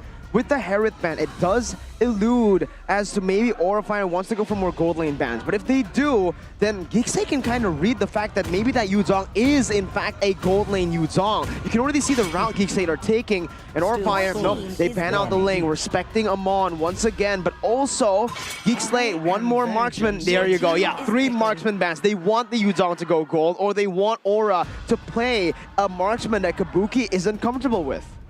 And a lot of questions are surrounding Kabuki. The last season, there were talks about him being only lethal, only effective on the Beatrix and the Brody. So his limited hero pool was an issue, but he had a whole season and then some to try and amend that problem. So we'll see if it pays off, or will this Yuzong actually be put there? Because honestly, it's not that bad of an idea. And now with the Kufra coming in as well, we're looking at a very serious dive composition. The only thing that's still in the minds of everyone, including GEEK Fam, is that gold lane. If it's gonna be the Yuzong, it does mean that in the EXP lane, something else will be picked up for Aura, and the Paquito is still available for Fluffy if he wants to explore that option. If you want to pick this kind of heroes, like Yuzong is definitely an unorthodox option in the gold lane. You have to be worried about what they're gonna pick here in the gold lane for GEEK SLATE, but I don't think they're gonna pull it off because like it's been a long time since I actually seen Yuzong on the gold lane, and Aboy. This is a pretty interesting story. Like Aboy just came out of nowhere. Like there's no MDL, there's no. Been waiting for Excuse me. Oh, it's gonna be Fanny. Interesting. Second in MPL Invitational 2022, just losing to ONIC. Of course, one of the better rookies in the league right now. Not a rookie anymore though. Sophomore, I guess. He does have a lot more experience under his belt, and now with a Fanny and a carry. It's a bit of a mixed bag for GEEK Fam, but this is exactly what they want. They can adjust how they want to approach these games. If they want to go for pick-off, the Farsa, Fanny, and Kaja is definitely a huge problem. If they want to go front to back, the glue can be a big problem, and they have the DPS to work with for the carry, but with that Irithel being picked up by Aura. Yeah, definitely. Irithel is just really rare. Irithel even picked in the ranked game, so but Irithel is just one of those heroes that you thought she has a lot of damage in the late game, but eventually you will realize that other gold laner is a better pick. And I think the only reason Aurafire is picking that Irithel because her mobility. I think I prefer much more to other gold laner out there. Audience prediction, it's going to be GEEK SLATE over Aura of Fire. This is actually surprising for me. Yeah, I mean, I don't think it's too surprising considering their first match performance. I think Aura of Fire just had a pretty bad start to the season. That's what we're going to call it. Meanwhile, for GEEK SLATE, I think it was just very impressive considering their opponents and the way they were able to fight, right? Sure, it's still the same outcome. Both of them lost 2-1, but GEEK SLATE were up against the defending champions, and Aura of Fire were up against Rebellion Zion. Either way, it's time to find out if GEEK SLATE or Aura of Fire, who one of them is going to be able to climb back up in the rankings. Will it be the composition, focus more on the pickoff strat with the team fights late game with the carry, or will it be the dragon from Aura Fire in that Yuzong? Ladies and gentlemen, welcome to the Land of Dawn for game number 1. Aura Fire already losing in the mid control, and this is personally why I really like GEEK SLATE's composition. Yeah, definitely the Kaja helps too, because Kaja, a pretty good clearing mechanic, pretty good clearing skill there. But so far, there has not been any invades from both of the teams. They have been playing passively. You can wait for a few more levels in order to have that EX, that ultimates have more spells to try and win this out. In the early game, I think Janna is going to be a lot more efficient, a lot more aggressive. Of course, he's up against a Fredrin, so he can't really be aggressive in the jungle. But after that, though, if he wants to roam to the side lanes, Kabuki is going to be in a lot of danger, because even against Kadera right now, this carry is kind of winning. It's still pretty even, but for now, look at that. Janna not going to be able to find the Little Wanderer. It's a good secure by high, despite them both not having the retribution. And Janna is forced to recall away. Does get level 4 here, both of them in time. And we're going to have to see once again here in the mid lane, because the mid lane is going to have to be the real answer as to how both teams rotate across the map to help their side lanes. And Luke is going to go freeze that right away. That's late level 4 for Fluffy. Maybe an advantage when Turtle came off. Janna Cutie will have an advantage. Janna Cutie right now. Actually, they're roaming towards the EXP lane unexpectedly, but it does set Fluffy back. He is still level 3 right now, and the turtle is already being contested, so the Black Dragon form will not be available to try and zone it out. And Luke knows this. Just goes in aggressively on towards high, and he's getting beat up here. And even though there's a numbers advantage, Luke doesn't care, he's still going for it. What is going on? He doesn't, he really doesn't. Slam, pass as well. Godiva, missed timing. Oh, whoa, Luke flickering out, actually juking. Fluffy's petrified. What a play by Luke with a split now onto Fluffy. That's Janna looking for more. There is a pause that has been initiated, I believe, from the side of Aura Fire, but what are those mechanics? Oh my god, that was nasty. I think it was an accident. I think it was, but it was a nasty prediction either way. Wow, that was pretty damn solid from Luke. Yeah, definitely using the glue to the utmost potential. There's a lot of pokes, there's a lot of CC that been put on to high, especially in this kind of turtle fight. You want to have your retribution, you want to have your jungler around in the team fight, and right now, one of the teams that have the jungler at the time, Janna Cutie has the advantage. Janna Cutie definitely has more possible plays to be making, and he has so much mobility on the Fanny, and you can see that the moment you see the cables coming in, Aura, a team that likes to use the Fanny themselves, just understood the danger, and they immediately felt that presence. But while that's what's happening, Luke, man, he just goes in 1v3, 1v4, and I guess he's just trying to abuse this glue to its full potential. This is exactly where he excels. Pre-level 4 in the early levels, and it's only going to get worse from here if he does get a lead and get some more items. Zoning out with the glue is definitely more stoppable compared to the Yuzong, but if you can shut down this Yuzong pick, this means that GEEK fan will have the control over the Lord Pit, and that also means, Turtle Pit for now, but it also means that the Pharsa will have a lot more space to try and place that perfect feathered airstrike. So Aura needs to try and make it confusing, tries to get around the tanky front lanes to try and get at that soft back line. Yeah, definitely EXP control is very, very important, because of course Lord is on the side of EXP lane, and blue is just pretty much a nightmare for Yuzong. Like, there's a lot better option, but Yuzong is definitely not one of them. There's gonna be like EXP lane is basically just hero matchup, right? You're gonna sacrifice your picks sometimes to be able to kind of help your team in the later stage of the game in the team fight. but you're gonna lose your laning phase a lot with a certain hero, and I think that's the route that usually going on. Hang on. We're resuming, and yes, this is what we expected after that crazy play by Luke and Beloy's follow-up with the Divine Judgment. Godiva's going to be taken very low, though. Luke wants to go for more. He actually connects on the pass, but there's no slam just there. Luke doesn't have the split just yet here, but Beloy, everybody is coming in for the follow-up once again onto Fluffy, who's at full stack. The Praise's Wrath onto Luke, who's still alive, but Fluffy will be taken down, and Janna will just be able to cable out of there for free. I think all in all, it's still very much worth it for GEEK SLATE. Yeah, good recognition from GEEK SLATE's members, knowing that Luke is in trouble, and they definitely a really good counter engage with Fanny being a real nuisance in the early stage of the game. Whoa, we got a battle! All right, Indonesia, the Indonesian desk and the Bring it English on! desk. Bring it on, Indos! We're at complete odds right here. But for GEEK SLATE right now, 1K gold lead, not that big of a deal, but considering the very strong mid-game that GEEK SLATE will have, this is not the start that Aura Fire would want. Well, at least in the early game, we're already winning, right? Basically. Yep. This is the drama right now. English versus ID Desk. Whoever wins, this is the battle of pride, okay? But let's take a look at the emblems first. Let's dive deep as to how this is going to be played. Because I think there's a little bit of a mistake there. I think it is swapped. Perhaps. All right, because initially I saw a Killing Spree Fredrin. I'm like, wait, a high and dry Fredrin, I mean. I was like, whoa, that's interesting.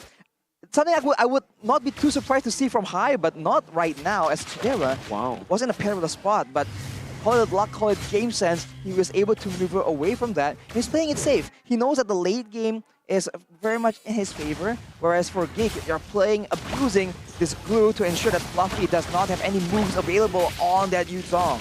Luke, once again, versus Fluffy, the battle of sustain as both XP laners didn't take any damage. Very little. Beloy is rotated up top as well. They're already trying to set up for the XP lane because of the turtle spawning. Chidera finishing that corrosive scythe off pretty early. As now High jumps in, gets a knock up onto Luke, who has a split, but will be chained with Time's Rage and the Praise's Wrath. Still able to survive for a bit, but the Petrify connects on the 3. The Divine Judgment just right on time as Fluffy will not be able to find the follow-up on the Furious Dive, but Facehugger uses the Cutthroat of the Fanny to finish the Fanny off. That's pretty ironic. It's pretty funny too. Like, why would you pick up the Cutthroat? But I guess like there's only that, and it actually works out. Gotta make use of your resources.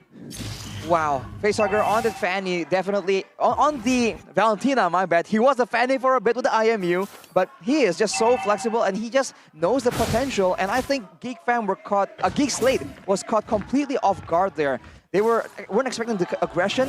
Luke on the glue was trying to just buy so much time, did not get to pop the split properly, getting stun locked, and afterwards, the 3 members backing away gets engaged on by Fluffy on that Yuzong. So that is the kind of engage, the kind of combo that Aura requires to take down GEEK Fam, but it's easier said than done, and as of right now, until maybe later on in the 10th minute mark, GEEK SLATE, with the items right here, the Heptoseize and the Corrosion side, they have a lot more ways to catch the members of Aura Fire out of position.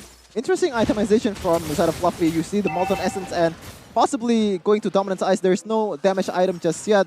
So you want to, he wants to, oh, something's happening in the bot lane. Facehugger going in. Chidera has the Purify, but understands that GEEK SLATE were missing on the map. Godiva not able to connect the Tyrant's Revenge right there in the back line, gets targeted down. Janna is able to find the cables, but there you go. The High and Dry finally doing work. Facehugger was not able to help his gold laner. Meanwhile, Godiva, Luke's on top of him, trying to bring him back to the team, but the Tyrant's Revenge here will be popped in. Luke forced back away. A boy maneuvering back into the mid lane, gets stunned up, and that's going to be the damage coming from Janna as well. From the steel cables, Fluffy just barely able, almost there, able to get the Furious Dive on Janna to cancel one of the cables, but Chidera is able to capitalize on that play, taking an objective down below. It looked like GEEK's rotation and pretty much overall is winning the game, but when you take a look at the gold difference, not much, only 600. Only 800 as of right now, but if you look at what was going on, GEEK were able to pressure all 5 members of Aura Fire with the superior early game, with the superior AoE, and while that's happening, Chidera is just pushing in that bottom side. He had a level advantage, but the carry being left alone like this also means that GEEK SLATE has a guaranteed source of DPS in the late stage of the game, so Aura Fire, they need to try and find a lead and then try and shut down this carry as well. That is not how you want this whole early game to mid game to play out. Or a fire with this. They're going to have full pressure. Luke's going to be caught on Tarn's Revenge and the Rage. Irithel is actually going to be the one who secures the turtle. Calculated? Question mark? Did Hai want?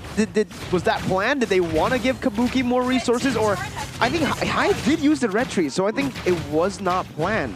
But on the other side of the map, Kadera also taking a turret down in a mid. It's a mid turret, so it's. I would say like this is kind of an equal trade in terms of rotation. They have a lot more option to play for GEEK SLATE. Yeah, Tier 2 down below was taken down. A good trade by GEEK SLATE, only losing Luke in that trade.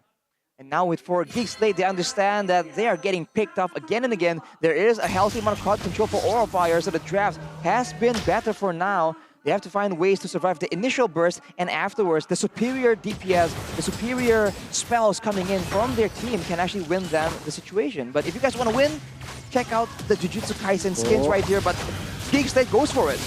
Interesting choice onto Goduiba, but the airstrike will do its job. The Divine Judgment responded back onto the XP lane. Roamer for XP. I think I'll say Aura gets the dub here. Meanwhile, Jana with a split threat on the Fanny, still pushing in that top side with a high and dry. Irithel going to be able to actually rotate back top, dealing a whole lot of damage. And, whoa, Kabuki just did not take damage there. Did he build any?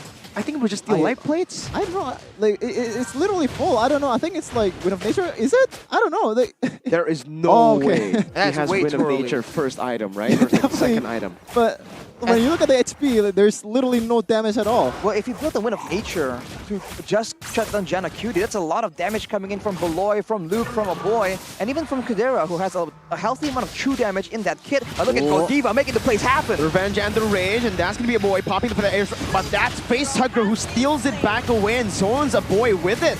The Black Dragon form to the backside will zone them away as Luke tries his best desperately to make a move onto the mid lane turret to defend it, but it may be a mistake. He decides to disengage, and Aura Fire are able to equalize the gold lead. Yeah, a chance for them to take this Lord. One members down from the side of GEEK SLATE, but it's only the Roamer and he's up again once again. Jana Cutie is still eyeing for a opportunity here. Let's see it, Turtle or Lord. Here, in this case, already taken a half HP. Aura Fire still looking for an opening, but Bucky has used the the Furious Dive. But it will be back on cooldown now. Godiva also channeling that Tyrant's Revenge earlier will mean that he won't have it for a bit. There you go, he pops it back in again. And that's GEEK SLATE, who can utilize this timing. Luke is going to be able to jump in all the way with a split as well, dealing a whole lot of damage and also soaking and isolating all the other members away. As Godiva gets melted down, Jana goes in for the Retribution, wins it, gets High, and jumps in with a Cutthroat onto High, finishing him off and picking up a double kill while he's at it. Hexbrook from the XP lane, just zoning all the members with the slam pass combo with the flicker. I think like this is the original combo of Luke. He likes doing this a lot. It's a 0 for 3 for GEEK SLATE with the Lord as well. And Beloyski survives with a sliver of HP after just grabbing that Lord with his team. Like you guys can grab with the discount of 26,000. Go use the promo code grb.to/MPL and get snacks, because it's still only match number 2. But GEEK SLATE now with the Lord and the high ground possibilities, they're looking to get something extra, and Aura Fire are in a very, very difficult spot on the back foot. Divine Judgment stolen away. They have to be very careful now that the Divine Judgment has been taken. Luke even can be bursted down if he is isolated. Here, Feathered Airstrike popped in. Kabuki, wow, super low. Forced to use his own ultimate to actually get out of that one. A boy still just standing in front, buying time and zoning the other members away for Chadera to pick up a tier 2. And that's all the tier 2s down. Meanwhile, up top, Tyrant's Revenge and Rage onto Luke, but that's a lot of tenacity on Luke. He's built that up, and now he's practically immune to CC. I would say that's a pretty good defense from the side of Aura Fire. They only lose like tier 2. No base turret taken just yet. And of course, it's first Lord. It's pretty much a common thing to happen.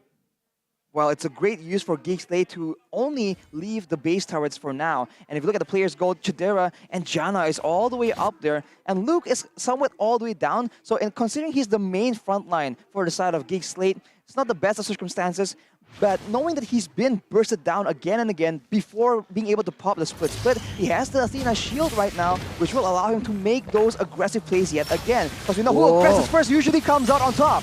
Godiva finds Chadera, but no one else goes Oh for a my block. goodness. Godiva with a flicker, but it's only for him to die. Now the Appraiser's Wrath cancelled away. High gets chain CC'd. Chadera gets caught in the Divine Judgment, but is still able to deal a little bit more damage. Morjana comes in for the scraps, picking it up in the back line. Look at how he was able to flag. What a maneuver by Jana QT. Mid, cabling through and up towards that top side. Right idea, but not a good execution from the side of Aura Fire. I think Godiva just kind of forgot to calm that, but there's no follow-up from the side of Aura Fire after that beautiful flicker combo. But again, if you get one, if there's no follow-up, what's the point? It's not ideal for Aura Fire, and they fight in the jungle there with a lot of crash spaces, so it has potential, but unfortunately, GEEK were just a bit ahead, and Aura Fire were a bit out of position, so the synergy is being held in question here for Aura Fire. In the midst of that fight, though, we saw that Jana was able to take the middle base turret, and that's a lot of pressure coming in, and you can argue that maybe if he went in the fight earlier, it could have gone better, but nevertheless, 4.6k gold lead, pushing the top side right now and setting up for this Lord. The team that makes the first move we have seen usually comes out on top due to the surprise factor, due to the initiative, and now it's on to Luke and Godiva. Are you sure about that? Wait, that's Luke, that's a tank. He doesn't have the split just yet, but he gets it in the end, and it's all just a bait. They used up 2 ultimates, well, technically just 1, because the Divine Judgment is still in the hands of Facehugger. Meanwhile, GEEK SLATE, they can actually utilize this timing to push in the waves once again. Jana needs to be careful here, a bit aggressive, but will just be able to take some creeps over, invading the enemy jungle. Kabuki securing his own orange buff. The Lord dance continues again. Bloisky trying to pop the conceal, trying to get Fluffy, but ooh, there's a 2-man knockback. It's a good Black Dragon form. Luke is still in the bush. The Athena shield has been popped though, Arashi.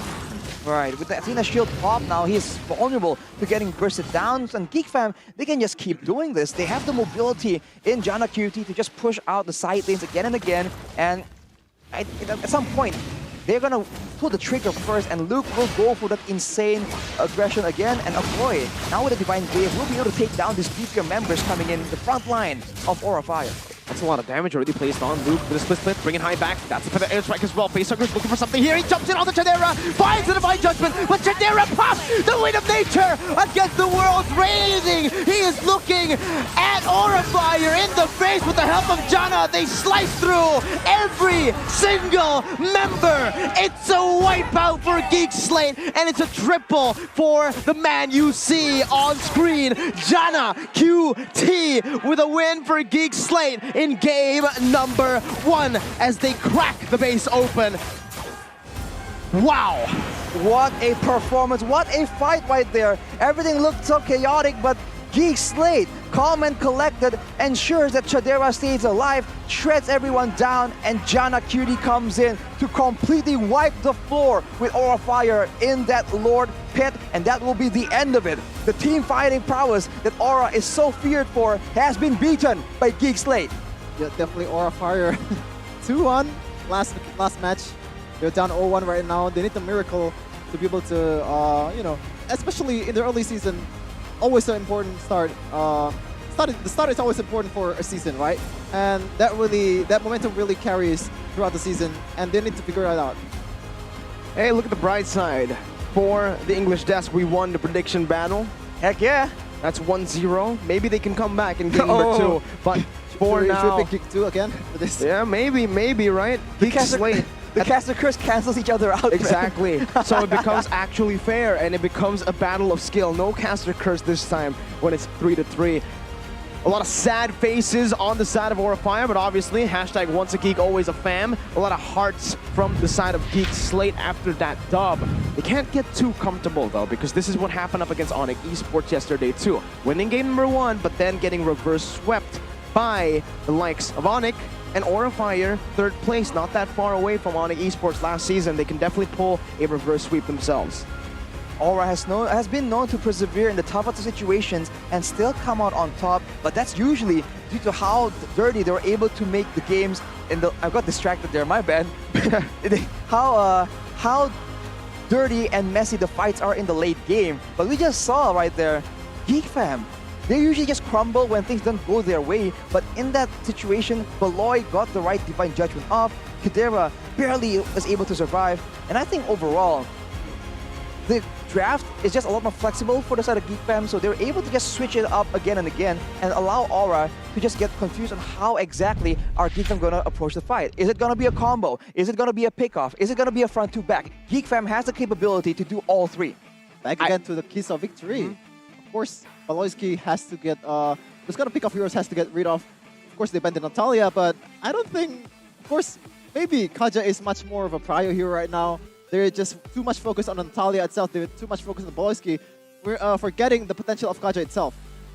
You're right. You know, the Kaja is very, very prior right now, and you can see it. Even though you have a Valentina to kind of counter it, you have to understand the composition that GEEK SLATE have is very solid up against even the Divine Judgment, with the glue constantly forcing Facehugger to make these flicker plays in and isolating himself away from the team. Meanwhile, it's always there where there's a bait. Facehugger, he doesn't know who to go on. If he goes on the carry, Janna is just slicing all around and there's no real lockdown where the Divine Judgment used already prior, right? But if he does wait for the Fanny, then the carry does too much damage already initially in the fight where, sure, maybe you can get Janna, but carry already wiped your team out. What's the real answer here for Aura Fire? I think the real answer is it needs to begin in the draft. Again, I was just not a big fan of the last two picks, Kufra, Irithel. Sure, we have seen Godiva play the Kufra, but it's definitely not his comfort pick. I don't know if it's still Facehugger who has the most say in the draft, but it doesn't feel like the Aura Fire that we saw from Season 8 all the way to 10. And credit to Facehugger though, we have seen a lot of Valentinas that just rely on damage. Facehugger, as always, is one of the only Valentinas so far that really pulled out that flexibility, right? It's stealing away the Divine Judgment, stealing away the Cutthroat even at one point to try and secure a kill. So he was playing it really, really well. It just wasn't enough. The synergy of the whole team wasn't quite there. And even though Kabuki only has one more item to complete, he wasn't really that relevant in the fight. And of course, that's partially due to the feathered airstrikes, due to Janna Cutie on that Fanny. But overall, when your gold lane, when your DPS source cannot output the DPS, the fight is lost, man. Especially up against a carry. Carry, win a nature. Win a nature, boom. That's it. What's the Irithel gonna do? Nothing. You're just standing there. You need to walk back, and by the time you walk back, carry has finished all of your teammates up. And meanwhile, even while you're running, there's a Fanny running with the cables straight at you. You can run, but you are not as mobile as a Fanny. A Fanny will chase you down any day. You know what's interesting though?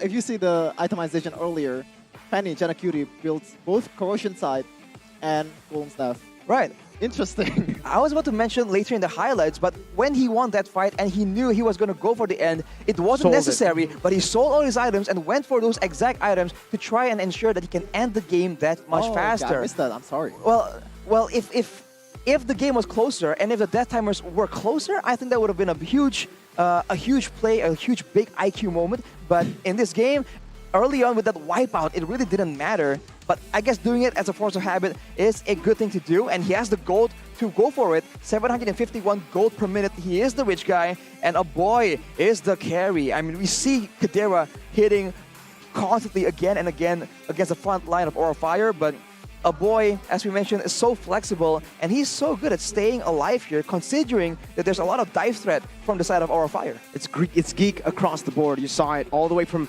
Rich Guy to Forgotten One. And Luke got 2. Forgotten One and most damage taken, the sandbag. So you already can see the difference in Luke and Matt. Matt's more of a damage dealer. He takes the game into his own hands. Meanwhile, Luke, he sets up for the team. He facilitates these crazy engages, and he facilitates Chadera and a boy in the back line so that they can just free hit all they want. Sure, Chadera did get caught in the Divine Judgment sometimes, but it was due to Facehugger just using everything to get there, right? Luke, it's out of Luke's hands at that point. Yeah, maybe that's the plan from the start.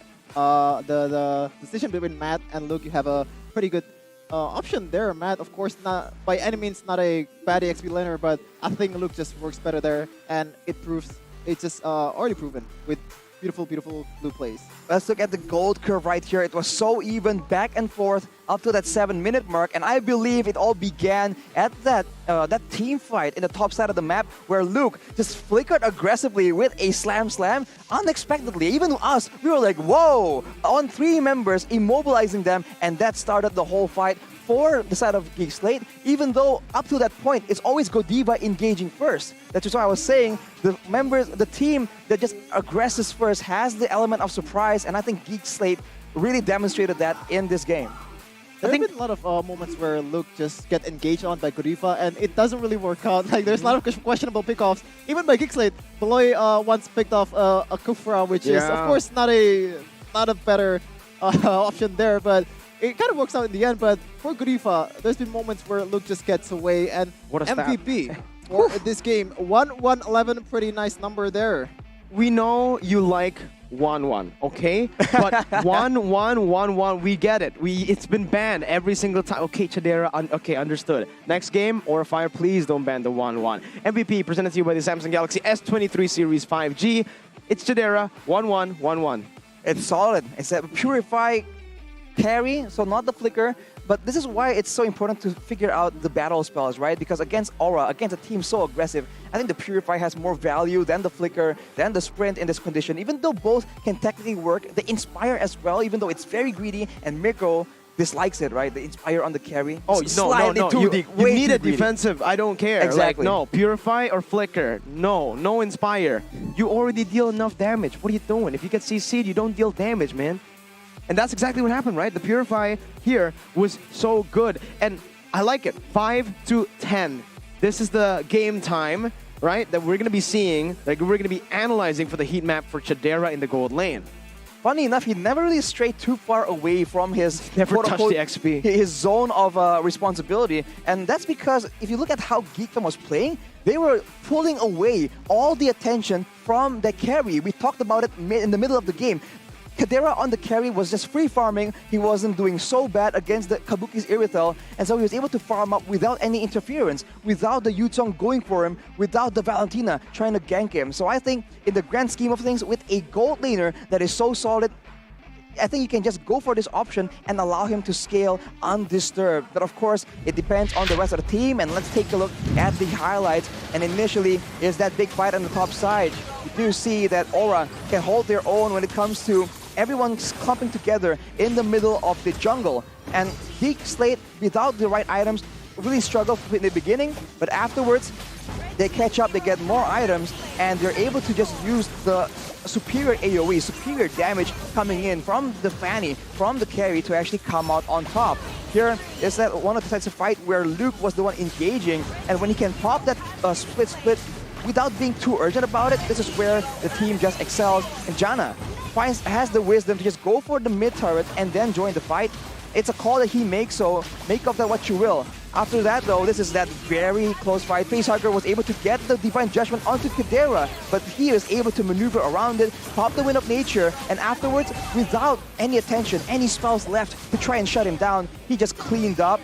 And the two main carries on the team are still alive, so they go for it with still 14 seconds on the closest respawn of Aura Fire. Not enough time at all. I think there's some similarities between Janna, Curie, and Albert, especially in punishing those kind of overextending team fights, overextending members of the opposing teams, and of course, just counter-engaging with.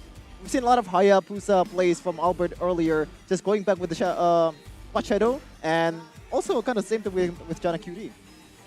Well, of course, on just the Assassins. Everything on the Assassins, right? Yep. And you guys can all obviously also grab food, even grab some transportation with Grab Bike and Grab Car to watch here in the MPL Arena. Menara Kuningan at, oh my god, am I reading that right? 90% discount? 90% discount. That's absolutely bonkers, and you guys should use it right now because I will use it every single day, okay? You guys can also get a 50% discount off of your food purchases. My god. grb.tl/MPL. Check it out if you guys would like to win MLBB Hero skins because of the Grab Challenge that's happening on the 18th of March. Also, Miracle, okay, I understand. I can order my Grab Bike, order my Grab Car to Menara Kuningan, but how do I buy tickets? Blibli is the answer. Blibli.com. Go and open the app up, download it, or check it out in the browser. Get your tickets there. Just type in MPL ID Season 11 and it should pop up where you guys can see all the ticketing details. And it's just easy. You buy the tickets, you scan the QR code or the barcode over here for the ticket redemption, and it's a done deal. Yeah, definitely. I also used Blibli too last season, actually. If you want to know. And it's been a pretty good experience, you know? So Blibli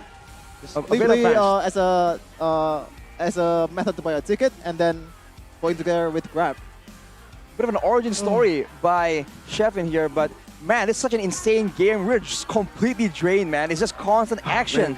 What can we do about this, Mirko? I wonder what we... I don't know, man. Maybe... Oh, we can get the help of our lovely sponsors, Point Coffee, for sponsoring once again MPL, helping as a partner for the MPL, giving us the Kopi Pandan right here. Let's enjoy quality coffee with 100% Indonesian coffee beans and brewed directly with an international standard for coffee. Through Point Coffee X MPL Season 11, you guys can get a 40% discount coupon for Indomart Point Q app for Palm Sugar Latte, cookies and cream, and Pandan Coffee with the promo code POINTCOFFEE-MPL. For more information, visit at Point Coffee ID. And now, let me just fix the energy issue with a quick your sip. coffee's already open. You've been drinking. I have. You cheat? I'm sorry, man. I just got started, man. No wonder I'm tired. I saw it. I'm gonna save it for tonight. And whoa, all right. Oh, that's good. What energy do you need? Research?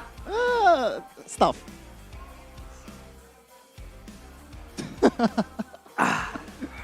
Okay. Happy Saturday. Happy Saturday First to you Point too, Coffee barista. also, there is a weekly discount actually for certain products. 30% discount on certain products. Wow. When you're there in Indomart. Of course, grab your Point Coffee as fast as possible. It's good. It's really good. It's really good. Yeah, I tasted this one. It's the Pandan Coffee flavor. Haven't tried the other Palm Sugar Latte or cookies and cream, but I will definitely try it once I get the chance to here. Thank you once again to Point Coffee, our official partner here for MPL Season 11. It's great to get coffee because now we're energized and we need this energy to bring you such an intense matchup already. GEEK SLATE, they're one game away from taking Aura Fire down and making them feel the pressure that they did back in Season 7.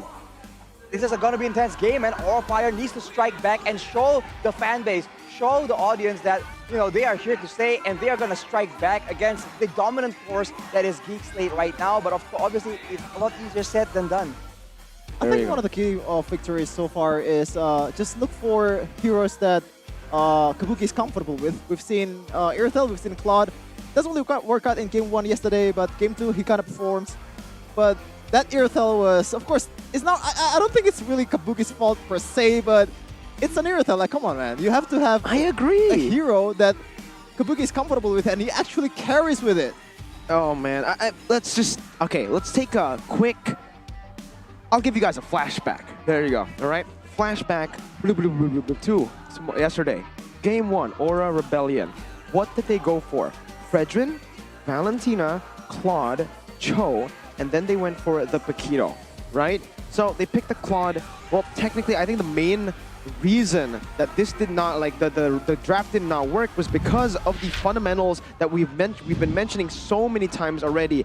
Picking the Valentina into the Lunox, right? Losing lane instantly, then opting again to play the Claude up against the Beatrix Lunox Glue. Again, it's a matchup that's just very hard to play, that gives Rebellion Zaya so much to play with. And now, we're seeing that same kind of strat. They're picking the Irithel into a carry. You need a bully to stop the carry from being a menace, and it is not showing here. GEEK SLATE with the Kaja first pick once again. They banned the Claude out, and it's the exact same picks for the side of Aura Fire. Even after that loss, they want to double down, and this is again something that we saw yesterday. It's the exact same, and for GEEK, there's no reason for them to change. They got a good game already in the first game. Yeah, there's no changes at all for GEEK SLATE. Aura Fire are the ones who need to change something at least. If they pick up the Yuzong, okay, there you go.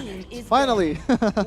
There's going to be a Moskov pick by Aura Fire. We know that Kabuki is no stranger to these aggressive plays, but on that note, Beloyski also no stranger to aggression. He is the first team winner, best roamer from MPL ID Season 10. So I think that, I think that he will definitely try and shut down that gold lane for sure.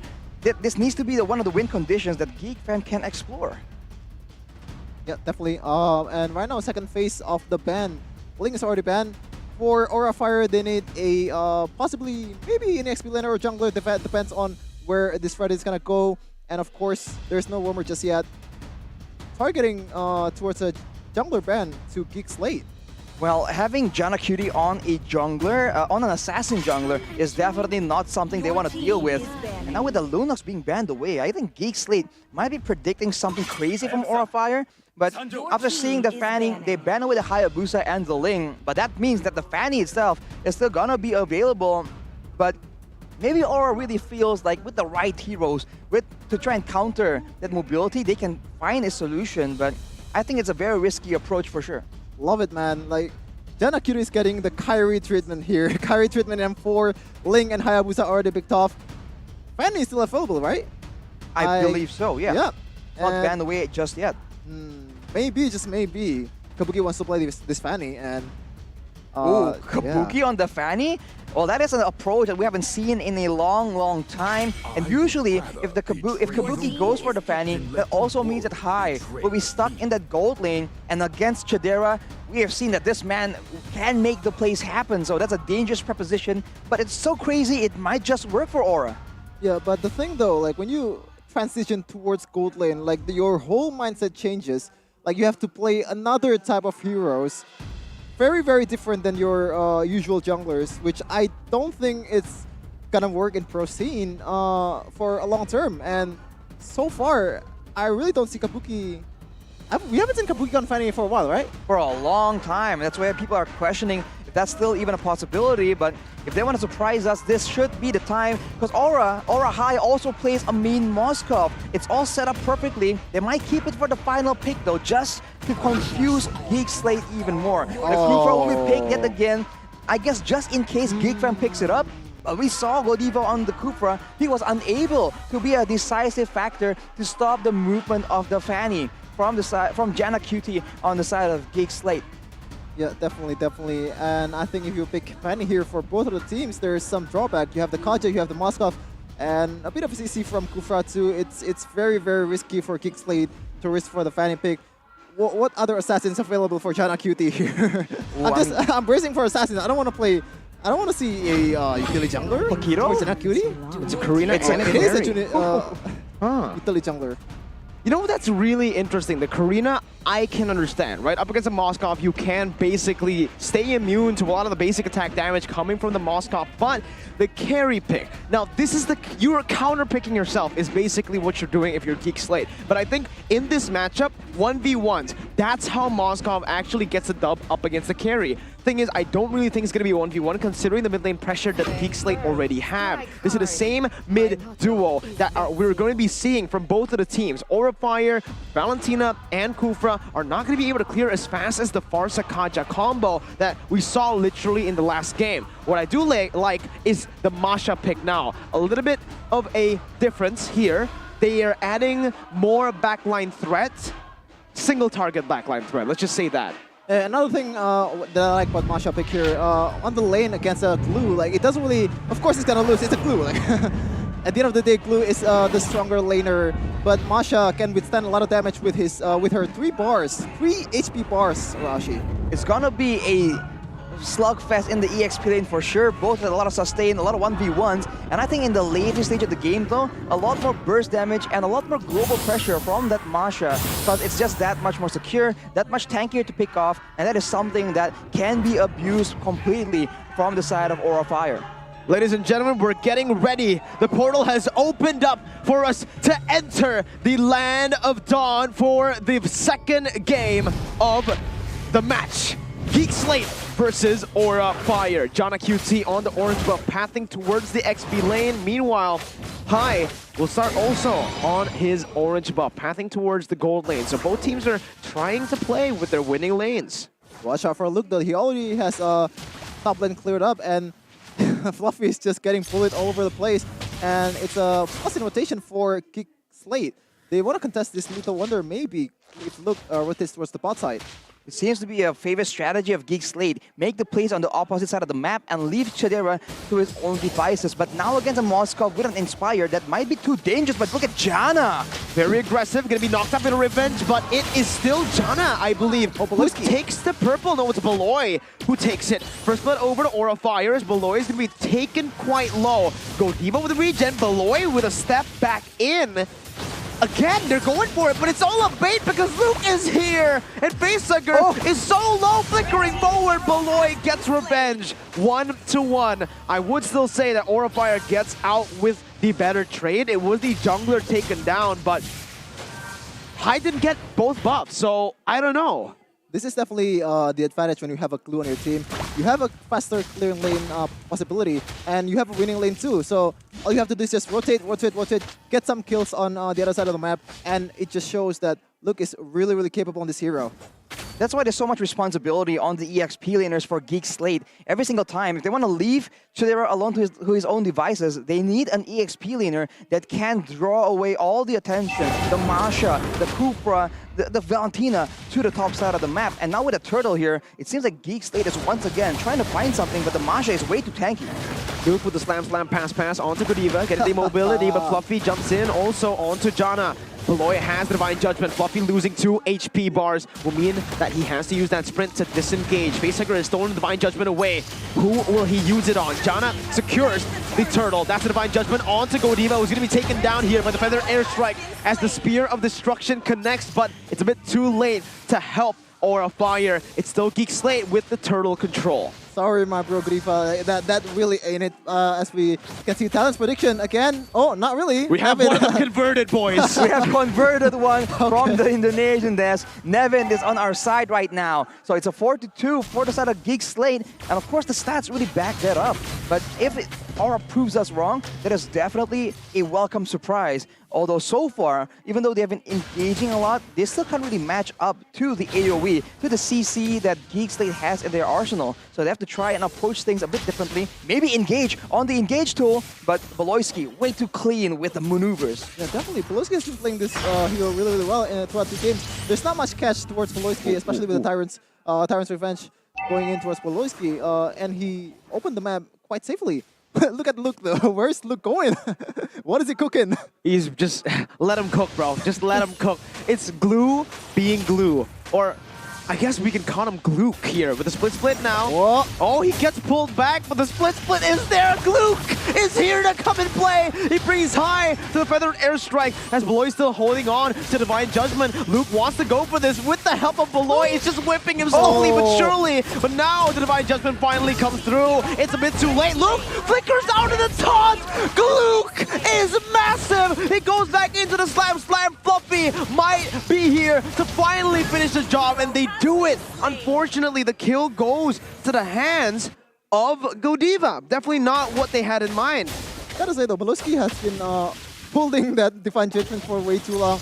That's a bad calculation from him, but of course, the trade end up being kind of equal, but it could be better for Beloyski if he played that fight much more cleanly. Keep in mind though, while that was happening, GEEK SLATE Chidera was pushing on the bottom side and Kabuki was actually taken out. So once again, Chidera is left to his own devices to farm up a storm. And honestly, that play, the flicker from Luke was so good because it gave him more sustain by picking up the slam, the mucus from the slam, I guess, if you want to call it, for lack of a better term. Just call it a glue. The glue from glue on the ground. So it just allowed to sustain for that much longer. And so Luke is just so aggressive, but Beloyski matches that as well. Flicker Divine Judgment, the Tyrant's Rage connects, but only onto the frontliner. Chidera is able to melt them down. Gluke again brings Facehugger back. Now the Feather Airstrike comes in. High's getting melted down. Kabuki jumps in as well. And now he's going to be stunned under the turret against everyone. Gluke! You can't keep getting away with this! man, like, what can you do with it? What can you do with it? It's a glue. It should be illegal. It's so tanky, it's so obnoxious. He's not even down to half HP. Glook is absolutely out of control right now, and Aura are completely overwhelmed. Fluffy comes in to join the fight, and they go jump onto a boy, but he gets out. Uh-oh, Janna in the midst of it all, but guess what? He's a frontliner. He's happy to do so. Goldiva locked down by Glook. Oh no! Glook! No, he's a monster! Get him out of here! Oh man, I feel like Aura Fire is just handing out kills at this point. Like, I feel like they need to realize how much potential this glue has and just respect it. There's been a lot of moments where it definitely the right call to make, like Goldiva just trying to cover, but it ended up just backfired. But Glue, man, I think you need to ban this skill out for a loop. Yeah. You have to ban it or itemize against it. Not a single dominance ice, not a single healing reduction item on the side of Aura Fire, and it's definitely something that that Gluck is taking full advantage of. He has a dominance ice and a molten core right here, so he's doing a lot of damage, and he's also reducing any kind of healing, any kind of shielding from the side of Aura Fire as well. So it's a double benefit for GEEK SLATE to just win in the front to back. Who let Glue cook? Oh, my God! Glue! Let him get with the immobilized on the 3! Under the tier 2! He is 1v3! And he's able to zone Aura Fire away! Oh my God! Luke is having a game of his life. It started off as a meme. We were just joking, but now he's actually cooking. Is this the end of the game? Can we just skip to the end of the game so far? 6.3k gold lead. It's very hard for Aura Fire to come back, but it is possible. It is still possible. Kabuki has the chance to actually sustain back up in every single team fight if Luke pops the split. Thing is, now the question is damage, right? Do they have enough damage? Beloy jumps in, is going to be punished, but it's always a trade happening on the map. It's the tier 2 up top taken, and oh my God, it's still Turtle. Yeah.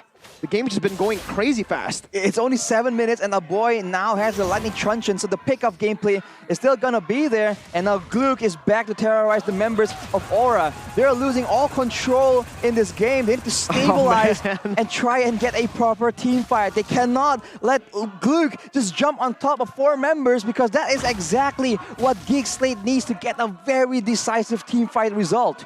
Okay, we got from now on, it's Gluck. It's Gluck. Okay? The English desk, we called him Gluck. And it sticks. The name sticks.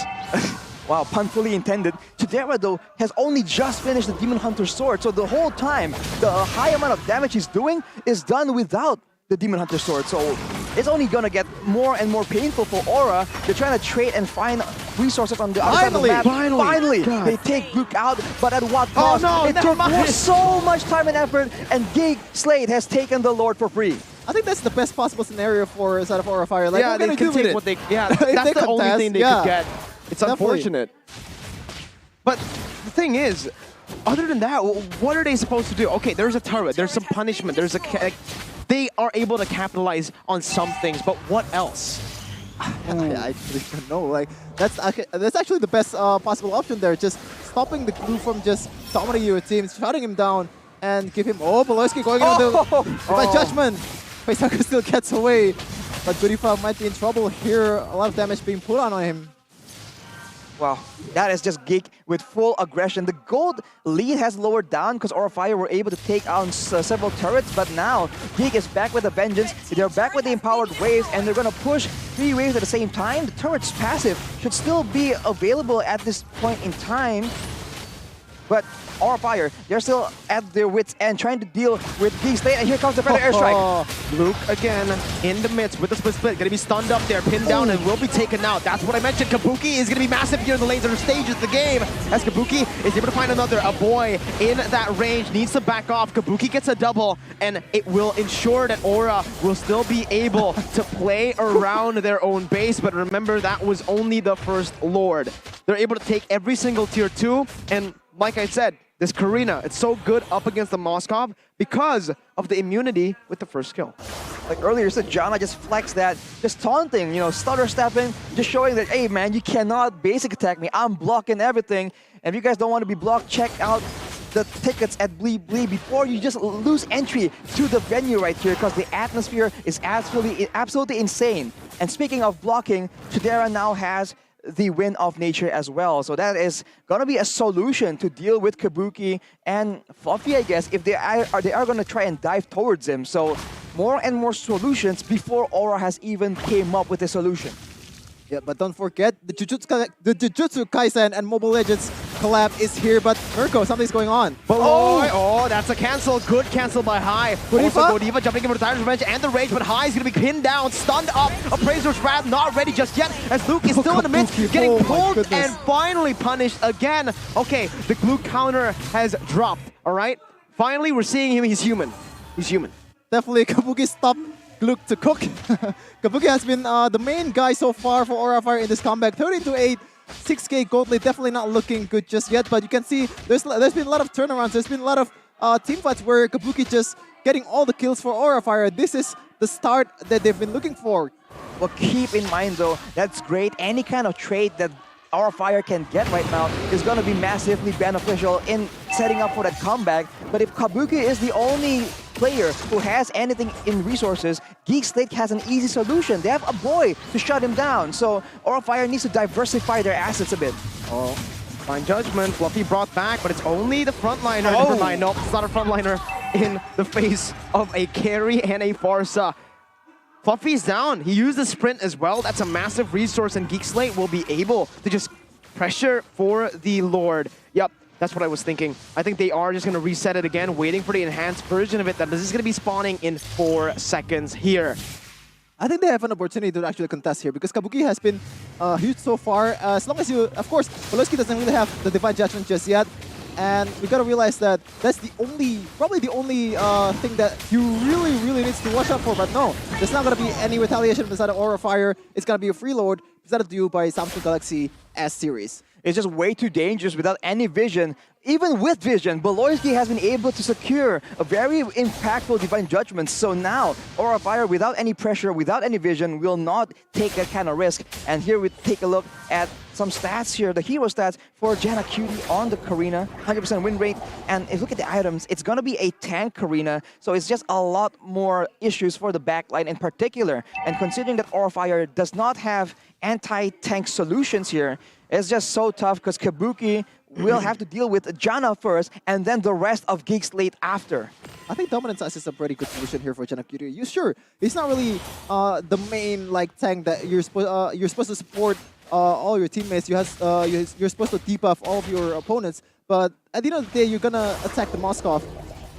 So I think that might be a good solution, but let's still play. We're looking for a play. Beloy finds High, and he's deleted just like that. Godiva jumps in, but will just be caught in the fadeaway as that's Janna who jumps back in. Janna will lose his life, pinned to the wall, but it's just 1 for 2. Up top, the Enhanced Lord marching down will be able to take the base turret down as GEEK SLATE are looking to end this game. Luke's still in the midst right there. It's Kabuki dashes forward, punished almost instantaneously.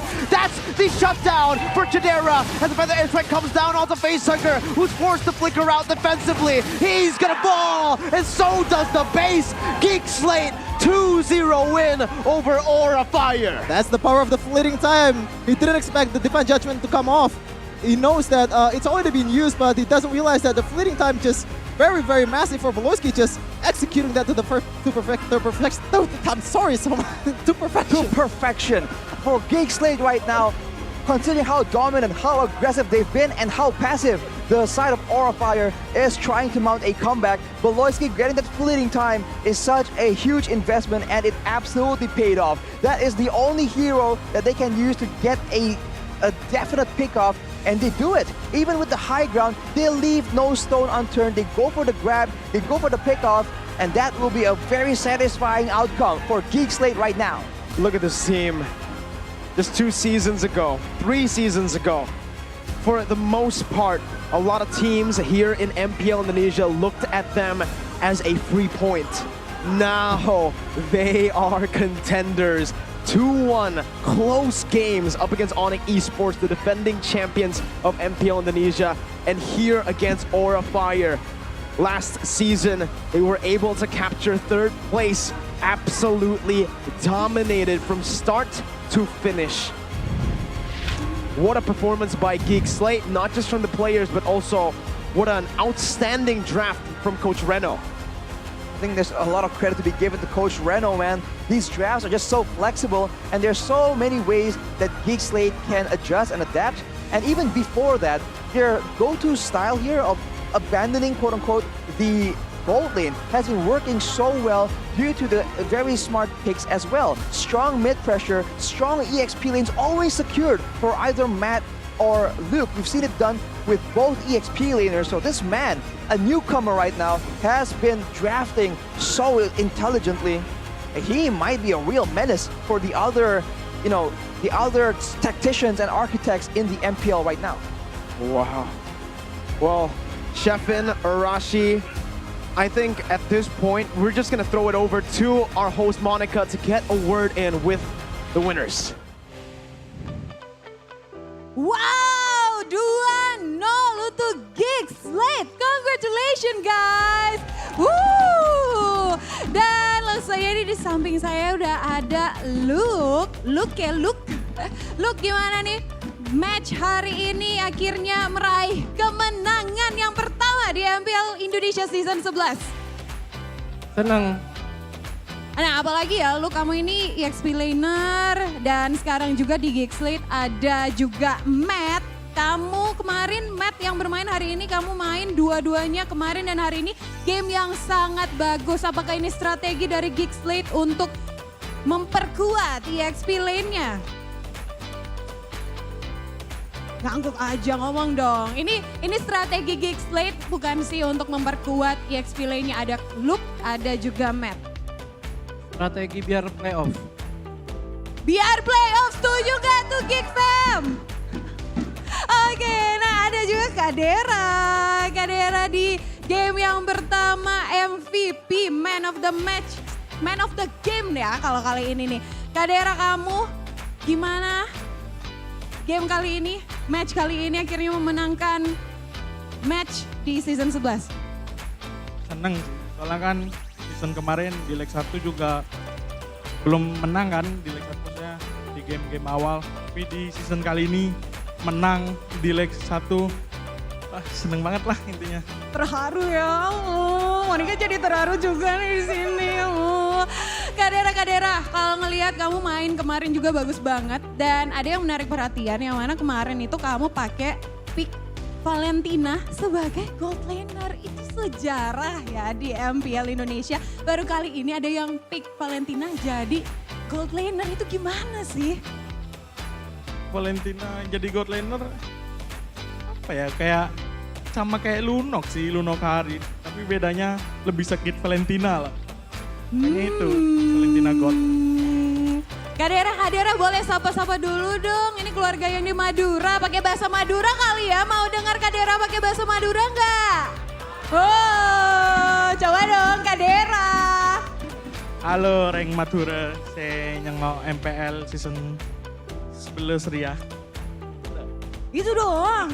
Dia berasa di MPL Madura nih, bukan MPL Indonesia nih. Oke, Kadera ini di samping Kadera ada Baloy. Oh, Baloyski. Yesterday, it was a good match too, and Coach Yap from ONIC mentioned that they are afraid, they must be aware of what you pick, what hero you pick. So, what do you think about that? What Coach Yap says? Actually, I kinda expect that they will ban my hero because Coach Yap and Kyrie know me how to play with my comfort hero. But when I'm using my not my comfort hero, it's just biasa aja. Yesterday, how was it? It was good. I thought we're gonna win, but something happened. But we need to move on, and we move on and we win this game. Jadi kemarin ya setelah match antara ONIC dan juga GEEK SLATE, Coach Yap sempat bilang yang perlu diwaspadai itu adalah pick hero-nya dari Baloy. Jadi hari ini Baloy akhirnya, apa tadi tanggapannya? What do you say about for Coach Yap from ONIC? For Coach Yap, miss you. Katanya kangen, dan benar juga ya kalau tadi sempat dibilang juga yang di ban sama ONIC adalah hero-hero dari picknya Baloyski ya. Oke, dan di sebelahnya juga ada Jana Cutie dan Aboy. Jana Cutie, say something to your fans. Thank you for the Geek fans for supporting us in every matches. Oh, dan yang terakhir nih yang paling ujung, Aboy. Sekalian juga nih nutup perbincangan kita. Aboy, akhirnya kamu memenangkan kali ini di match ini MPL Season 11 debut kamu juga ya. Jadi ini kemenangan pertama GEEK SLATE di match di Season 11, juga kemenangan kamu di Season 11. Tanggapan kamu dan harapan kamu sampai babak-babak selanjutnya seperti apa, Aboy? Ya, untuk harapan kedepannya bisa menang lagi lah dan bisa lolos playoff lah minimal. Oh, menang lagi, setuju gak GEEK Fam? Oke, dan langsung aja ada yang mau diulik-ulik nih sama analis kita. Silakan, Koko Lim. Welcome back. Thank you so much, Monica and the rest of GEEK Fam. Look at Glute, Chidera, everybody still there. You can see them in the back. GEEK SLATE. GEEK SLATE. Slate. They got a new slate and they are here, bro. They are here to come and play and come as contenders, actually. We saw the performance and we also heard in the interview, what did Chidera say? Valentina deals more damage than Harith and Lunox. I would agree when it comes to, especially the early game, right? Yep. Early game dominance, up against the marksmen, remember the passive. Remember the passive. That's all you need to do to understand. Maybe he meant that as a burst mechanic, Valentina is better than most of the magical gold lane, but in terms of DPS, of course, Lunox and Harith. Yeah, I don't think you can really beat those two members, especially when it comes to burst. I think Lunox has it when it comes to just overall consistent damage through a longer period of time. It's Harith. Well, that's what the hero is like made for, right? Along with the mobility, it just makes for a more dynamic laner. Exactly. In this meta where the gold laners are usually more static, you can see all the meta picks, like, or even right here, the carry and the Moskov, they are meta because on top of a huge damage, they also have a lot of self-help, essentially. They're pretty independent. And in this meta, you have to be with all the threats coming at you. If you look at the items, though, Chidera very much respecting having an Athena shield and a Wind of Nature, knowing that at any point, if he gets taken down in a fight, that could be GG. Like Shevin mentioned, Kabuki was getting a lot more traction on that Moskov, and that is something that Chidera does not want to deal with. But of course, for everyone else, there's just a lot of physical defense build up. For Baloyski, still having the brute force just to ensure that he can kite back and also chase faster on top of the fleeting time. I think it's a smart move because it doesn't matter if you're too tanky on the Kaja, as long as you do get that pick off. If you trade your life, let's say for Kabuki in this instance, that's value. That's no problem at all. How about Oracle? Every time. Like, Kaja's healing works like this. Like, there's no scaling at all. It's just 100 flat. The whole way. Yeah, flat.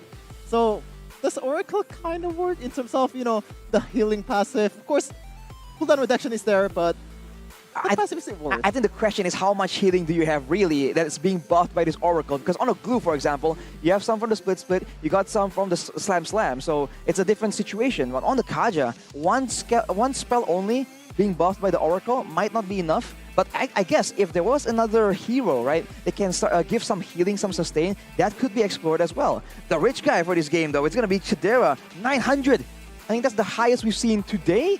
I'm not sure if it's the highest we've seen so far, but this is what happens when you're very high mechanic, high map knowledge gold laner gets left alone to just farm up a storm again and again without getting punished for it. The carry, though, in the end, is still going to be a boy. So this is the second time we've seen like the carry being a high damage dealer, but at the same time, the Farsa, these long-range mages are the ones that has the highest amount of damage. The losing matchup, though, for Chidera is still making it work in the end. 908 GPM. Still your rich guy. It's all good. Again, because the way that GEEK SLATE were able to draft, I think this is the reason most of us went for GEEK SLATE 2 for this particular match in the predictions, Game 1 and Game 2, was because, again, just take a look at it. They already picked the Kaja, Glue, and the Farsa. These three heroes alone are very active on the map, all right? They're very active on the map. Maybe the Kaja you can scratch up, but the Glue and the Farsa are very active on the map. The Moskov carry lane. The Moskov is a counter in lane, but again, it's in lane, only in a 1v1. If you get ganked, Moskov is going to have to pull back just like any other hero, and Carry gets that free farm. When we get to the later stage of the game, it actually will still be Tadera who has a bit more damage to say, especially in a 1v1 because of the true damage nullifying the Buddha nature. Well, if you take a look at the gold curve for both these teams, like you mentioned, the items just play a huge role in how these team fights play out and how which hero counters what. And early on, GEEK SLATE were just so ahead, but you can see that at about 6 minutes, they slowed down quite a bit. You see that some of the mid-game power spikes that Aura has was used to great effect, but in the end, it just wasn't enough due to the flexibility, the maneuvers, the options that GEEK SLATE has to show to Aura Fire. It's just layers and layers of strategy that Aura has not been able to solve. Yeah, definitely in that XP lane is the standout. Like if you have a winning XP lane, it's gonna be a-okay for the rotation. Like especially Luke. Okay, we've been mentioning Luke a lot of times. Gluck. And Gluck. Should we even mention it again? Put some respect on his name. It's Gluck. Who let Gluck cook? Let him cook? This guy let him cook. Beloy facilitated the cooking, maybe with a pan. Assistant chef. Yeah, he's the assistant. He's the head chef. All right, Chefin, is this a pun I'm seeing? Well, here's the MVP presented to you by the Samsung Galaxy S23 Series 5G. And despite Gluck always being mentioned by us, he was great and he was the main initiate and frontline for his team. And he was taking all the brunt of the pickoff attempts. But for Beloy, he was taking some pickoff attempts as well. But in that late game, when everyone's turtling, he was the one that made the plays happen, right? Gluck was still waiting, was still taking a lot of damage until Beloy comes out and starts off the sequence of events that eventually just led GEEK SLATE to that victory. I think we forgot something, guys. There's something that's really important. GEEK Swift's English test Swifts. Yeah. We can talk trash to Bangoji after this. Well, you know, well, we converted one of them, so it's already unfair. It's a 4v2, right? Back again, though. It's all good. It's all good. We've been here before, Rashi. I think we've won many duels before in the prediction game, but GEEK SLATE, again, Beloy. All the way from the start to the 5th minute. You can see, again, it's a similar situation.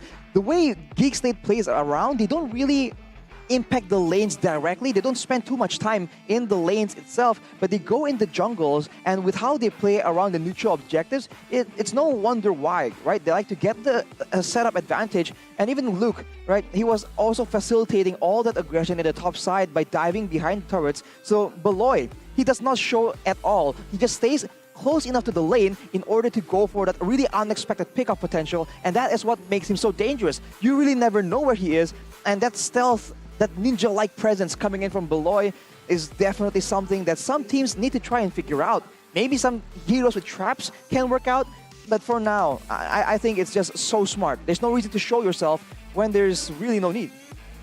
It's incredible the way he's able to play the Kaja in such a calculated way. Here, we did see a flicker as well from him to take it, and it's just brilliant all across the board. Beloy, what a standout. Look at this play though. That's Gluck flickering into the glue on the ground, finding that's a sustain to survive. And afterwards, you can see that without the right burst, without the ability to take down the members of GEEK SLATE, eventually they just get outlasted. They get pulled back after trying to escape. And even if they do escape, there's a lot of range available and a lot of chase on the side of GEEK SLATE. And Kadera, with all the other members just pulling away so much attention, even Gluck, right?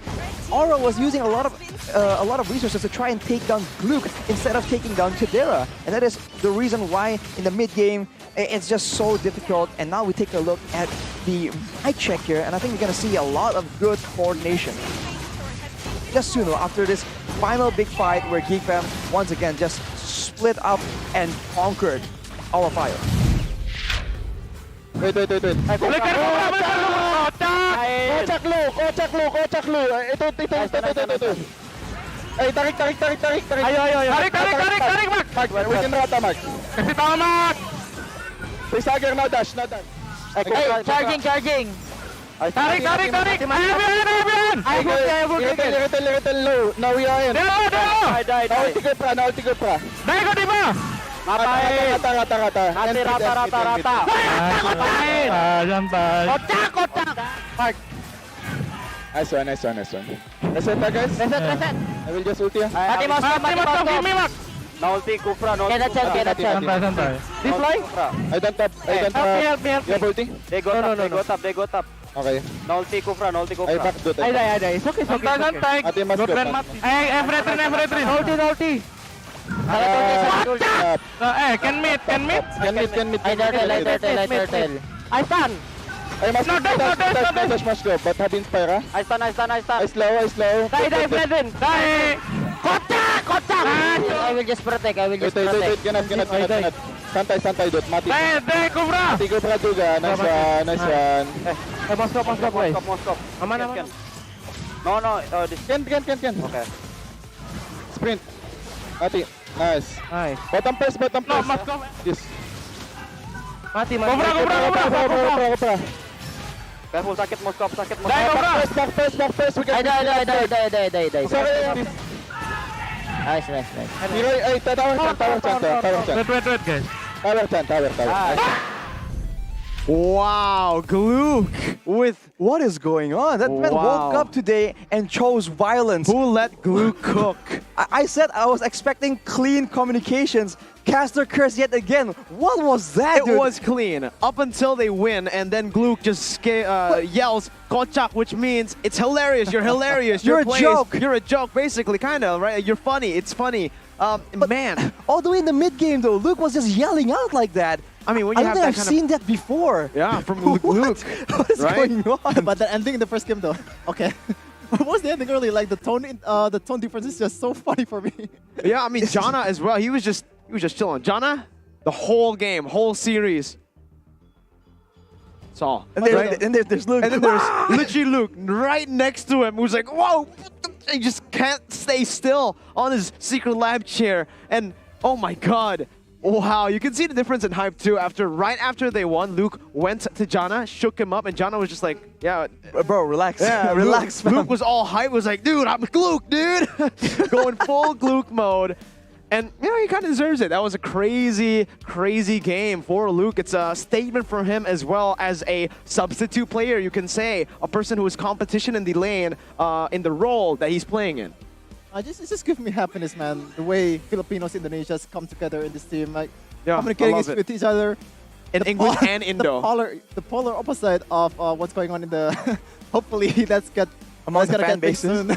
Well, honestly, I was about to raise that point as well. If you listen to the callouts, it's a bit of a mixed bag. There's English, there's Indonesian, something that sounds a bit like Tagalog, but I might be wrong. So it's a bit of a mixture, and yet they're able to perform so cleanly. So I think that's very impressive, but I do wonder if there's a limit to that, right? Because we talked about optimizing communication. That might be something that they will struggle on, but for now, you can't argue with the results, man. That was clean. It looks solid, and I think for a game like this, the way they can play in esports, there's no need for full conversations going on while you're playing, right? To a certain extent, you should already be understanding what you need to do individually at every single moment. It just comes down to the big picture calls that Beloy was able to do every single time. And obviously, even then, there were some maybe... What's it called? There are some doubts within his calls. When you tried to go for Fluffy, when he went for Fluffy on that Masha, Chidera was like, are we going for this? Are you sure? And he says, go. He's dead. And they all went, right? So there were some doubts, but in the end, Beloy confirms it. And it's all good. It became a good play, and that was able to actually get them the Lord for free. The trust in the teammates, right? Because initially, you do hear the, no, okay. Well, ladies and gentlemen, we will be taking a short break before we get into our next match of the day. Unfortunately, or maybe fortunately, depending on how you see it, it's over for this shift of the desk in the English desk today. You guys will be accompanied by Velajave, Eterna, and Albert Serafine Gani. But for Mirko, Shepin, and Arashi, thank you so much for watching, and stay tuned for the next two matches that are both bangers as well.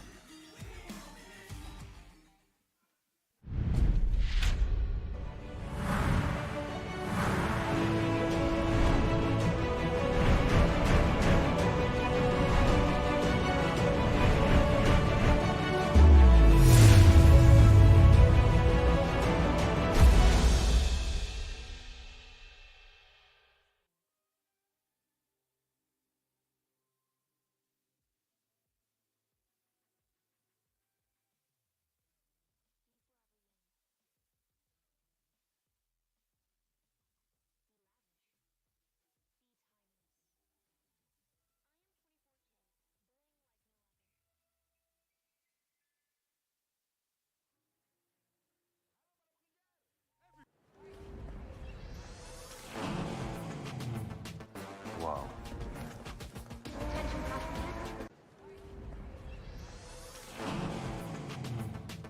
Wow. Wait, is that a phone? Look at the performance, the graphics. That thing's a gaming machine. A new challenger. Is that Faker? That man's a gaming legend. Everyone, fasten your seatbelts. And here we go! Samsung Galaxy S23 Series 5G. Pre-order now. This is where you can find yourself. As true as the purest gold.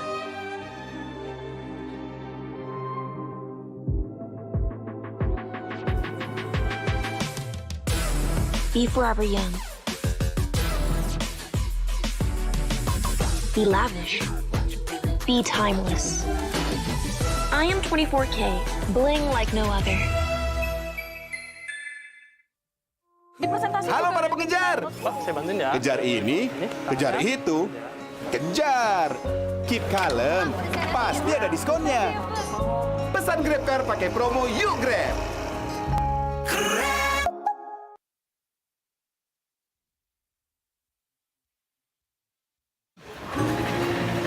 Halo para pengejar. Kejar ini, kejar itu, kejar. Keep kalem, nggak ada kata telat. Pesan Grab Bike ada jaminan anti ngaret.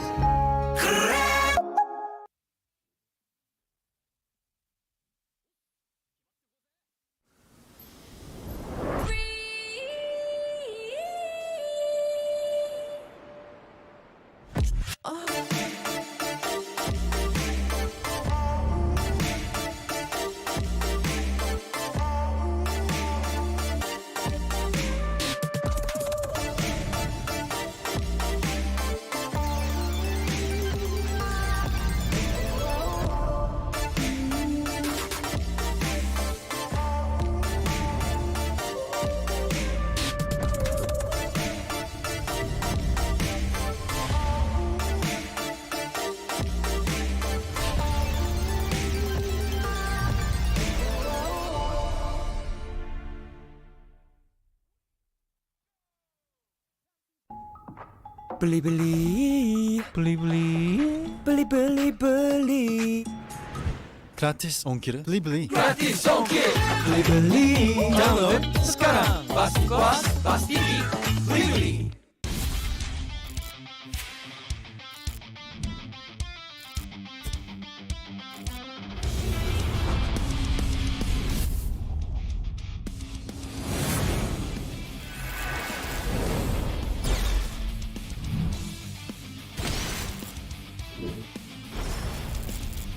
おっす、決まってこうぜ。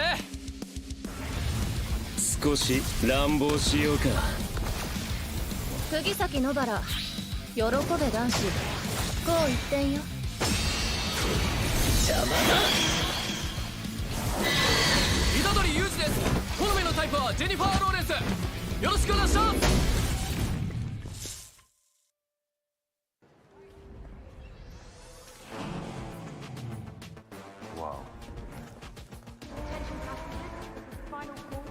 Wait, is that a phone? Look at the performance, the graphics. That thing's a gaming machine. A new challenger. Is that Faker? That man's a gaming legend.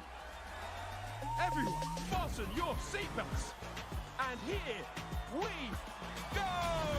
Samsung Galaxy S23 Series 5G. Pre-order now. This is where you can find yourself. As true as the purest gold.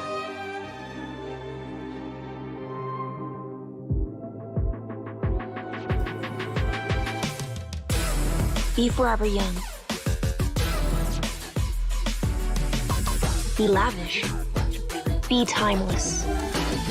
I am 24K, bling like no other.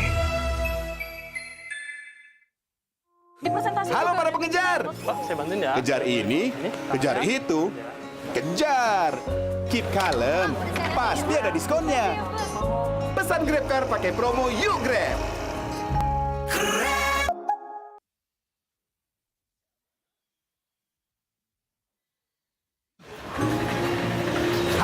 pengejar.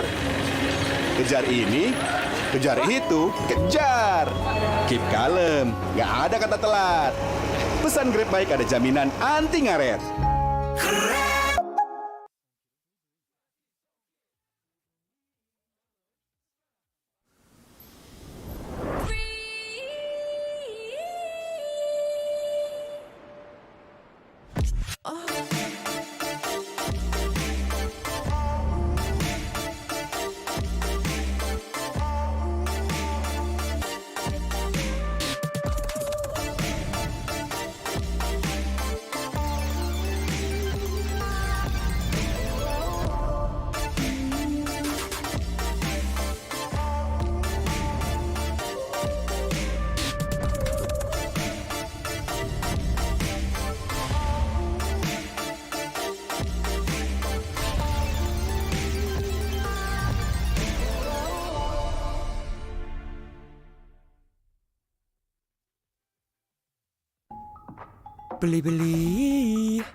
Beli. Gratis ongkir. Beli. Gratis ongkir. Beli. Download sekarang. Pasti puas, pasti geek. Beli.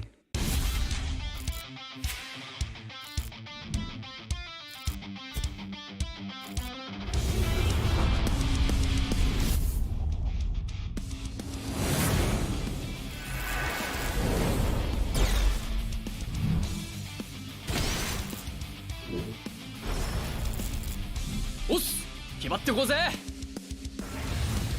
少し乱暴しようか。釘崎野原、喜べ男子。こう一点よ。邪魔だ。虎杖裕二です。好みのタイプはジェニファー・ローレンス。よろしくお願いします。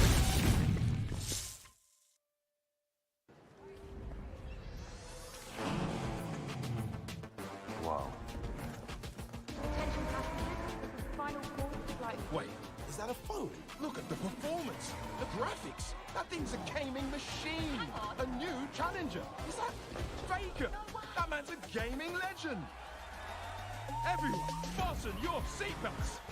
And here we go! Samsung Galaxy S23 Series 5G. Pre-order now. This is where you can find yourself. As true as the purest gold.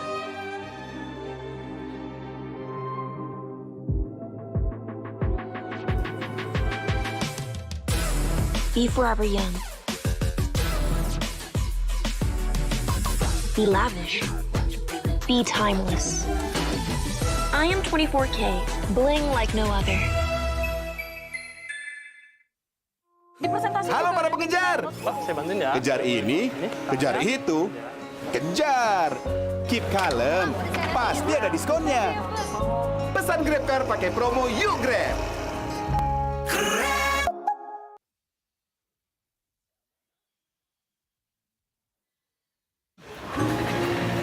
Halo para pengejar.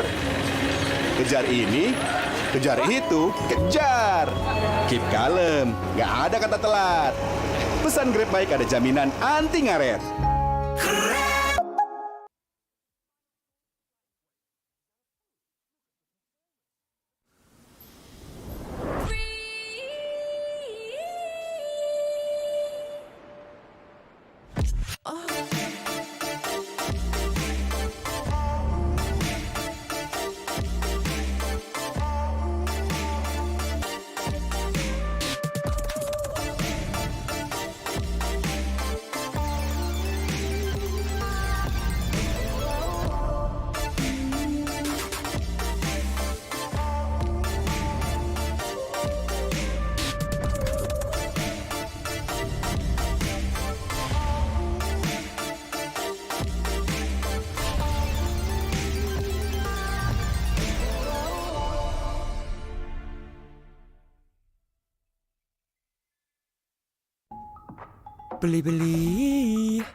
Beli.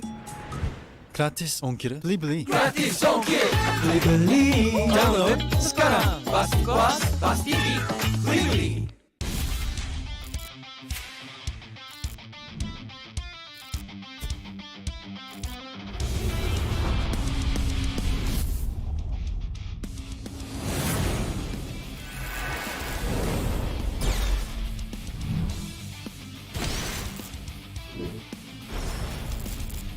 おっ決まってこうぜ